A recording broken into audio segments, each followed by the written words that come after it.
ಹರಿ ಓಂ ಶ್ರೀ ಗುರುಭ್ಯೋ ನಮಃ. ಓಂ ಶ್ರೀ ಸದ್ಗುರು ನರಸಿಂಹಪ್ರಭು ದೇವಾಯ ನಮಃ. ಹರಿ ಓಂ. ಎಲ್ಲ ಆತ್ಮಜ್ಯೋತಿಗಳಿಗೆ ಸಾಷ್ಟಾಂಗ ಪ್ರಣಾಮಗಳು. ಭಗವದ್ಗೀತಾ ಸತ್ಸಂಗಕ್ಕೆ ತಮ್ಮೆಲ್ಲರಿಗೂ ಆದರದ ಸ್ವಾಗತ.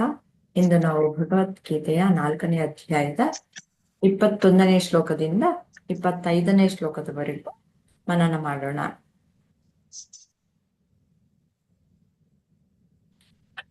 ಇಲ್ಲಿ ಜ್ಞಾನಿಗೆ ಹೇಗೆ ಕರ್ಮಗಳ ಬಂಧನ ಉಂಟಾಗಲ್ಲ ಅನ್ನೋದನ್ನ ನಾವು ನೋಡ್ತೀವಿ. ಮೊದಲು 1-2 ಶ್ಲೋಕಗಳಲ್ಲಿ ನೋಡಿದ್ವಿ. ಅದನ್ನು ಮುಂದುವರಿಸ್ತಾ 23ನೇ ಶ್ಲೋಕದವರೆಗೂ ಹೇಗೆ ಜ್ಞಾನಿಗೆ ಕರ್ಮ ಬಂಧನ ಅನ್ನೋದು ಇರಲ್ಲ ಅನ್ನೋದನ್ನ ತಿಳಿಸ್ಕೊಡ್ತಾರೆ. ಆಮೇಲೆ ಹೇಗೆ ಜ್ಞಾನ ಬಂದ ಮೇಲೆ ತಾನು ಈ ಲೋಕದಲ್ಲಿ ಹೇಗೆ ವ್ಯವಹಾರ ಮಾಡ್ತಾನೆ ಅನ್ನೋದನ್ನ ಮುಂದುವರಿಸಿ ಹೇಳ್ತಾರೆ.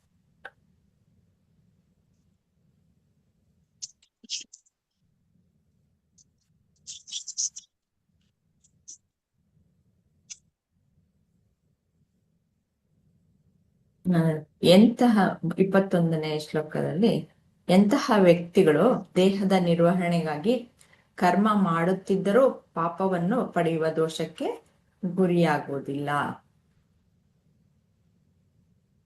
ವೀಣಾ ಅವ್ರು ಹೇಳ್ತೀರಾ?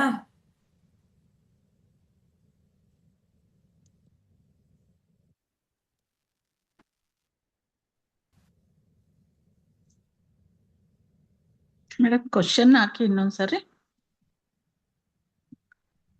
ಎಂತಹ ವ್ಯಕ್ತಿಗಳು ದೇಹದ ನಿರ್ವಹಣೆಗಾಗಿ ಕರ್ಮ ಮಾಡುತ್ತಿದ್ದರೂ ಸಹ ಪಾಪ ಅನ್ನೋದು ಅವರಿಗೆ ಪಾಪ ಅಂಟಲ್ಲ, ಪಾಪ ಪಡೆಯುವ ದೋಷಕ್ಕೆ ಗುರಿಯಾಗಲ್ಲ, ಪಾಪ ಅವರಿಗೆ ಅಂಟಲ್ಲ.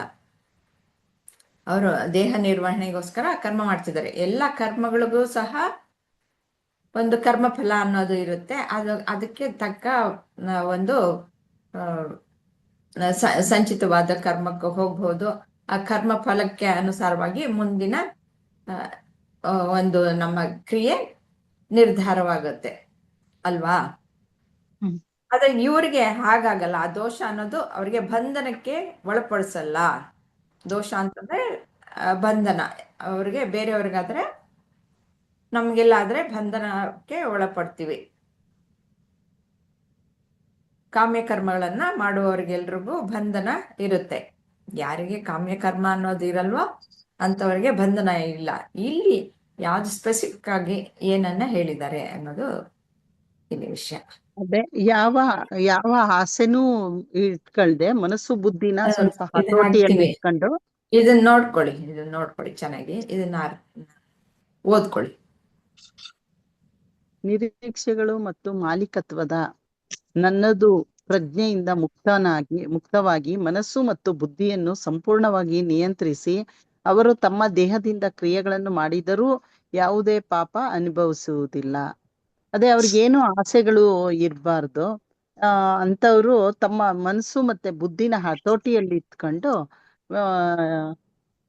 ಇಟ್ಕೊಂಡಿರ್ತಾರೋ ಅವರು ಯಾರಾದ್ರೂ ಅವರು ದೈಹಿಕವಾಗೂ ಸ್ವಲ್ಪ ಬಾಹ್ಯವಾಗೂ ಸ್ವಲ್ಪ ಏನಾದ್ರೂ ಕರ್ಮ ಮಾಡಿದ್ರೆ ಅದು ಪಾಪ ಅಂಟಲ್ಲ ಅಂತ ಇದ್ರ ಅರ್ಥ ಮೇಡಮ್. ಇವ್ರನ್ನ ಎಲ್ಲಾರನ್ನು ಕೇಳ್ಕೊಂಡ್ ಬರೋಣ. ಹಾ ಓಕೆ ಮೇಡಮ್. ಇಂದ್ರಮ್ಮ ಅವರು. ಮೇಡಮ್, ಅಂದ್ರೆ ಇಲ್ಲಿ ಜ್ಞಾನಿಗಳ ಬಗ್ಗೆನೇ ಹೇಳ್ತಾ ಇದ್ದಾರೆ ಅಲ್ಲ ಮೇಡಮ್ ಈ 5 ಶ್ಲೋಕದಲ್ಲಿ. ಜ್ಞಾನಿಗಳಿಗೆ ಕರ್ಮ ಬಂಧನ ಉಂಟಾಗಲ್ಲ. ಯಾವ ಕಾರಣಕ್ಕೋಸ್ಕರ ಉಂಟಾಗಲ್ಲ, ಅವ್ರು ಹೇಗೆ ಜೀವನ ನಡೆಸೋದ್ರಿಂದ ಅವ್ರಿಗೆ ಉಂಟಾಗಲ್ಲ ಅನ್ನೋದನ್ನ ಹೇಳ್ತಾ ಹೋಗ್ತಾರೆ. ಅವ್ರ ಮನಸ್ಸು ಬುದ್ಧಿನ ಹತೋಟಿಲಿ ಇಟ್ಟಿರ್ತಾರೆ. ಅಂದ್ರೆ ಇಲ್ಲಿ ನಿರೀಕ್ಷೆಗಳು ಇರೋದಿಲ್ಲ. ಅವ್ರು ಪ್ರಜ್ಞಾಪೂರ್ವಕವಾಗಿ ಇದರಿಂದ ಕೆಲಸವನ್ನ ಮಾಡ್ತಾ ಇರ್ತಾರೆ. ಯಾವ ಒಂದು ನಿರೀಕ್ಷಣೆ ಇಲ್ಲ, ಆದ್ರೆ ಕೆಲಸವನ್ನ ಮಾತ್ರ ಮುಕ್ತವಾಗಿ ಮಾಡ್ತಾರೆ. ಅಂದ್ರೆ ಇಂದ್ರಿಯಗಳನ್ನ ಎಲ್ಲ ಪೂರ್ಣವಾಗಿ ನಿಗ್ರಹಿಸಿ ಇಟ್ಕೊಂಡಿರ್ತಾರೆ. ಅಲ್ಲಿ ಯಾವ ಇಂದ್ರಿಯಗಳು ಕೂಡ ಕೆಲಸ ಮಾಡೋದಿಲ್ಲ. ಪರಿಪೂರ್ಣರಾಗಿ ಅದಕ್ಕೆ ಅಂಟಿದ್ರು ಕೂಡ ಅಂಟಿದ ಹಾಗೆ ಅವರು ತಮ್ಮ ಕೆಲಸವನ್ನ, ತಮ್ಮ ಪಾಲಿಗೆ ಬಂದಿರ್ತಕ್ಕಂಥ ಕೆಲಸವನ್ನ ನಿರ್ವಹಿಸುತ್ತಾರೆ. ಮತ್ತೆ ಅದರಲ್ಲಿ ಅವ್ರಿಗೆ ಫಲ ಅಪೇಕ್ಷೆ ಇರೋದಿಲ್ಲ. ಏನೇ ಬರ್ಲಿ ಅದನ್ನ, ಅದು ಕೆಟ್ಟದಾಗಿರ್ಬೋದು, ಒಳ್ಳೇದಾಗಿರ್ಬೋದು, ಅಥವಾ ದೊಡ್ಡ ಪ್ರಮಾಣದಲ್ಲಾಗಿರ್ಬೋದು, ಸಣ್ಣ ಪ್ರಮಾಣದಲ್ಲಾಗಿರ್ಬೋದು, ಅದು ಯಾವ ಒಂದು ನಿರೀಕ್ಷಣೆ ಅವ್ರಿಗಿಲ್ಲ. ಏನೇ ಬಂದ್ರು ಸರಿ, ಓಕೆ, ಬಟ್ ಅವ್ರು ಕಂಟ್ರೋಲ್ ಮಾಡ್ಕೊಂಡಿರ್ತಾರೆ. ಇಂದ್ರಿಯಗಳನ್ನ ಕಂಟ್ರೋಲ್ ಮಾಡ್ಕೊಂಡು ಕಣ್ಣು ನೋಡ್ತಾ ಇದ್ರು, ಕಿವಿ ಕೇಳ್ತಾ ಇದ್ರು, ಕೈ ಕೆಲಸ ಮಾಡ್ತಾ ಇದ್ರು ಕೂಡ ನಿರ್ವಿಕಾರರಾಗಿ ನಿರ್ಲಿಪ್ತತೆಯಿಂದ ಕೆಲಸ ಮಾಡಿದ್ರು. ಆದ್ರೂ ಅದು ಇದು ಅಲ್ಲ, ಏನು ನೆಗ್ಲಿಜೆನ್ಸಿಯಿಂದ ಮಾಡೋ ಕೆಲಸ ಅಲ್ಲ. ಅವರು ಮಾಡ್ತಾರೆ, ಫಲಾಪೇಕ್ಷೆ ಇರೋದಿಲ್ಲ ಅವರಿಗೆ. ಆ ತರ ಒಂದು ಇದನ್ನ ಮಾಡ್ಕೊಂಡು ಕೆಲಸವನ್ನ ಮಾಡ್ತಾರೆ ಅಂತ ಅಲ್ಲ ಮೇಡಮ್? ಕರೆಕ್ಟ್ ಆಗಿ ಹೇಳಿಸ್ತೀರ. ಹಾ, ಅಂದ್ರೆ ಇಂದ್ರಿಯವನ್ನ ಅವರೇ ಗುಲಾಮರಾಗಿ ಮಾಡ್ಕೊಂಡಿರ್ತಾರೆ. ಇವರು ಇಂದ್ರಿಯಗಳಿಗೆ ಒಳಗಾಗೋದಿಲ್ಲ. ಗುಲಾಮರಾಗಿರಲ್ಲ. ಅಪೇಕ್ಷೆಗಳಿಗೆ ಇವರು ಇರೋದಿಲ್ಲ.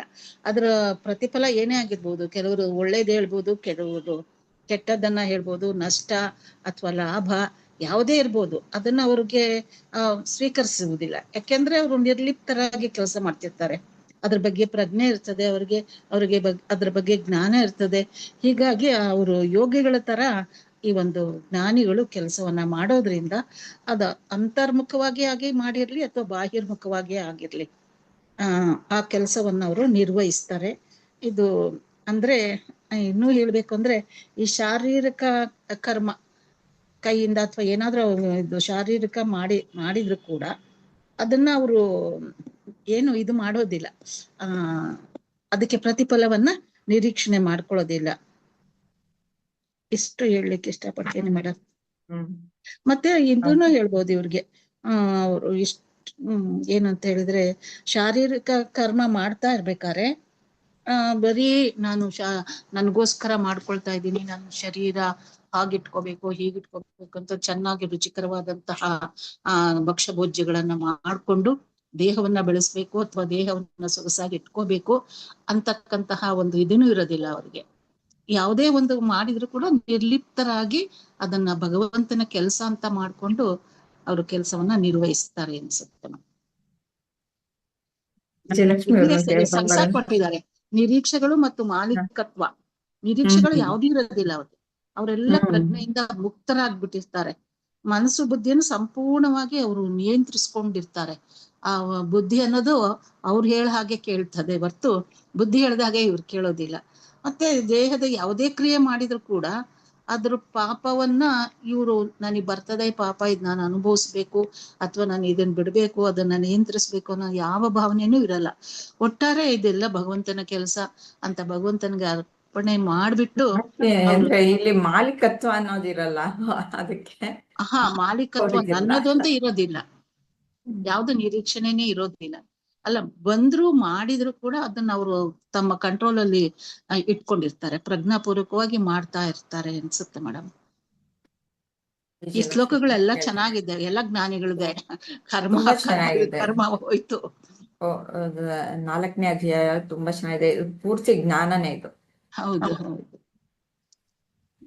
ಎಲ್ಲಿ ಚೆನ್ನಾಗಿದೆ, ಪ್ರತಿಯೊಂದು ಶ್ಲೋಕನು ಚೆನ್ನಾಗಿದೆ. ಇಂತ ಚೆನ್ನಾಗಿಲ್ಲ ಅಂತ ಈ 5 ಶ್ಲೋಕಗಳು ಮಾತ್ರ ವಿಪರೀತವಾಗಿ ಬರೀ ಜ್ಞಾನಿ ಬಗ್ಗೆನೇ ತಿಳಿಸ್ತಾ ಇವೆ. ನಾವು ಹಿಂದೆ ಎಲ್ಲ ಶ್ಲೋಕಗಳನ್ನ ಹಿಂದಿನ ಅಧ್ಯಾಯ ಪೂರ್ತಿ ತುಂಬಾ ಚೆನ್ನಾಗಿದೆ. ಅಧ್ಯಾಯ ಪೂರ್ತಿ ತುಂಬಾ ಚೆನ್ನಾಗಿದೆ. ಹೇಗೆ ನಾವು ಜೀವನ ಮಾಡ್ಬೇಕು, ಹೇಗೆ ಅರ್ಥ ಮಾಡ್ಕೊಳ್ಬೇಕು, ಜೀವನವನ್ನ ಹೇಗೆ ಅರ್ಥ ಮಾಡ್ಕೊಳ್ಬೇಕು, ಹೇಗೆ ನಾವು ಪರಿಪೂರ್ಣರಾಗ್ಬೇಕು, ಹೇಗೆ ಶಾಂತಯುತವಾಗಿ ಜೀವನವನ್ನ ನಡೆಸಬಹುದು, ಅದೇ ಬೇಕಾಗಿರೋದಲ್ವಾ. ಶಾಂತವಾಗಿರ್ಬೇಕು, ಅದಕ್ಕೋಸ್ಕರ ಏನ್ ಮಾಡ್ಬೇಕು, ಯಾವ್ದನ್ನ ಬಿಡ್ಬೇಕು. ನಾವು ಉನ್ನತವಾದ ಶಾಂತಿಯನ್ನು ಪಡಿಬೇಕು ಅಂತಂದ್ರೆ ಕೆಲವನ್ನ ಬಿಡ್ಬೇಕು ಅಲ್ವಾ.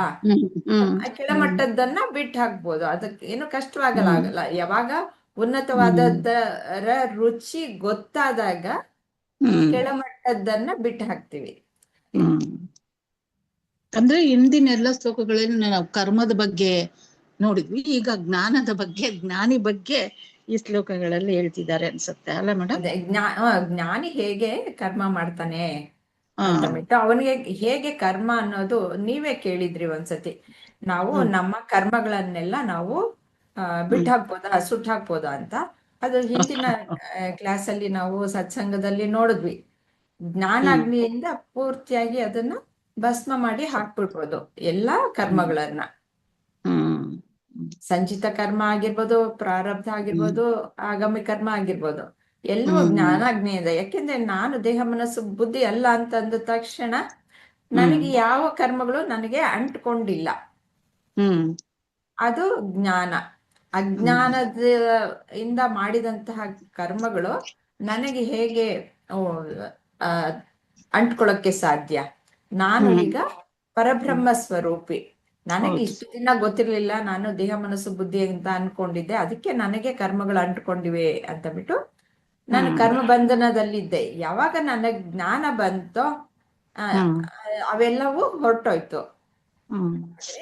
ಇಲ್ಲಿ ಹೇಗೆ ಆ ಒಂದು ಜ್ಞಾನ ಬಂದಂತಹ ಜ್ಞಾನಿ ಹೇಗೆ ಯಾವ್ದು ಹಂತ ಹಂತವಾಗಿ ಯಾವುದನ್ನು ಬಿಟ್ಟು ಬಿಟ್ಟು ಬಿಟ್ಟು ಆ ಕರ್ಮ ಬಂಧನದಿಂದ ಹೇಗೆ ಬಿಡಿಸ್ಕೊಳ್ತಾ ಇದ್ದಾನೆ, ಹೇಗೆ ಅಂಟ್ಕೊಳ್ಳಲ್ಲ ಅನ್ನೋದನ್ನೇ ಅದು ಮುಂದುವರೆದ ಭಾಗವೇ ಇದು. ಹೇಗೆ ಮೊದಲು ಹಿಂದಿನ ಇದ್ರಲ್ಲಿ ಸತ್ಸಂಗದಲ್ಲಿ ನೋಡಿದ್ವಿ, ಏನೋ ಕರ್ಮ ಫಲವನ್ನ ಬಿಟ್ಟಾಕ್ಬಿಟ್ಟಿರ್ತಾನೆ ಅಂತ ಬಿಟ್ಟು ಇವಾಗ ನಿರೀಕ್ಷೆಗಳನ್ನೇ ಬಿಟ್ಬಿಟ್ಟಿದ್ದಾನೆ, ಮತ್ತೆ ಮಾಲೀಕತ್ವವನ್ನ ಬಿಟ್ಬಿಟ್ಟಿದ್ದಾನೆ ಅಂತ ಬಿಟ್ಟು ಈ ಶ್ಲೋಕದಲ್ಲಿ ಹೇಳ್ತಾರೆ. ಅದ ನೀನ್ ಸ್ವಲ್ಪ ನೋಡೋಣ, ವಿಚಾರ ಮಾಡೋಣ. ವಿಜಯಲಕ್ಷ್ಮಿ ಅವರು ಏನ್ ಹೇಳ್ತಾರೆ ಕೇಳ್ಬಿಟ್ಟು. ರಜನಿ ಅವರಿಗೆ ಹಿಡಿಸ್ತಾ ಇದ್ಯಾ ನಮ್ಮ ಒಂದು ಡಿಸ್ಕಷನ್, ಈ ಮನನ ಕ್ರಿಯೆ ನಾವೇನ್ ಮಾಡ್ತಾ ಇದೀವ ಅದು? ಅದೇ ನಿಮ್ಗೆ ಒಂಥರ ಇಷ್ಟ ಆಗ್ತಾ ಇದೆಯಾ ಇದು ವಿಚಾರಗಳು? ಹಾ ಮ್ಯಾಮ್, ಅಂದ್ರೆ ಅದೇ ಫುಲ್ ಇನ್ನು ಕಾನ್ಸಂಟ್ರೇಟ್ ಮಾಡಕ್ ಆಗ್ತಾ ಇಲ್ಲ ನನಗೆ ಕಾನ್ಸೆಪ್ಟ್. ಹಾ ಹಾ ಸೊ ಹೋಗ್ತಾ ಹೋಗ್ತಾ ಗೊತ್ತಾಗುತ್ತೆ. ಒಂದ್ ಸ್ವಲ್ಪ ಮೊದಲನೇ ಹಂತದಲ್ಲಿ ಹಾಗೇನೆ ಕೇಳಿಸ್ಕೊಂಡು ಅಧ್ಯಾಯ ಆಗಿದೆ, ಅದೇ ನನ್ಗಿನ್ನು ಅದು ಕಾನ್ಸೆಪ್ಟ್ ಗೊತ್ತಾಗ್ತಾ ಇಲ್ಲ. ಶ್ಲೋಕ ಹೇಳ್ತಾ ಇದೀನಿ, ಬಟ್ ಅದು ಶ್ಲೋಕದ ಅರ್ಥ ನೀವು ಡಿಸ್ಕಸ್ ಮಾಡೋದೆಲ್ಲ ಕ್ಯಾಚ್ ಮಾಡ್ತಾ ಇದೀನಿ. ಅದನ್ನ ನಾನು ಎಕ್ಸ್ಪ್ಲೈನ್ ಮಾಡೋಷ್ಟು ನನ್ಗೇನು ಇಲ್ಲ ಪರವಾಗಿಲ್ಲ. ಇಷ್ಟು ಮಾತ್ರ ನೀವು ಈ ಮೊದ್ಲು ಶ್ಲೋಕಗಳನ್ನ ನಿಮ್ಗೆ ಗೊತ್ತಿರ್ಲಿಲ್ಲ ಪಾಪ, ಇವಾಗ ಶ್ಲೋಕಗಳು ಎಷ್ಟು ಚೆನ್ನಾಗಿ ಹೇಳಕ್ಕೆ ಬರ್ತಾ ಇದೆ. ಆಮೇಲೆ ಇದು ಕೇಳಿಸ್ಕೊಳ್ತಾನೂ ಇರ್ಲಿಲ್ಲ, ಪಾರ್ಟಿಸಿಪೇಟ್ ಮಾಡ್ತಾ ಇರ್ಲಿಲ್ಲ. ಯಾಕಂದ್ರೆ ನಿಮ್ಗೆ ಭಯ, ನನಗೆ ಗೊತ್ತಾಗುತ್ತೋ ಇಲ್ವೋ ಅಂತ ಒಂದು ಸಂಕೋಚ ಇತ್ತು. ಇವಾಗ ಕೇಳಿಸ್ಕೊಳ್ತಾ ಇದ್ದೀರಾ, ಹಾಗೆ ಒಂದೊಂದೇ ಹೆಜ್ಜೆನೆ ಪರಮಾತ್ಮನ ಕಡೆಗೆ ಹೋಗೋದು. ಇಲ್ಲ, ಖಂಡಿತ ಪಡ್ತೀನಿ ನಾನು. ಹಾ ಮ್ಯಾಮ್, ಹಾಗೆ ನಿಧಾನಕ್ಕೆ ನಡೆದ್ರೆ ಸಾಕು. ಹಾ ಮ್ಯಾಮ್, ಖಂಡಿತ ಪ್ರಯತ್ನ ಪಡ್ತೀನಿ. ವಿಜಯಲಕ್ಷ್ಮಿ ಅವರು? ನನಗೂ ಸ್ವಲ್ಪ ಹಾಗೆ ಆಗ್ತಾ ಇದೆ ಮೇಡಮ್, ಸ್ವಲ್ಪ ಅರ್ಥ ಮಾಡ್ಕೊಳ್ಳೋದು. ರೀ ನಿಮ್ಗೆಲ್ಲ ಗೊತ್ತು ರೀ. ವೀಣಾ ಅವ್ರೆ, ಎಲ್ಲಾ ಗೊತ್ತು ನಿಮ್ಗೆ, ಚೆನ್ನಾಗಿ ಹೇಳ್ತಿದ್ದೀರಾ. ಚೆನ್ನಾಗಿ ಹೇಳ್ತಾರೆ ಅವರು. ಇಲ್ಲ, ಅವರು ಬೇರೆ ಗ್ರೂಪ್ ಅಲ್ಲೂ ಎಲ್ಲ ಚೆನ್ನಾಗಿ ಗೊತ್ತಾಗಿ ತಿಳುವಳಿಕೆ ಇದೆ ಅವ್ರಿಗೆ, ಹೊಸಬ್ರೇನಲ್ಲ ಅವರು. ರಜನಿ ಅವರು ಪಾಪ ಈಗ ಹೊಸದಾಗಿ ಬಂದಿರ್ದ, ಅವರು ನಂತರದವ್ರೆ. ನನಗೂ ನಂತರನೇ ಅವರು. ವಿಜಯಲಕ್ಷ್ಮಿ ಅವರು ಹೇಳಿ. ಅಮ್ಮ, ಇಲ್ಲಿ ಗುರೂಜಿ ಅವ್ರದ ಒಂದು ಸ್ಲೋಗನ್ ತಗೊಂತಾನೆಮ್ಮ. ಫಸ್ಟಿಗೆ, ನಾನೆಂಬುದು ನಾನಲ್ಲ, ಈ ದೇಹ ಮನ ಬುದ್ಧಿ ನಾನಲ್ಲ, ನಾನು ಬ್ರಹ್ಮ ಸ್ವರೂಪಿ ಅಂತ ಹೇಳಿ. ಅಂದ್ರೆ ಅವನು ಸದಾಕಾಲ ಜ್ಞಾನಿ ಬ್ರಹ್ಮ ಸ್ವರೂಪಿ ಅಂತ ಇದ್ದಾಗ ಈ ಸೃಷ್ಟಿನೂ ಸಹಿತ ಅವನಿಗೆ ಬ್ರಹ್ಮ ಸ್ವರೂಪನಾಗೆ ಕಾಣಿಸ್ತಾ ಇರ್ತೈತಿ ಅನ್ನೋ ಒಂದು ಅವನಲ್ಲಿ ಅರಿವು ಇರ್ತೈತಿ. ಅರಿವಿದ್ದಾಗ ಏನಾಗ್ತೈತಿ ಅಮ್ಮ, ಅವನಲ್ಲಿ ತನ್ನ ಒಂದು ಅಸ್ತಿತ್ವ ಅಥವಾ ತನ್ನ ಒಂದು ಸ್ವತ್ತು ಅನ್ನೋದನ್ನ ಇರ್ತೈತಿ. ಅದನ್ನು ಸಹಿತ ಅವನು ಅದ್ರಲ್ಲಿ ಅವನು ಪೂರ್ಣ ಪಡೆಯೋದಕ್ಕೆ ಅವನಿಗೆ ಇಷ್ಟ ಇರೋದಿಲ್ಲ. ಯಾಕಂದ್ರ ನನಗೆ ಯಾವ್ದು ಅವ್ನಿಗೆ ಎಲ್ಲಾ ಹೊರಗಿನ ಪ್ರಪಂಚದ ಒಂದು ಯಾವ್ದು ಬೇಕಾಗೇ ಇಲ್ಲ. ಅವನ್ ತನ್ನ ಮನಸ್ಸು ಮೇಲೆ ಎಲ್ಲಾ ಈ ಕರ್ಮೇಂದ್ರಿಯಗಳನ್ನ ಪಂಚೇಂದ್ರಿಯಗಳನ್ನೆಲ್ಲ ನಿಗ್ರಹ ಮಾಡ್ಕೊಂಡಿರ್ತಾನೆ. ಪಂಚೇಂದ್ರಿಯಗಳು ಕರ್ಮೇಂದ್ರಿಯಗಳು, ಹೌದಲ್ಲಮ್ಮ? ಇವ್ನು ನಿಗ್ರಹ ಮಾಡ್ಕೊಂಡಿರೋದ್ರಿಂದ ಅದರಲ್ಲಿ ಮನಸ್ಸು ಬುದ್ಧಿನೂ ಸಹಿತ ಅವನ ನಿಯಂತ್ರಣದಲ್ಲೇ ಇಟ್ಕೊಂಡು ತನಗಿರತಕ್ಕಂತ ಆ ಸ್ವತ್ತನ್ನು ಸಹಿತ ಅವನು ಹೆಚ್ಚು ಉಪಯೋಗ ಮಾಡ್ಕೋದಲ್ಲಮ್ಮ. ತನಗೆ ಎಷ್ಟು ಬೇಕೋ ತನ್ನ ಶರೀರದ ಒಂದು ರಕ್ಷಣೆಗೆ, ತನ್ನ ಒಂದು ಜೀವನ ಕ್ರಮಕ್ಕೆ ಎಷ್ಟು ಬೇಕೋ ಅಷ್ಟನ್ನು ಮಾತ್ರ ಅವನು ಉಪಯೋಗ ಮಾಡ್ಕೋತಿರ್ತಾನ. ಅದರಂತಾನೆ ಅವನು ತನ್ನ ಒಂದು ಏನು ಒಂದು ಅರಿವು ಇರ್ತೈತಿ ಅವನಲ್ಲಿ, ತಾ ಅವನಿಗೆ ತಾನು ಬ್ರಹ್ಮನ ತನ್ನ ಒಂದು ರೂಪದಲ್ಲೇ ಇರೋದ್ರಿಂದ ಕಾಣೋದ್ರಿಂದ ಯಾವುದೇ ಕೆಲಸ ಮಾಡ್ಲಿ, ಅವನು ಯಾವ್ದು ಕರ್ಮ ಮಾಡ್ಲಿ, ಅದ್ಯಾವ್ದು ಸಂಬಂಧ ಇಲ್ಲ, ಅದು ಕೇವಲ ಸಾಕ್ಷಿ ಅನ್ನೋ ರೀತಿಯಲ್ಲಿ ಅವನ್ ಮಾಡ್ತಾ ಇರ್ತಾನಮ್ಮ. ನಾನು ಅದನ್ನ ಸಾಕ್ಷಿಯಾಗಿ ಮಾಡ್ತೀನಿ ಅಂತ ಹೇಳಿ ಈ ರೀತಿ ಒಂದು ಸ್ವಭಾವವನ್ನು ಇಟ್ಕೊಂಡು ಸಮತ್ವ ಭಾವದಿಂದ ಅವನು ಇಟ್ಕೊಂಡು ಈ ಕೆಲಸವನ್ನ ಕರ್ಮಗಳನ್ನ ಮಾಡ್ತಾ ಇರೋದ್ರಿಂದ ಏನಾಗ್ತೈತೆ ಅವನಿಗೆ ಯಾವುದೇ ಒಂದು ಕರ್ಮದಲ್ಲಿ ಅವನಿಗೆ ಪಾಪ ಅಥವಾ ದೋಷಗಳು ಅವನಿಗೆ ಹತ್ತೋದಿಲ್ಲ ಅಂತ ಹೇಳ್ತಾನೆ ನಾನು. ಚೆನ್ನಾಗಿ ಹೇಳಿದ್ರೆ ಎಲ್ಲರೂ ಬಹಳ ಆಮೇಲೆ ಚೆನ್ನಾಗಿ ಸುಂದರವಾಗಿ ಅರ್ಥ ಮಾಡ್ಕೊಂಡಿದ್ದಾರೆ. ಆಮೇಲೆ ಅವನಿಗೆ ಹೊರಗಿನ ಇಂದ್ರಿಯ ತೃಪ್ತಿನೂ ಅವನಿಗೆ ತೃಪ್ತಿ ಆಗ್ಬೇಕು ಅನ್ನೋ ಒಂದು ಅವನಿಗೆ ಬಯಕೆ ಇರೋದೇ ಇಲ್ಲಲ್ಲಮ್ಮ. ಹೀಗಾಗಿ ಅವ್ನ್ ಪೂರ್ತಿ ಸಂಪೂರ್ಣ ಒಂದು ಜ್ಞಾನದಲ್ಲೇ ಇರೋದ್ರಿಂದ ಇಂಥವ್ ಯಾವ ಆಸೆಗಳಾಗ್ಲಿ ಇಲ್ಲದೆ ಇದ್ರಿಂದ ಈ ಕರ್ಮಗಳಲ್ಲಿ ಸಂಪೂರ್ಣವಾಗಿ ಅವನ್ ಮುಕ್ತನಾಗಿರ್ತಾನೆ ಅಂತ ಹೇಳ್ಬೋದು. ಅದರಿಂದ ಯಾವ ಕರ್ಮಗಳು ಸಹ ಅವನಿಗೆ ಪಾಪ ದೋಷಗಳು ಹತ್ತೋದಿಲ್ಲ, ಬಂಧನ ಉಂಟು ಮಾಡಲ್ಲ, ಅವನಿಗೆ ಬಂಧನದಿಂದ ಮುಕ್ತನಾಗಿರ್ತಾನೆ. ಇಲ್ಲಿ ಹೇಳ್ತಾರೆ ನಿರಾಶೆ ಅಂದ್ರೆ ಆಸೆಗಳು ಇರಲ್ಲ. ಆಸೆಗಳು ಯಾಕೆ ಬರುತ್ತೆ ನಮ್ಗೆ? ನಾನು ದೇಹ ಮನಸ್ಸು ಬುದ್ಧಿ ಅಂತ ಅಂದಾಗ ನಾನು ಸೀಮಿತ ಅನ್ನೋದು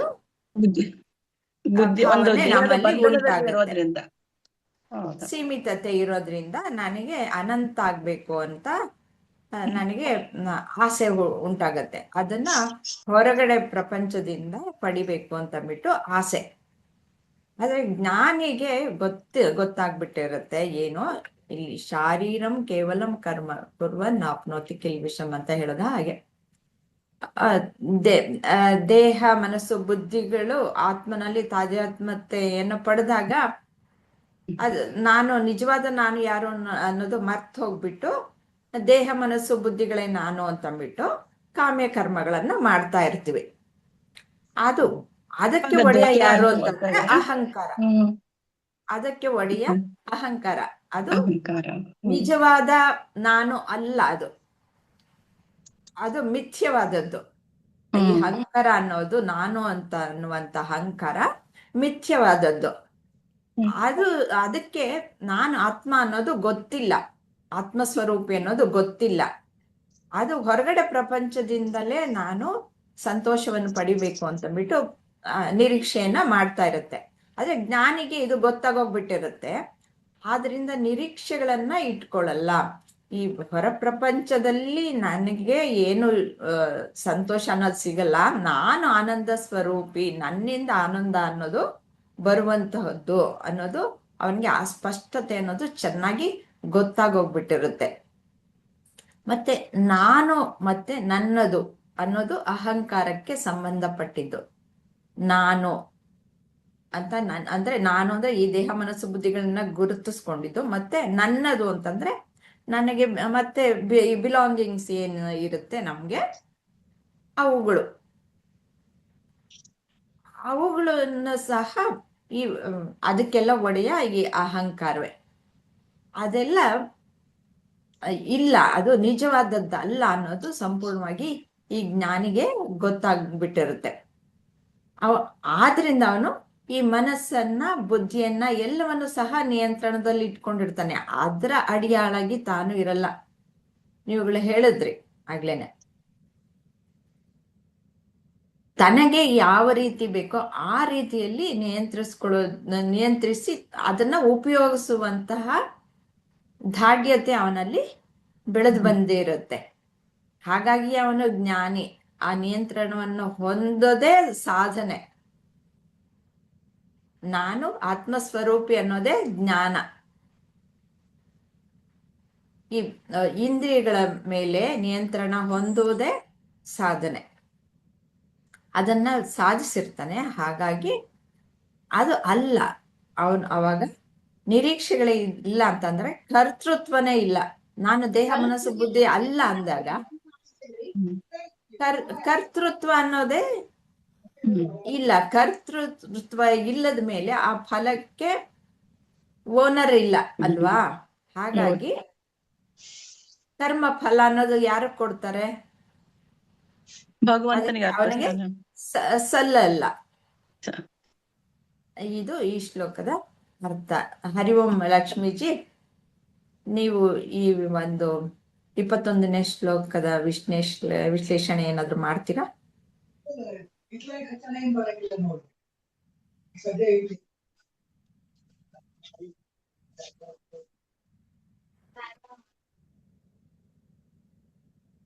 ಲಕ್ಷ್ಮೀಜಿ,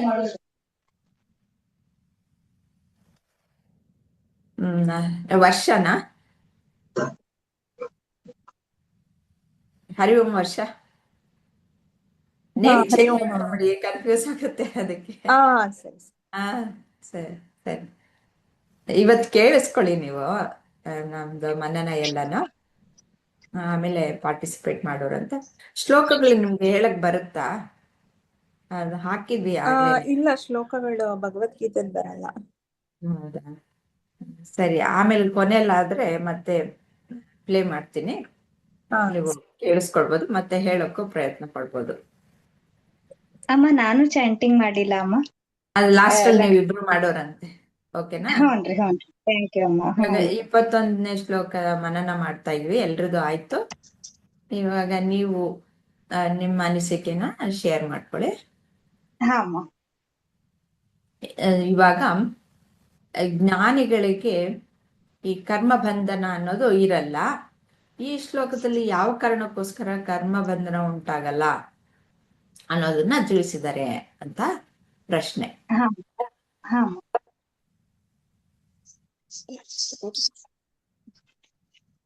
ನೋಡಿ, ನಿರಾಶೇರ್ ಯತ ಚಿತ್ತಾತ್ಮ ತ್ಯಕ್ತ ಸರ್ವ ಪರಿಗ್ರಹ ಶಾರೀರಂ ಕೇವಲಂ ಕರ್ಮ ಕುರ್ವನ್ನಾಪ್ನೋತಿ ಕಿಲ್ಬಿಷಂ. ಇದರ ಅರ್ಥ ಹೀಗಿದೆ: ನಿರೀಕ್ಷೆಗಳು ಮತ್ತು ಮಾಲೀಕತ್ವ ಅದ ನನ್ನದು ಅನ್ನುವಂಥದ್ದು ಪ್ರಜ್ಞೆಯಿಂದ ಮುಕ್ತವಾಗಿ ಮನಸ್ಸು ಮತ್ತು ಬುದ್ಧಿಯನ್ನು ಸಂಪೂರ್ಣವಾಗಿ ನಿಯಂತ್ರಿಸಿ ಅವರು ತಮ್ಮ ದೇಹದಿಂದ ಕ್ರಿಯೆಗಳನ್ನು ಮಾಡಿದರೂ ಯಾವುದೇ ಪಾಪವನ್ನು ಅನುಭವಿಸುವುದಿಲ್ಲ ಅಂತ ಶ್ರೀಕೃಷ್ಣ ಹೇಳ್ತಾ ಇದ್ದಾನೆ. ಹಾ ಅಮ್ಮ, ಇದ್ರೊಳಗೆ ಎಷ್ಟು ಕ್ಲಿಯರ್ ಐತ್ರಿ. ಈ ದೇಹ ಮನಸ್ಸು ಬುದ್ಧಿ ನಾನಲ್ಲ ಅಂತಂದ್ ಹೇಳಿ ಹೋದಾಗ ನಮ್ದು ಏನ ಕೆಲ್ಸ ಆಗ್ಲಿ ಚಲೋನೇ ಇರ್ತೈತ್ರಿ. ಯಾಕಂದ್ರ ಅದ್ರೊಳಗ್ ಸ್ವಾರ್ಥ ಬುದ್ಧಿ ಇರಂಗೇ ಇಲ್ಲ ಅಮ್ಮ. ಹೆಚ್ಚಿಂದ ಹೆಚ್ಚು ಸ್ವಂತಕ್ ಮಾಡ್ಕೊಳಂಗೆ ಇಲ್ರಿ. ಈಗ ಹೆಂಗ ಪ್ರಭು ಗುರುಜಿ ಆಗಿರ್ಬೋದು, ಯಾವಾಗ್ಲೂ ತಮ್ ಸ್ವಂತದ ಸಲುವಾಗಿ ಮಾಡ್ಕೊಳಂಗಿಲ್ಲ. ಹೆಚ್ಚಿಂದ ಹೆಚ್ಚು ಇನ್ನೊಬ್ರಿಗೆ ಒಳ್ಳೇದಾಗ್ಲಿ. ಯಾಕಂದ್ರ ಅವ್ರು ಈ ದೇಹ ಮನಸ್ಸು ಬುದ್ಧಿ ನಾನಲ್ಲ ಅನ್ನೋದನ್ನ ಅವ್ರ ಕಡೆಗ್ ಇರೋದ್ರಿಂದ ಅವ್ರು ಯಾವ್ದ ಕೆಲ್ಸ ಮಾಡಿದ್ರು ಅದ್ ಒಳ್ಳೇದಕ್ಕ ಆಗಿರ್ತೈತಿ ಅಮ್ಮ. ಅದ್ರಿಂದ ಅವ್ರಿಗೆ ಪಾಪ ಪ್ರಜ್ಞೆ ಅನ್ನೋದ್ ಇರಂಗೇ ಇಲ್ಲ ಅಂತಂದ್ ಹೇಳಿ ಹಂಗ ಅನಸ್ತ ಅಮ್ಮ. ಅವ್ರ ಪಾಪ ಅನ್ನೋದನ್ನ ಅನ್ಭವ್ಸಂಗೆ ಇಲ್ಲ ಅಂತಂದ್ ಹೇಳಿ ನನಗ್ ಹಂಗ ಅನಸ್ತು ಅಮ್ಮ. ಅವ್ರು ಯಾರಿಗೆ ಬೈದ್ರುನು ಅದು ಒಳ್ಳೇದಕ್ಕಾಗೆ ಬೈದಿರ್ತಾರ. ಫಾರ್ ಎಕ್ಸಾಂಪಲ್ ಈಗ ವಿನಯ್ ಗುರುಜಿನ ಆಗಿರ್ಬೋದು, ಏನೋ ಒಂದ್ ಹೇಳಿದ್ರುನು ಆ ಟೈಮ್ ನೊಳಗ್ ನಮಗ್ ಹರ್ಟ್ ಆಗಿರ್ಬೋದ್ರಿ ಅವ್ರು ಹೇಳಿರೋ ಮಾತು.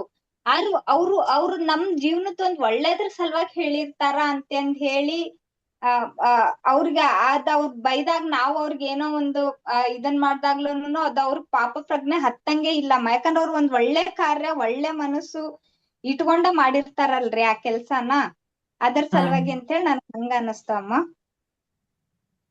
ನೈಸ್ ಲಕ್ಷ್ಮೀಜಿ, ಚೆನ್ನಾಗಿ ಹೇಳಿದಿರ.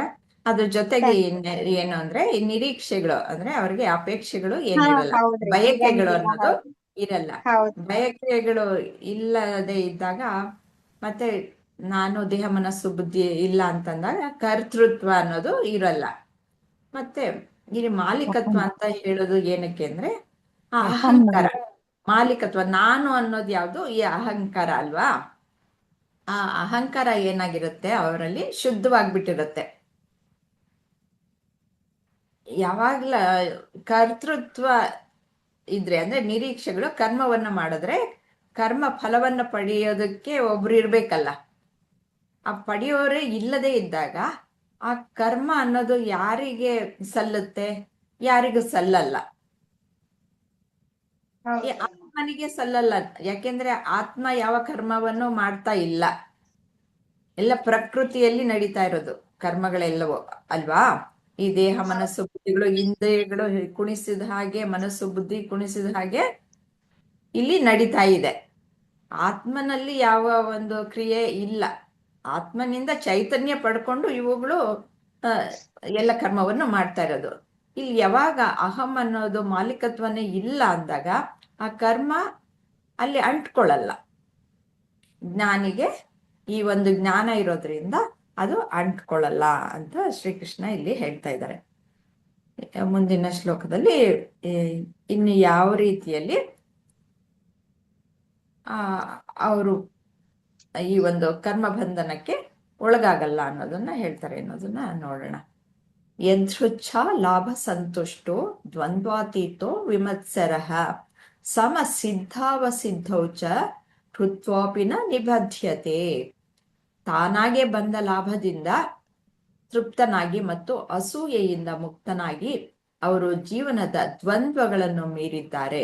ಯಶಸ್ಸು ಮತ್ತು ವೈಫಲ್ಯದಲ್ಲಿ ಸಮಚಿತ್ತರಾಗಿ ಎಲ್ಲ ರೀತಿಯ ಚಟುವಟಿಕೆಗಳನ್ನು ನಿರ್ವಹಿಸುವಾಗಲೂ ಅವರು ತಮ್ಮ ಕರ್ಮಕ್ಕೆ ಬಂಧಿಯಾಗಿರುವುದಿಲ್ಲ.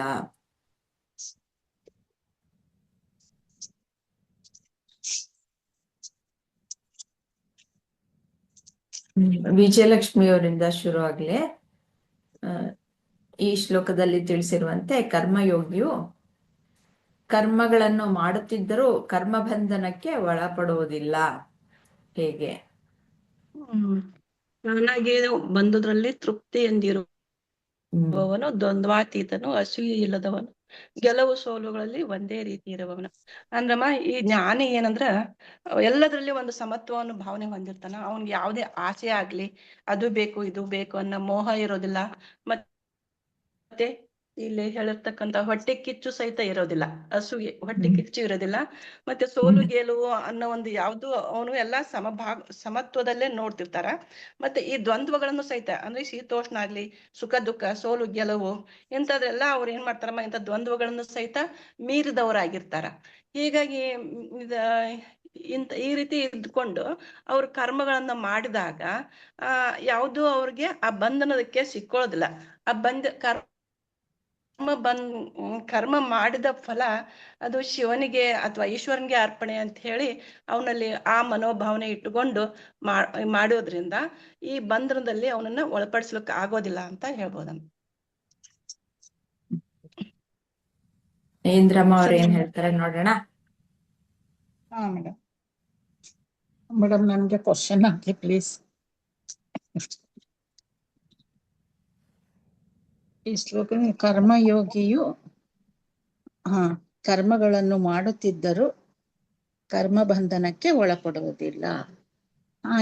ಏನ್ ಕೆಲಸ ಮಾಡ್ತಾ ಇದ್ರು ಕೂಡ ಕರ್ಮಯೋಗಿ ಅಂತಾನೆ ಇದು ಹೆಸರುಳ್ಳವನಾಗಿದ್ದಾನೆ. ಹಾಗಾಗಿ ಕರ್ಮ ಯಾವ್ದು ಅಂದ್ರೆ ದ್ವಂದ್ವನ್ನ ಇವನು ಮೀರಿರ್ತಾನೆ. ದ್ವಂದ್ವವನ್ನ ಸಿದ್ಧಿ ಮಾಡ್ಕೊಂಡ್ಬಿಟ್ಟಿರ್ತಾನೆ, ಸಮಬುದ್ಧಿಯಾಗಿ ತೆಗೆದುಕೊಂಡಿರ್ತಾನೆ. ಯೋಗಿ ಅಂತಕ್ಕಂಥ ಇವನು ಯೋಗಿ ಕರ್ಮ ಮಾಡಿದ್ರು ಅವನು ಅದಕ್ಕೆ ಬದ್ಧನಾಗಿರುವುದಿಲ್ಲ. ಬಂದದ ಏನ್ ಬರ್ತದೋ ಫಲ ಅದರಲ್ಲಿ ತೃಪ್ತನಾಗಿರ್ತಾನೆ. ಅಯ್ಯೋ ಇದು ಬಂತಲ್ಲ, ಇದು ಹೋಯ್ತಲ್ಲ, ಇದು ಜಾಸ್ತಿ ಬರ್ಬೇಕಿತ್ತು ಅಂತ ವ್ಯತೆ ಕೂಡ ಪಡೋದಿಲ್ಲ ಅವನು. ಏನ್ ಸಿಕ್ಕರು ಕೂಡ ಅದನ್ನ ತಿಂತಾನೆ. ಅದಕ್ಕೆ ರುಚಿನೇ ಆಗಿರ್ಬೇಕು, ಅದಕ್ಕೆ ಇದು ಕಡಿಮೆ ಆಯ್ತು ಅದು ಕಡಿಮೆ ಆಯ್ತು ಅಂತ ಹೇಳೋದಿಲ್ಲ ಅಥವಾ ತಿಳಿಯೋದು ಇಲ್ಲ ಅವನು. ಇದಕ್ಕೆ ಒಂದು ಬೆಸ್ಟ್ ಉದಾಹರಣೆ ಅಂದ್ರೆ ಮೇಡಮ್, ಶಿರ್ಡಿ ಸಾಯಿಬಾಬಾ ಅವರು ಡೈಲಿ ಇದಕ್ಕೆ ಹೋಗ್ತಾ ಇದ್ರಂತೆ, ಭಿಕ್ಷೆಗೆ ಹೋದಾಗ ಒಂದರಲ್ಲಿ ಒಂದು ಜೋಳಿಗೆ ಒಳಗೆ ರೊಟ್ಟಿ ಅನ್ನ ಆ ತರದ ಗಟ್ಟಿ ಪದಾರ್ಥಗಳನ್ನ, ಇನ್ನ ಒಂದು ಇದ್ರೊಳಗೆ ಅವ್ರದ್ದು ಅದೇನು ಅಂತ ಇದ್ರು ಗೊತ್ತಿಲ್ಲ, ಮರ್ತೋಗಿದೆ. ಆ ಒಂದು ಇದ್ರೊಳಗೆ ಮಜ್ಜಿಗೆ, ಸಾರು, ಪಲ್ಯ ಎಲ್ಲ ಮಿಕ್ಸ್, ಅದನ್ನೆಲ್ಲ ಹಾಕೊಂಡ್ ಬಂದು ಮತ್ತೆ ಅದನ್ನೆಲ್ಲ ತೆಗೆದುಕೊಂಡು ಬಂದು ಅವ್ರು ಇರ್ತಕ್ಕಂತಹ ವಾಸವಾಗಿರ್ತಕ್ಕಂತಹ ಇದ್ರೊಳಗೆ ಅದನ್ನೆಲ್ಲ ಮಿಕ್ಸ್ ಮಾಡಿ ಅದನ್ನ ಪ್ರಸಾದದ ರೂಪದಲ್ಲಿ ಎಲ್ಲರಿಗೂ ಹಂಚುತ್ತಿದ್ರಂತೆ, ತಾವು ತೆಗೆದುಕೊಳ್ತಿದ್ರಂತೆ. ಅದು ರುಚಿನೂ ಅವ್ರಿಗೆ ಅನ್ವಯ ಆಗ್ತಿರ್ಲಿಲ್ಲ, ಮತ್ತೆ ಯಾವುದೇ ಒಂದು ಇದನ್ನೂ ಇಲ್ಲ ಅವ್ರಿಗೆ, ಆ ಭಾವನೆನೇ ಇರ್ತಿರ್ಲಿಲ್ಲ. ಆ ತರದ ಒಂದು ನಿರ್ಲಿಪ್ತತೆ ಆಹಾರದಲ್ಲಿ, ನನಗೆ ರುಚಿನೂ ಅಂತಂದ್ರೆ ಬೇಕಾಗಿಲ್ಲ, ಇದು ಕೊಡು, ಇದು ಬೇಕು, ಅದು ಬೇಕು ಅಂತಕ್ಕಂತಹ ಇದು ಭಗವಂತನ ನಿಯಾಮಕ ಅಂತ ಹೇಳಿ ಯಾವುದನ್ನೇ ಒಂಥರ ಗೊಣಗುಟ್ಟದು ಅಂತೀವಲ್ಲ, ಅದನ್ನ ಸ್ವೀಕರಿಸ್ತಿದ್ರಂತೆ. ಅಂದ್ರೆ ದ್ವಂದ್ವವನ್ನ ಅವರು ಮೀರಿ ನಿಂತಿರ್ತಾರೆ. ಜೀವನದಲ್ಲಿ ಸುಖ ಬರ್ಬೋದು, ದುಃಖ ಬರ್ಬೋದು, ಲಾಭ ನಷ್ಟ, ಹೊಗಳಿಕೆ ತೆಗಳಿಕೆ, ಯಾವ್ದನ್ನ ಅದು ಬರ್ತದೋ ಅದು ಅದಕ್ಕೆ ಮನಸ್ಸನ್ನ ಕೊಡ್ತಾ ಇರ್ಲಿಲ್ಲ. ಇನ್ನೊಂದಕ್ಕೆ ಯಾವುದೇ ಅನಿಷ್ಟವಾದ್ರೂ ಆಗ್ಲಿ ಇಷ್ಟವಾದರೂ ಆಗ್ಲಿ ಆ ದ್ವಂದ್ವಗಳ ಅನುಭವಕ್ಕೆ ಅವರು ಯಾವಾಗ್ಲೂ ಕೂಡ ಅದನ್ನ ಶಾಶ್ವತವಾಗಿ ಅದನ್ನ ತೆಗೆದು ಹಾಕ್ಬಿಟ್ಟಿರ್ತಿದ್ರು. ತೆಗೆದು ಹಾಕಿ ಇರ್ತಕ್ಕಂತ ಒಂದು ಇದನ್ನ ನಾವು ಅವರ ಜೀವನ ಕ್ರಮದಲ್ಲಿ ನಾವು ನೋಡ್ತೇವೆ. ಮತ್ತೆ ಇದರಲ್ಲಿ ಮತ್ತೆ ಮಾತ್ಸರ್ಯ ಕೂಡ ಇವ್ರಿಗಿರೋದಿಲ್ಲ. ಒಬ್ರಿಗೆ ಒಳ್ಳೆಯದಾಗುತ್ತೆ ಅಂತಂದಾಗ ನಮಗೆ ಸ್ವಲ್ಪ ಹೊಟ್ಟೆ ಕಿಚ್ಚು ಬರ್ತದೆ. ಹೊಟ್ಟೆ ಕಿಚ್ಚು ಮೀನ್ಸ್ ಮಾತ್ಸರ್ಯ ಉಂಟಾಗ್ತದೆ. ಅಯ್ಯೋ ನನಗೆ ಬರ್ಲಿಲ್ವಲ್ಲ, ಇನ್ನೊಬ್ಬರಿಗೆ ಒಳ್ಳೇದಾಯ್ತಲ್ಲ, ಅಯ್ಯೋ ಅಂತ ಹೇಳಿ ಏನೋ ಒಂಥರ ಹೊಟ್ಟೆ ಕಿಚ್ಚನ್ನ ಪಡ್ತೇವೆ. ಅದು ಇದಾಗಿ ಅಂದ್ರೆ ಗೊಣಗಾಡ್ತಾ ಇರ್ತೇವೆ. ಅವ್ರಿಗೆ ಇದಾಗೋಯ್ತು, ಅದಾಗೋಯ್ತು, ಅವನ ಮಕ್ಕಳಿಗೆ ಮದ್ವೆ ಆಯ್ತು, ನನ್ನ ಮಗಳಿಗೆ ಇನ್ನ ಮದ್ವೆ ಆಗ್ಲಿಲ್ಲ, ಅವರ ಒಳ್ಳೆ ಸಿಗ್ಲಿಲ್ಲ, ಅವರು ಬಹಳ ಶ್ರೀಮಂತ ವರ್ಗಕ್ಕೆ ಸೇರ್ಬಿಟ್ರು, ಹಾಗೆ ಹೀಗೆ ಏನಾದ್ರೂ ಒಂದು ಜೀವನದಲ್ಲಿ ಈ ತರಹದ ಒಂದು ಬರ್ತಾ ಇರ್ತದೆ. ಅದನ್ನ ಈ ಕರ್ಮಯೋಗಿಯವರು ಅದನ್ನ ಸಮತೋಲನದಲ್ಲಿ ಅದಕ್ಕೆ ಸಾರಿ ಅವ್ರ ಅವರು ಬುದ್ಧಿ ಯಾವಾಗ್ಲೂ ಸಮತೋಲನದಲ್ಲಿ ಇರುತ್ತೆ, ಸಮತ್ವ ಬುದ್ಧಿ ಇರುತ್ತೆ ಅಂತ ನೀವು ಹೇಳ್ತಾ ಇದ್ದೀರಿ. ಹೌದು ಇನ್ನೊಂದು ಮೇಡಮ್. ಅವ್ರು ಯಾವಾಗ್ಲೂ ಏನೇ ಮೊದ್ಲು ಕೆಲಸ ಮಾಡಿದ್ರು ಲೋಕ ಕಲ್ಯಾಣಕ್ಕಾಗಿರ್ತೈತಿ ಅಥವಾ ಭಗವಂತನ ಒಂದು ಸೇವೆಗೋಸ್ಕರ ಮಾಡ್ತಿರ್ತಾರ. ಅವ್ರಿಗೆ ಒಂದು ಇಂಥದ್ ಬೇರೆದವ್ರಿಗೆ ಒಳ್ಳೇದಾಗ್ಲಿ ಅನ್ನೋ ಒಂದು ಮನೋಭಾವನೆನೂ ಇರೋದ್ರಿಂದ ಕರ್ಮ ಬಂಧನಕ್ಕೆ ಸಿಗೋದಿಲ್ಲ ಅಂತ ಹೇಳ್ಬೋದು. ಹಿಂದಿನ ಕಾಲದಲ್ಲಿ ಈ ಭಿಕ್ಷಾಟನೆ ಮಾಡಿ ಏನ್ ಸಿಗುತ್ತೋ ಅದನ್ನ ತಿನ್ಕೊಂಡು ಅವರು ಯೋಗ ಸಾಧನೆಯನ್ನು ಮಾಡ್ತಾ ಇದ್ರು. ಈ ನಮ್ಮ ಇಂದ್ರಿಯಗಳ ನಿಯಂತ್ರಣಕ್ಕೂ ಒಂದು ಅದು ಸಾಧನ. ಹೌದು, ಈಗ ಸಾಧ್ಯ ಇಲ್ಲ ಬಿಡಿ. ಭಂಗನೂ ಆಗ್ತಾ ಇದೆ. ಯಾಕೆಂದ್ರೆ ಏನು ಸಿಗುತ್ತೋ ಅದನ್ನ ತಿನ್ನೋದು ಅಲ್ವಾ, ಅದರಲ್ಲಿ ಏನು ಎಣಿಸದೆ ಇರುವಂತಹದ್ದು. ಅದನ್ನ ನಾವು ಈಗ ಮನೆಯಲ್ಲೇ ನಾವು ಅದನ್ನ ಅಭ್ಯಾಸ ಮಾಡಿ ನಾವು ನಮ್ಮ ಇಂದ್ರಿಯಗಳನ್ನ ನಿಯಂತ್ರಣದಲ್ಲಿ ಇಡೋದಕ್ಕೆ ಸಾಧ್ಯ ಇದೆ. ಆಗಿನ ಕಾಲದಲ್ಲಿ ಆ ರೀತಿಯಲ್ಲಿ ಎಲ್ಲ ಸಾಧಕರು ಆ ರೀತಿ ಮಾಡ್ತಾ ಇದ್ರು. ಅದೇ ಮಾಡ್ಬೇಕು ಅನ್ನೋದೇನೋ ಅಗತ್ಯ ಇಲ್ಲ, ಅವಾಗ ಅದು ಕಂಪಲ್ಸರಿ ಇತ್ತು. ಈಗ ನಮ್ಮನೇಲೆ ಇವಾಗ ಒಂದ್ 4-5 ಜನ ಇದೀವಿ ಅಂದ್ರೆ 5 ತರ ಬೇಕು. ಇವತ್ ಮಾಡಿದ್ದು ನಾಳೆ ಮಾಡಿದ್ರೆ ಮತ್ತೆ ಗೊಣಗ್ತಾರೆ. ರಿಪೀಟ್ ಆಗ್ಬಾರ್ದು, ಐಟಮ್ಸ್ ಇರ್ಬೇಕು. ದೇವ್ರು ಕೊಟ್ಟಿದ್ದು ತಿನ್ನಲ್ಲ. ಹಾಗೆ ಇವತ್ ಏನೋ ಒಂದ್ ತೊಂದ್ರೆ ಆಯ್ತು, ಏನೋ ಒಂದ್ ಸ್ವಲ್ಪ ಇದಾಗಿ ಕಡಿಮೆ ಐಟಮ್ಸ್ ಮಾಡಿದೀವಿ ಅಂತಂದ್ರೆ ಸಹಿಸ್ಕೊಡಲ್ಲ. ಹಾಗಿರ್ತೀವಿ ನಾವು. ಆದ್ರೆ ಇದೆಲ್ಲ ಸಾಧನೆ, ನಮ್ಮ ಇಂದ್ರಿಯಗಳನ್ನ ನಿಯಂತ್ರಣದಲ್ಲಿ ಇಟ್ಕೊಳ್ಬೇಕು. ಯೋಗಿಗೆ ತನ್ನ ಬುದ್ಧಿ ಮಿತಿ ಚೆನ್ನಾಗಿ ಗೊತ್ತಿರ್ತದೆ ಮೇಡಮ್. ಅವನ್ ದೇವ್ರು ಮಾಡಿಸ್ದಂಗೆ ಆಗ್ಲಿ, ಅವನ್ ಕೊಟ್ಟಂತಹದ್ದೇ ಸಾಕು, ಇದೇ ಪ್ರಸಾದ ಇವತ್ತಿಂದು ಅಂತಕ್ಕಂತ. ನೀನು ಯೋಗಿ ಆಗಪ್ಪ ಅಂತಾನೆ ಶ್ರೀಕೃಷ್ಣ ಹೇಳ್ತಾ ಇರೋದು. ಅದಕ್ಕೆ ಅದಕ್ಕೆ ಆವಾಗ ಸಮತ್ವ ಬುದ್ಧಿಯಲ್ಲಿ ಇರ್ತೀಯ ನೀನು, ಮನಸ್ಸು ಶಾಂತಿಯಿಂದ ಇಟ್ಕೊಂಡಿರ್ತೀಯ. ಇಲ್ಲ ಅಂದ್ರೆ ನೀನು ಅದ್ರ ಹಿಂದೆ ಹೋದ್ರೆ, ಇಲ್ಲ ನನಗೆ ನೆನ್ನೆ ಮಾಡಿದ್ದು ಇವತ್ ನಾನ್ ತಿನ್ನಲ್ಲ, ಆಮೇಲೆ ನೆನ್ನೆ ಮಾಡಿದ್ದ ಐಟಮೇ ಇವತ್ ನಾನ್ ತಿನ್ನಲ್ಲ ಅಂತಂದ್ರೆ ನನ್ನ ಇಂದ್ರಿಯಗಳ ನಿಯಂತ್ರಣ ಇಲ್ಲ ಅಂತ ಅರ್ಥ. ಆವಾಗ ಮನಸ್ಸು ಸಿಕ್ಕದೇ ಇದ್ದಾಗ ಮನಸ್ಸು ತುಂಬಾ ಕಳವಳಕ್ಕೆ ಒಳಪಡುತ್ತೆ, ಖಿನ್ನತೆಗೆ ಒಳಗಾಗತ್ತೆ. ಅದಕ್ಕೋಸ್ಕರ ಇಲ್ಲ, ಯಾವುದ ರೀತಿಯಲ್ಲಿ ಬಂದ್ರು ಸಹ, ಎಂತಹ ಕಂಡೀಷನ್ ಅಲ್ಲಿ ಇದ್ರು ಸಹ ನಾನು ಸಮತ್ವ ಭಾವದಲ್ಲಿ ಇರ್ತೀನಿ. ನನ್ಗೆ ಇವತ್ತಿತ್ತ ಸರಿ ಇಲ್ಲ ಸರಿ, ಎರಡನ್ನು ನಾನು ಒಂದೇ ರೀತಿಯಲ್ಲಿ ನೋಡ್ತೀನಿ ಅನ್ನುವುದು ಇರಬೇಕು. ಅದು ದ್ವಂದ್ವವನ್ನು ಮೀರಿದ್ದು. ಹೌದು.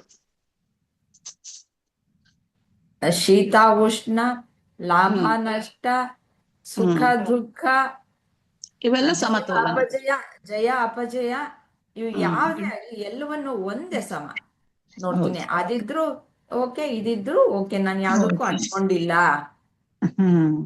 ಅನ್ನೋದೇ ದ್ವಂದ್ವದಿಂದ ಹೊರಗಡೆ ಬಂದು ನೋಡುವಂಥದ್ದು, ಸಮಚಿತ್ತರಾಗಿ ಇರೋದಕ್ಕೆ ಸಾಧ್ಯವಾಗುವಂತಹದ್ದು. ಅದನ್ನ ನಾವು ಮನೆಯಲ್ಲೇ ದಿನನಿತ್ಯವೇ ಪ್ರಾಕ್ಟೀಸ್ ಮಾಡ್ಬೋದು. ಒಬ್ರು ಮಾಡ್ಬೋದು, ಮನೆಯವರೆಲ್ಲದು ಮಾಡ್ಬೇಕಲ್ಲ. ಅಲ್ಲ, ಮಾಡಿದ್ರೆ ಅಂತವನು ಯೋಗಿ ಆಗ್ತಾನೆ, ಅಂತವನು ಜ್ಞಾನಿ ಅಂತಂದ್ಬಿಟ್ಟು ಅಷ್ಟೇ. ಆಗದೆ ಇರೋರಿಗೆ ಏನು ಮಾಡಕ್ಕಾಗಲ್ಲ.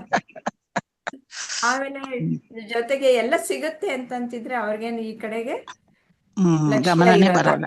ಹೌದು. ಲಕ್ಷ್ಯ ಇರಲ್ಲ. ಏನ್ ಬೇಕಾಗಿಲ್ಲ ನಮ್ಗೆ, ನಾವು ಆನಂದವಾಗಿ ಇದೀವಿ, ಇವಾಗಿರೋ ಆನಂದವೇ ಸಾಕು ನಮ್ಗೆ ಅಂತಂದ್ಬಿಟ್ಟು ಇರ್ತಾರೆ. ಹೌದು, ಇದ್ರಲ್ಲೇ ಆನಂದ ಇದೆ ಅಂತ ಹೇಳ್ತಾರೆ. ಆನಂದ ಇದೆ ಅಂತಂದ್ಬಿಟ್ಟು ಇಗಳೇ ಇಲ್ಲ. ಆದ್ರೆ ಅದು ಶಾಶ್ವತವಾಗಿರಲ್ಲ. ಒಂದಿನ ಅದು ಬದಲಾವಣೆ ಆಗಬಹುದು. ಇವತ್ತು ಚೆನ್ನಾಗಿ ಸಿಗ್ಬಹುದು, ನಾಳೆ ಸಿಗದೆ ಇರುವಂತಹ ಕಂಡೀಷನ್ ಬರ್ಬೋದು. ಕೊರೋನಾ ಬಂತು ಅಲ್ವಾ, ಯಾರು ಗೊತ್ತಿತ್ತು? ಅವಾಗ ಅಡ್ಜಸ್ಟ್ ಆಗ್ಬೇಕಲ್ಲ. ಆತರ ಕಂಡೀಷನ್ ಬಂದಾಗ ಸುನಾಮಿ ಬಂತು, ಅದಕ್ಕೂ ಸಹ ಅಡ್ಜಸ್ಟ್ ಆಗ್ಬೇಕು ಅಲ್ವಾ. ಹೌದು.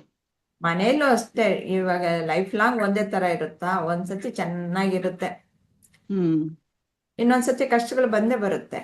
ಅವಾಗ ಕಷ್ಟ ಬರ್ಲಿ ಸುಖ ಬರ್ಲಿ ಎರಡನ್ನು ಹೆಂಗ್ ಹೊಂದಾಣಿಕೆ ಮಾಡ್ಕೊಂಡು ಹೋಗುದು ಅನ್ನೋದು ಸಮರ್ಥ.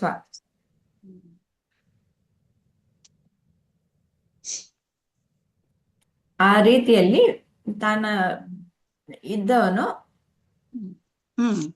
ಇದ್ದ ಅಂತಂದ್ರೆ ಅವನಿಗೆ ಕರ್ಮ ಬಂಧನ ಅನ್ನೋದು ಇರಲ್ಲ. ದ್ವಂದ್ವಗಳು ಯಾವಾಗಿರಲ್ಲ? ನನ್ಗೆ ಇಷ್ಟ ಅನಿಷ್ಟ ಅನ್ನೋದು ನಾವು ನೆನ್ನೆ ನೋಡಿದ್ವಲ್ಲ, ಅವುಗಳಿಂದ ಹೊರಗಡೆ ಬಂದಾಗ ಈ ಒಂದು ದ್ವಂದ್ವಗಳನ್ನ ಇಡ್ತೀವಿ.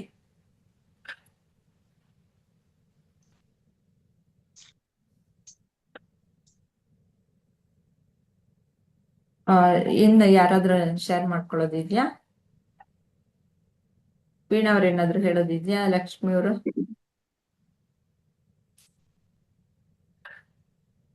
ಅದೇ ಅಹಂಕಾರನ ನಾಶಪಡಿಸ್ಕೊಂಡವನು ಸ್ವಾರ್ಥನೇ ಇಲ್ದೆ ತನ್ನ ಬುದ್ಧಿ ಮತ್ತೆ ಮನಸ್ಸನ್ನ ಹತೋಟಿಯಲ್ಲಿಟ್ಟವನು ಯಾವಾಗ್ಲೂ ತೃಪ್ತಿಯಾಗಿರ್ತಾನಲ್ವಾ ಮೇಡಮ್.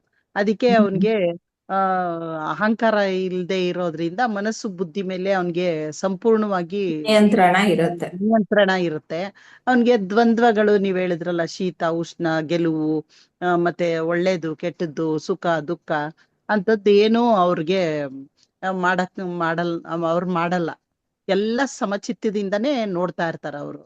ಆಮೇಲೆ ಎಲ್ಲಿ ಬುದ್ಧಿ ಮನ್ಸೆಲ್ಲ ಅವ್ರಿಗೆ ನಾನಲ್ಲ ಅಂತ ಅನ್ಸ್ಬಿಟ್ಟಿರುತ್ತೋ ಆವಾಗ ಅವರು ಹೊಟ್ಟೆ ಕಿಚ್ಚು ಪಡಲ್ಲ. ಆಮೇಲೆ ಸೋಲು ಗೆಲುವು ಅನ್ನೋದು ಅವ್ರಿಗೆ ಇರಲ್ಲ, ಏನು ಇದಾಗಿರಲ್ಲ. ಯಾವಾಗ್ಲೂ ಅವರು ದ್ವಂದ್ವಾತೀತವಾಗಿರ್ತಾರೆ. ದ್ವಂದ್ವನೇ ಇರಲ್ಲ. ಅವರು ಸಮಚಿತ್ತತೆಯಿಂದನೇ ಎಲ್ಲನೂ ಸ್ವೀಕರಿಸ್ತಾ ಇರ್ತಾರೆ ಅಂತವ್ರು. ಅದೇ ಅವರು ಆತ್ಮ ಸಾಕ್ಷಾತ್ಕಾರವಾಗಿ ಜೀವನ್ ಮುಕ್ತರ ಬಂಧನದಲ್ಲಿ ಇರಲ್ಲ ಅವರು ಅಂತ. ಬಂಧನಕ್ಕೊಳಕಾಗಿರಲ್ಲ, ಜೀವನ್ ಮುಕ್ತರಾಗಿರ್ತಾರೆ ಅಂತ ಅರ್ಥ ಮೇಡಮ್. ಅವ್ರಿಗೆ ಕರ್ಮ ಬಂಧನ ಅನ್ನೋದು ಉಂಟಾಗಲ್ಲ. ಆಗಲ್ಲ. ಅವರು ಬಾಹ್ಯವಾಗಿ ಕರ್ಮ ಮಾಡಿದ್ರು ಅವ್ರಿಗೆ ಅಂಟಲ್ಲ. ಅದು ಪಕ್ಷಾತೀತವಾಗಿರುತ್ತೆ. ಆಮೇಲೆ ಒಳ್ಳೇದೇ ಇರುತ್ತೆ.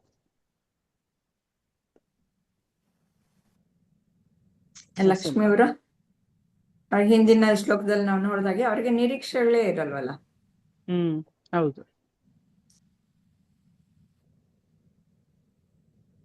ಅವ್ರಿಗೆ ಅದಮ್ಮ ದೇಹ ಮನಸ್ಸು ಬುದ್ಧಿ ನಾನನ್ನದ ಅಹಂಕಾರ ಅನ್ನದ ಇರಂಗಿಲ್ರಿ ಮೇನ್ ಆಗಿ.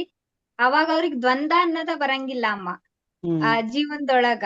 ಆದ್ರಿಂದ ಅವ್ರಿಗೆ ಅದು ಏನ ಕೆಲ್ಸ ಮಾಡಿದ್ರುನು ಅದ್ರೊಳಗ ಯಶಸ್ಸು ಸಿಗ್ತತೆ ಹೊರ್ತುನು ಯಾವ್ದು ಫೇಲ್ಯೂರ್ ಅನ್ನದ ಬರಂಗಿಲ್ರಿ ಹೆಚ್ಚಿಂದ ಹೆಚ್ಚು. ಯಾಕಂದ್ರ ಅವ್ರು ಸಮಚಿತ್ತವಾಗಿ ಇರ್ತಾರಮ್ಮ. ತಗೊಳೋದು ಸಮಚಿತ್ತಾಗಿ ತಗೊಳೋದೆ. ಈಗ ನಾವ್ ಏನೋ ಒಂದು ತಿನ್ನಾಕ್ ಕೊಟ್ಟಾಗ ನಮಗ್ ಕಹಿ ಅಥವಾ ಸ್ವೀಟ್ ರುಚಿ ಗೊತ್ತಾಗಂಗಿಲ್ಲ ಅಂದಾಗ ಅದ್ ನಾವ್ ಸಮಾಗೆ ತಗೊಂಡ್ಬಿಡ್ತೇವಮ್ಮ. ಅದನ್ನ ಚೆನ್ನಾಗಿತ್ತು ಅಂತಂದ ಹೇಳ್ತೇವ್ರಿ. ಆತರ ಅವ್ರ ಜೀವನದೊಳಗೆ ಏನ ಬಂದ್ರುನು ಅವ್ರ ಸಮಚಿತ್ತದಿಂದ ತಗೊಳೋದ್ರಿಂದ ಸಕ್ಸಸ್ ಅಥವಾ ಫೇಲ್ಯೂರ್ ಅನ್ನೋದು ಅವ್ರಿಗೆ ಇರಂಗೇ ಇಲ್ಲ ಅಂತಂದ್ ಹೇಳಿ ನನಗ್ ಹಂಗ ಅನಿಸ್ತವಮ್ಮ. ಮುಂದಿನ ಶ್ಲೋಕಕ್ಕೆ ಹೋಗೋಣ. ಹ್ಞೂನ್ರಿ. ಗತ ಸಂಗಸ್ಯ ಮುಕ್ತಸ್ಯ ಜ್ಞಾನಾವಸ್ಥಿತ ಚೇತಸಃ ಯಜ್ಞಯಾಚರತಿ ಕರ್ಮ ಸಮಗ್ರಂ ಪ್ರವಿಲೀಯತೆ. ಅವರು ಭೌತಿಕ ವಸ್ತುಗಳ ಬಂಧನದಿಂದ ಬಿಡುಗಡೆ ಹೊಂದುತ್ತಾರೆ ಮತ್ತು ಅವರ ಬುದ್ಧಿಯು ದೈವಿಕ ಜ್ಞಾನದಲ್ಲಿ ಸ್ಥಾಪನೆ ಆಗುತ್ತದೆ. ಅವರು ಎಲ್ಲಾ ಕ್ರಿಯೆಗಳನ್ನು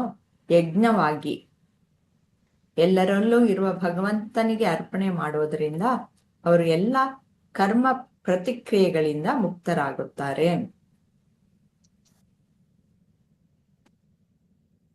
ಆಗಿರುತ್ತಾರೆ. ವೀಣಾ ಅವರು ಶುರು ಮಾಡ್ತೀರಾ?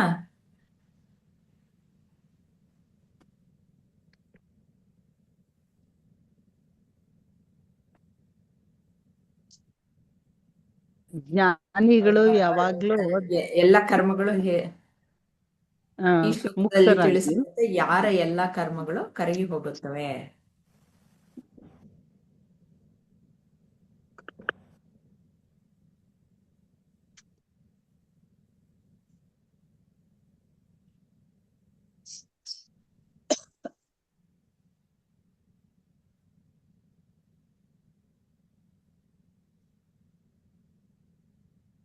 ಅವರು ಭೌತಿಕವಾಗಿ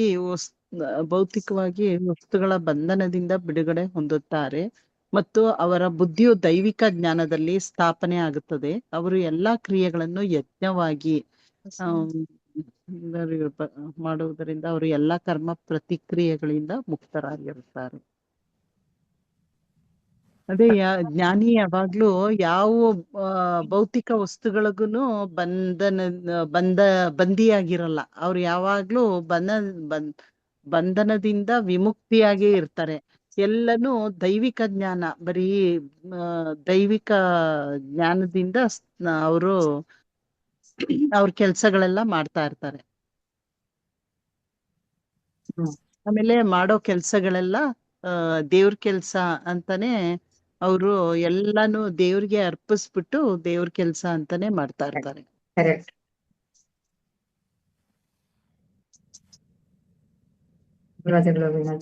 ಹಿಂದಿನ ಇದರಲ್ಲಿ 21ನೇ ಶ್ಲೋಕದಲ್ಲಿ ನಾವು ಅಪರಿಗ್ರಹ ಹೇಳಲಿಲ್ಲ. ಈ ಅಪರಿಗ್ರಹ ಅಂದ್ರೆ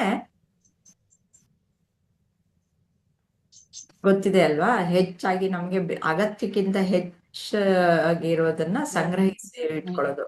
ಅಂತಹದ್ದು ಜ್ಞಾನಿ ಮಾಡಲ್ಲ.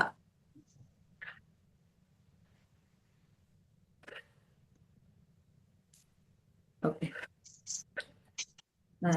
ಲಕ್ಷ್ಮೀಜಿ ನಿಮ್ಮ ಅನಿಸಿಕೆ ಶೇರ್ ಮಾಡ್ಕೊಳ್ಳಿ. 23.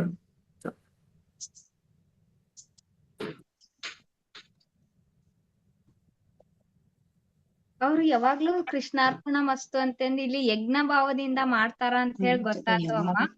ಯಾವಾಗ್ಲೂ ಅವ್ರು ಒಂದ್ ಅರ್ಪಣಾ ಭಾವದಿಂದ ಮಾಡ್ತಾರ್ರಿ. ತಮ್ಮ ಈಗ ಅರ್ಪಣ ಬೇರೆದವ್ರ ಸಲುವಾಗ್ರಿ ಅಥವಾ ಸೇವೆ ಅಂತ ಹೇಳಿ ಹೇಳ್ಬೋದು ಅಮ್ಮ. ಆತರ ಅವ್ರು ಮಾಡೋದ್ರಿಂದ ಅವ್ರಿಗೆ ಯಾವ್ದ ಬಂದಿರೋದು ಕರ್ಮದಿಂದ ಮುಕ್ತಿ ಸಿಗ್ತತಿ ಅಂತಂದ್ ಹೇಳಿ ಹಂಗ ಅನ್ನಿಸ್ತವಮ್ಮ. ಇದಕ್ಕೆಲ್ಲ ನಾವು ಗುರುಜಿ ಹೆಂಗದಾರ ಅಂತ ಹೇಳಿ ನೋಡ್ಕೊಂಡ್ ಹೋದ್ರ ಅವ್ರು ಯಾವ್ದ ಕೆಲ್ಸ ಮಾಡಿದ್ರು ಪ್ರತಿಯೊಬ್ರಿಗೋಸ್ಕರ ರೀ. ಈಗ ನೋಡ್ರಿ ಅವ್ರದ್ದು ಏನಾರ ಪರ್ಸನಲ್ ಕೆಲಸ ಇರ್ತಾವು, ಏನಾರ ಮಾಡಿರ್ತಾವಮ್ಮ. ನಮ್ ಸಲುವಾಗಿ ಟೈಮ್ ಕೊಟ್ಬಿಟ್ಟು ಎಷ್ಟೊಂದೆಲ್ಲಾ ಕ್ಲಾಸ್ ತಮ್ಮೊಳಗಿರೋ ವಿದ್ಯೆನೆಲ್ಲ ನಮ್ಗ ಧಾರೆ ಎರಿತಾ ಇರ್ತಾರ್ರಿ. ಅದು ಯಜ್ಞ ಭಾವದಿಂದ ಕೃಷ್ಣಾರ್ಪಣ ಮಸ್ತು ಅಂತಂದ್ ಹೇಳಿ ಎದುರಿಗೆ ಇರೋರು ಕೃಷ್ಣನ ಅವ್ರಿಗ್ ನಾನ್ ಹೇಳ್ಕೊಡ್ತಾನ ಅದೇನಿ ಅನ್ನೋ ಭಾವನೆಯಿಂದ ಹೇಳ್ಕೊಡೋದ್ರಿಂದ ಅದು ನಮಗ ಅವ್ರಿಗ್ ಕರ್ಮ ಬಂಧನ ಇರಂಗೇ ಇಲ್ಲ ಅಂತ ಅವ್ರು ಮುಕ್ತರಾಗ್ಬಿಡ್ತಾರ ಅದ್ರಿಂದ ಅಂತಂದ್ ಹೇಳಿ ನನಗ್ ಹಂಗ ಅನಸ್ತಮ್ಮ. ಅವ್ರ ಭೌತಿಕ ವಸ್ತುಗಳಿಂದಾನು ಬಂಧನ ಇರಂಗೇ ಇಲ್ರಿ ಅವ್ರಿಗೆ ಅಂತ ಹೇಳಿ ಕೊಟ್ಟಾರ್ರಿ ಇದ್ರೊಳಗ. ಬಿಡುಗಡೆ ಹೊಂದಿರ್ತಾರ ಅಂತಂದ್ ಹೇಳಿ. ಭೌತಿಕ ವಸ್ತು ಅಂತಂದ್ ಹೇಳಿದ್ರ ನಮ್ ಸ್ವಂತ ಕೆಲ್ಸ ಅಮ್ಮ.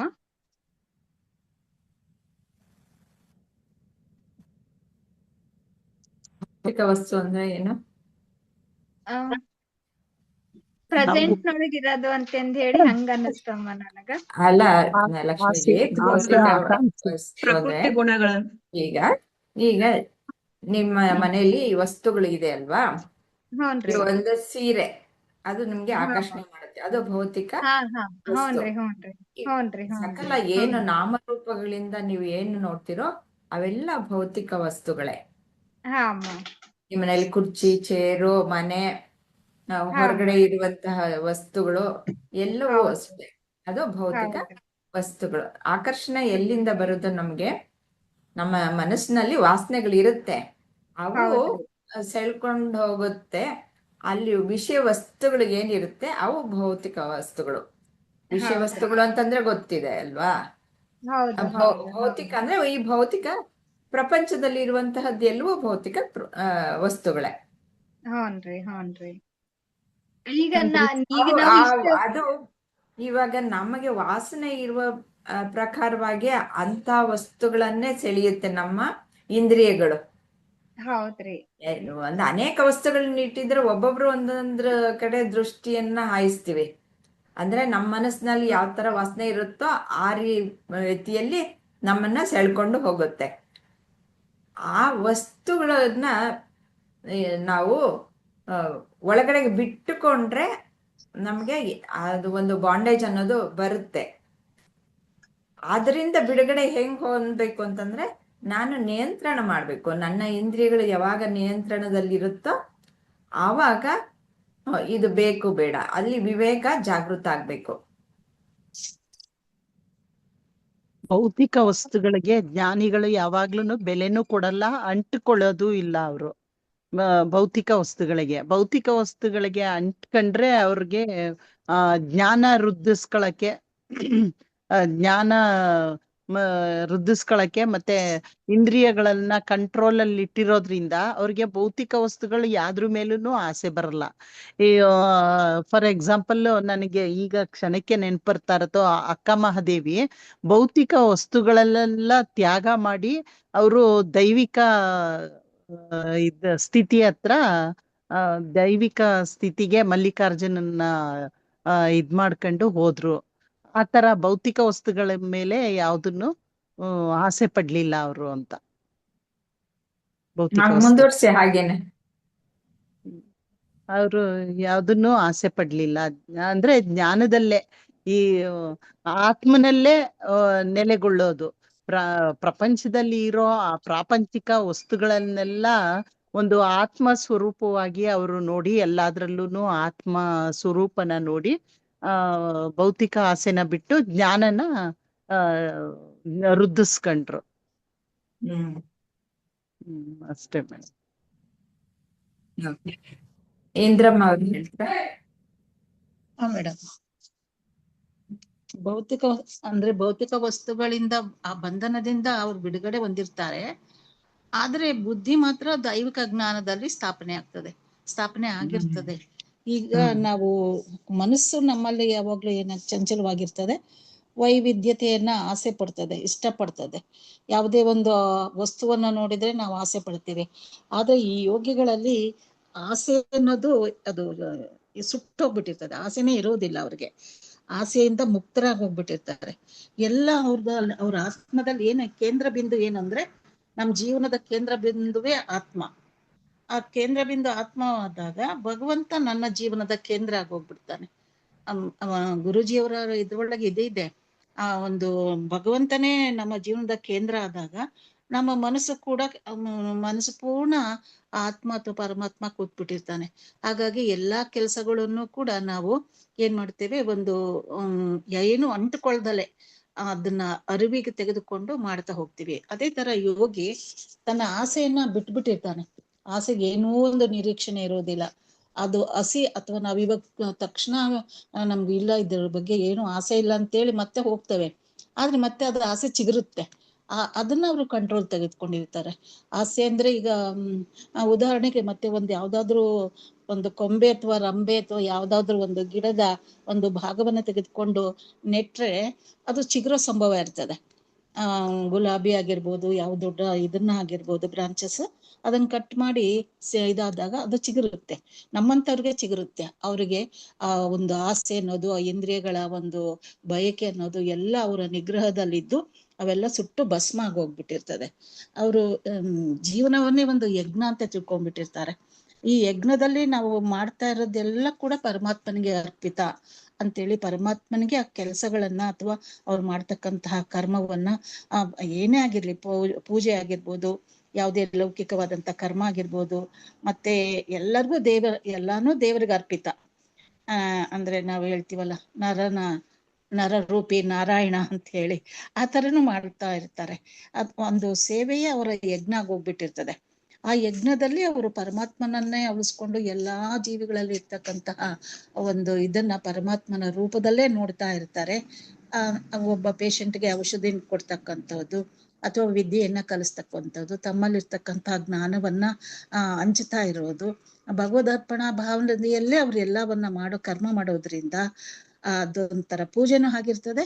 ಅವ್ರು ಯಾವುದೋ ಬಂಧನಕ್ಕೂ ಒಳಗಾಗಿರೋದಿಲ್ಲ. ಯಾಕೆಂದ್ರೆ ಅವರು ತೋರಿಕೆಗಾಗಿ ಮಾಡ್ತಾ ಇರಲ್ಲ, ಶೋಗೋಸ್ಕರ ಅವರು ಏನು ಮಾಡೋದಿಲ್ಲ. ದೇವರಿಂದ ತನ್ನ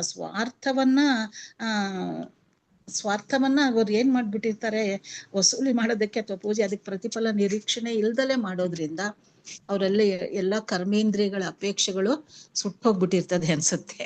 ಅಂತ ಯೋಗಿ ಕರ್ಮ ಮಾಡಿದ ತಕ್ಷಣ ಯಾವುದೇ ಕರ್ಮ ಮಾಡಿದ್ರು ಅದರಲ್ಲಿ ನಿರೀಕ್ಷಣೆಗೆ ಏನು ಒಳಪಡುವುದಿಲ್ಲ, ಅದು ಚಿಗುರೋದು ಇಲ್ಲ ಆಸೆ ಅನ್ನೋದು. ಒಂದು ಅದೇ ಕಮಲದ ಹೂವು ಕೆಸರಿನಲ್ಲಿ ಇದ್ದ ಹಾಗೆ ಅವ್ರ ಕೆಲಸವನ್ನ ನಿರ್ವಹಿಸ್ತಾರೆ. ನಿರ್ವಿಕರ್ಮರಾಗಿ ಅವ್ರು ಇರೋದಿಲ್ಲ. ಹೇಗೆ ದೇಹ ಪೋಷಣೆಗೋಸ್ಕರ ಬೇಕು, ಅವರು ರುಚಿಗೆ ಅಥವಾ ಯಾವುದೇ ಒಂದು ಇದಕ್ಕೆ ಇಂದ್ರಿಯಗಳ ಅಪೇಕ್ಷೆಗೆ ಅಲ್ಲ, ದೇಹ ಪೋಷಣೆಗೆ ಎಷ್ಟು ಬೇಕೋ ಏನ್ ಸಿಗ್ತದೋ ಅದನ್ನ ಸ್ವೀಕರಿಸಿ ಅವ್ರ ಜೀವನವನ್ನ ಮಾಡ್ತಿರ್ತಾರೆ. ಹೀಗೆ ಅವ್ನ ಕರ್ಮ ಎಲ್ಲ ಒಂಥರ ಉರಿದ ಬೀಜ. ಅಂದ್ರೆ ಉರಿದ ಬೀಜ ಮೀನ್ಸ್ ಸುಟ್ಟು ಬೀಜ ಎಲ್ಲ ಹಾಕಿದ್ರು ಅದು ನೆಲಿಯೋದು ಚಿಗುರೋದಿಲ್ಲ, ಚಿಗುರಲ್ಲ. ಬೀಜ ಉರಿದಿದ್ರೆ ಈ ಚಿಗುರಲ್ಲ. ಹಸಿ ಅಂದ್ರೆ ನಮ್ಮಲ್ಲಿ ಯಾವುದೇ ಒಂದು ಅಪೇಕ್ಷೆ ಸಣ್ಣ ಪ್ರಮಾಣದಲ್ಲಿ ಇದ್ರೂ ಕೂಡ ಅದು ಚಿಗುರ್ತದೆ. ಆ ಬಯಕೆ ಅನ್ನೋದು ಎಲ್ಲಾ ಬೇರೆನ ಹಿಮ್ಮೆಟ್ಟಿ ಮೇಲ್ ಬರ್ತಕ್ಕಂತಹ ಒಂದು ಪರಿಸ್ಥಿತಿ ಕೂಡ ಇರ್ತದೆ. ಜ್ಞಾನಿಗಳಿಗೆ ಹಾಗಾಗೋದಿಲ್ಲ. ಅವ್ರಿಗೆ ಸಂಘ ಯಾವುದೇ ಆಗಿ ಒಂದು ಮುಕ್ತರಾಗ್ಬಿಟ್ಟಿರ್ತಾರೆ. ಮುಕ್ತರಾಗಿ ಎಲ್ಲಾ ಆತ್ಮಗಳಲ್ಲೂ ಕೂಡ ಪರಮಾತ್ಮನನ್ನ ನೋಡ್ತಾರೆ. ತಮ್ಮ ಜೀವನದ ಕೇಂದ್ರನೇ ಆತ್ಮ ಅಥವಾ ಪರಮಾತ್ಮ ಆದಾಗ ಯಾವೊಂದು ಇದು ಬರೋದಿಲ್ಲ ಅಂತ ನನ್ನ ಅನಿಸಿಕೆ ಮೇಡಮ್. ಅರ್ಪಣೆ ಮಾಡ್ಬಿಟ್ಟಿರ್ತಾರೆ, ಎಲ್ಲಾ ಕರ್ಮ ಪ್ರತಿಕ್ರಿಯೆಗಳಿಂದ ಮುಕ್ತರಾಗ್ಬಿಟ್ಟಿರ್ತಾರೆ. ಯಾವ ಕರ್ಮ ಮಾಡಿದ್ರು ಕೂಡ ಅದಕ್ಕೆ ಪ್ರತಿಕ್ರಿಯೆ ಏನೇ ಆಗಿರ್ಬೋದು, ನಿರ್ಲಿಪ್ತರಾಗಿ ಅವರು ಜ್ಞಾನವನ್ನು ಹೊಂದಿರ್ತಾರೆ. ಜ್ಞಾನಿಗಳ ಜೀವನನೇ ಆತರ ಅನ್ಸುತ್ತೆ. ಕರ್ಮಯೋಗಿಗಳು ಅನ್ಬೋದು, ಜ್ಞಾನಿಗಳು ಅನ್ಬೋದು, ಅಲ್ಲ ಮೇಡಮ್? ಜ್ಞಾನಿಗಳ ವಿಜಯಲಕ್ಷ್ಮಿ ಅವರು ಎಲ್ಲ ಚೆನ್ನಾಗಿ ಹೇಳಿದ್ರಲ್ಲಮ್ಮ. ಹೇಳಿದ್ರ ಅವ್ರ ಎಲ್ಲರೂ ಚೆನ್ನಾಗಿ ಹೇಳ್ತೀರ. ಈ ಭೌತಿಕ ವಸ್ತುಗಳಿಂದ ಯಾವ ಜ್ಞಾನಿ ಬಿಡುಗಡೆ ಹೊಂದಿದಾಗ ಅವನಲ್ಲಿ ಅವನು ಭಗವಂತನಿಗೆ ಶರಣಾಗತಿಯನ್ನು ಹೊಂದಿಬಿಟ್ಟು ಏನೇ ಕೆಲಸ ಮಾಡ್ಲಿ, ಈಗ ಮೊದಲಿನ ಒಂದು ಶ್ಲೋಕದಲ್ಲಿ ನೋಡಿದ್ವಿ, ದ್ವಂದ್ವಗಳನ್ನ ಅದರಿಂದನೂ ಮುಕ್ತನಾಗಿರ್ತಾನೆ. ಮತ್ತು ಅವನಲ್ಲಿ ಕಲ್ಮಶವಾದಂತ ಯಾವ ಗುಣಗಳು, ಆ ಕಲ್ಮಶ ಗುಣಗಳಿಂದ ಅವನು ಬಿಡುಗಡೆ ಆಗಿರ್ತಾನೆ. ಯಾವಾಗ್ಲೂ ಅವನಲ್ಲಿ ಒಂದು ಶುದ್ಧವಾದ ಮನಸ್ಸು ಹೊಂದಿ ತನ್ನ ಕರ್ಮಗಳನ್ನ ಮಾಡ್ತಾನೆ. ಮೊದಲೇ ಅವನು ಭಗವಂತನಿಗೆ ಶರಣಾಗತಿಯಾಗಿ ಬಿಟ್ಟಿರ್ತಾನ. ಈ ರೀತಿ ಇದ್ದಾಗ ಅವನು ಏನೇ ಕರ್ಮ ಮಾಡಿದ್ರು ಅದು ದೇವರಿಗೆ ಅರ್ಪಣೆ ಆಗಿಬಿಟ್ಟಿರ್ತತಿ, ಶಿವಾರ್ಪಣ ಅಂತ ಹೇಳಿ. ಇನ್ನು ಅವ ಏನು ಒಂದು ಈ ದೈವಿಕ ಕ್ರಿಯೆಗಳಲ್ಲಿ ಮಾಡಿದಂತ ಕೆಲಸ ಕರ್ಮಗಳೆಲ್ಲ ಸಂಪೂರ್ಣವಾಗಿ ಅವನು ಅಲ್ಲಿ ಒಂದು ಯಜ್ಞದಲ್ಲಿ ಏನಂತಾರಮ್ಮ ಸುಟ್ಟು ಹೋಗ್ತವು ಅಂತ ಹೇಳಿ. ತನ್ನ ಒಂದು ಕರ್ಮಗಳು ಏನೇ ಕರ್ಮ ಮಾಡ್ಲಿ ಅವು ಎಲ್ಲ ಒಂದು ಯಜ್ಞದಲ್ಲಿ ಸುಟ್ಟು ಹೋಗ್ತವು. ಹೀಗಾಗಿ ಅವನಲ್ಲಿ ಯಾವ ಒಂದು ಪಾಪ ಕರ್ಮಗಳು ಇರೋದಿಲ್ಲ. ಈ ಭೌತಿಕ ವಸ್ತುಗಳ ಬಂಧನಕ್ಕೂ ಅವನು ಬಂಧನದಲ್ಲಿ ಸಿಕ್ಕೊಳ್ಳೋದಿಲ್ಲ. ಎಲ್ಲಾ ಏನೇ ಕ್ರಿಯೆ ಮಾಡಿದ್ರು ಅದರಿಂದ ಅವನು ಮುಕ್ತನಾಗ್ತಾನೆ ಅಂತ ಹೇಳ್ಬೋದು. ಏನು ಒಂದಷ್ಟು ಸರಿ.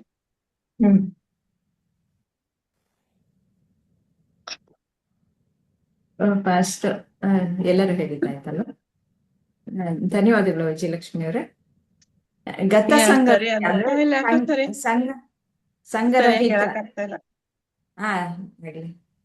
ಸಂಘರಹಿತ ಗತ ಸಂಘಸ್ಯ ಅಂತಂದ್ರೆ ಸಂಘರಹಿತನಾಗಿರ್ತಾನೆ. ಅಂದ್ರೆ ಯಾವ್ದ್ರ ಸಂಘ ಅಂತಂದ್ರೆ ಇವಾಗ ನೀವೆಲ್ಲ ಹೇಳಿದ್ರಿ, ಭೌತಿಕ ವಸ್ತುಗಳಿಂದ ಸಂಘವನ್ನು ಇಟ್ಕೊಂಡಿರಲ್ಲ ಅಂತ.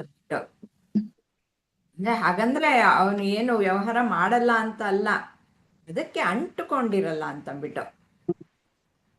ಊಟ ಮಾಡದೇ ಇರ್ತಾನ ಅಥವಾ ವಸ್ತುಗಳನ್ನ ಉಪಯೋಗಿಸ್ತಾ ಇರ್ತಾನ, ಉಪಯೋಗಿಸ್ತಾನೆ. ಆದ್ರೆ ಆದ್ರೆ ಅವ್ನ್ಗೆ ಎಷ್ಟು ಬೇಕು ಅಷ್ಟನ್ನೇ ಉಪಯೋಗ ಮಾಡ್ತಾನೆ.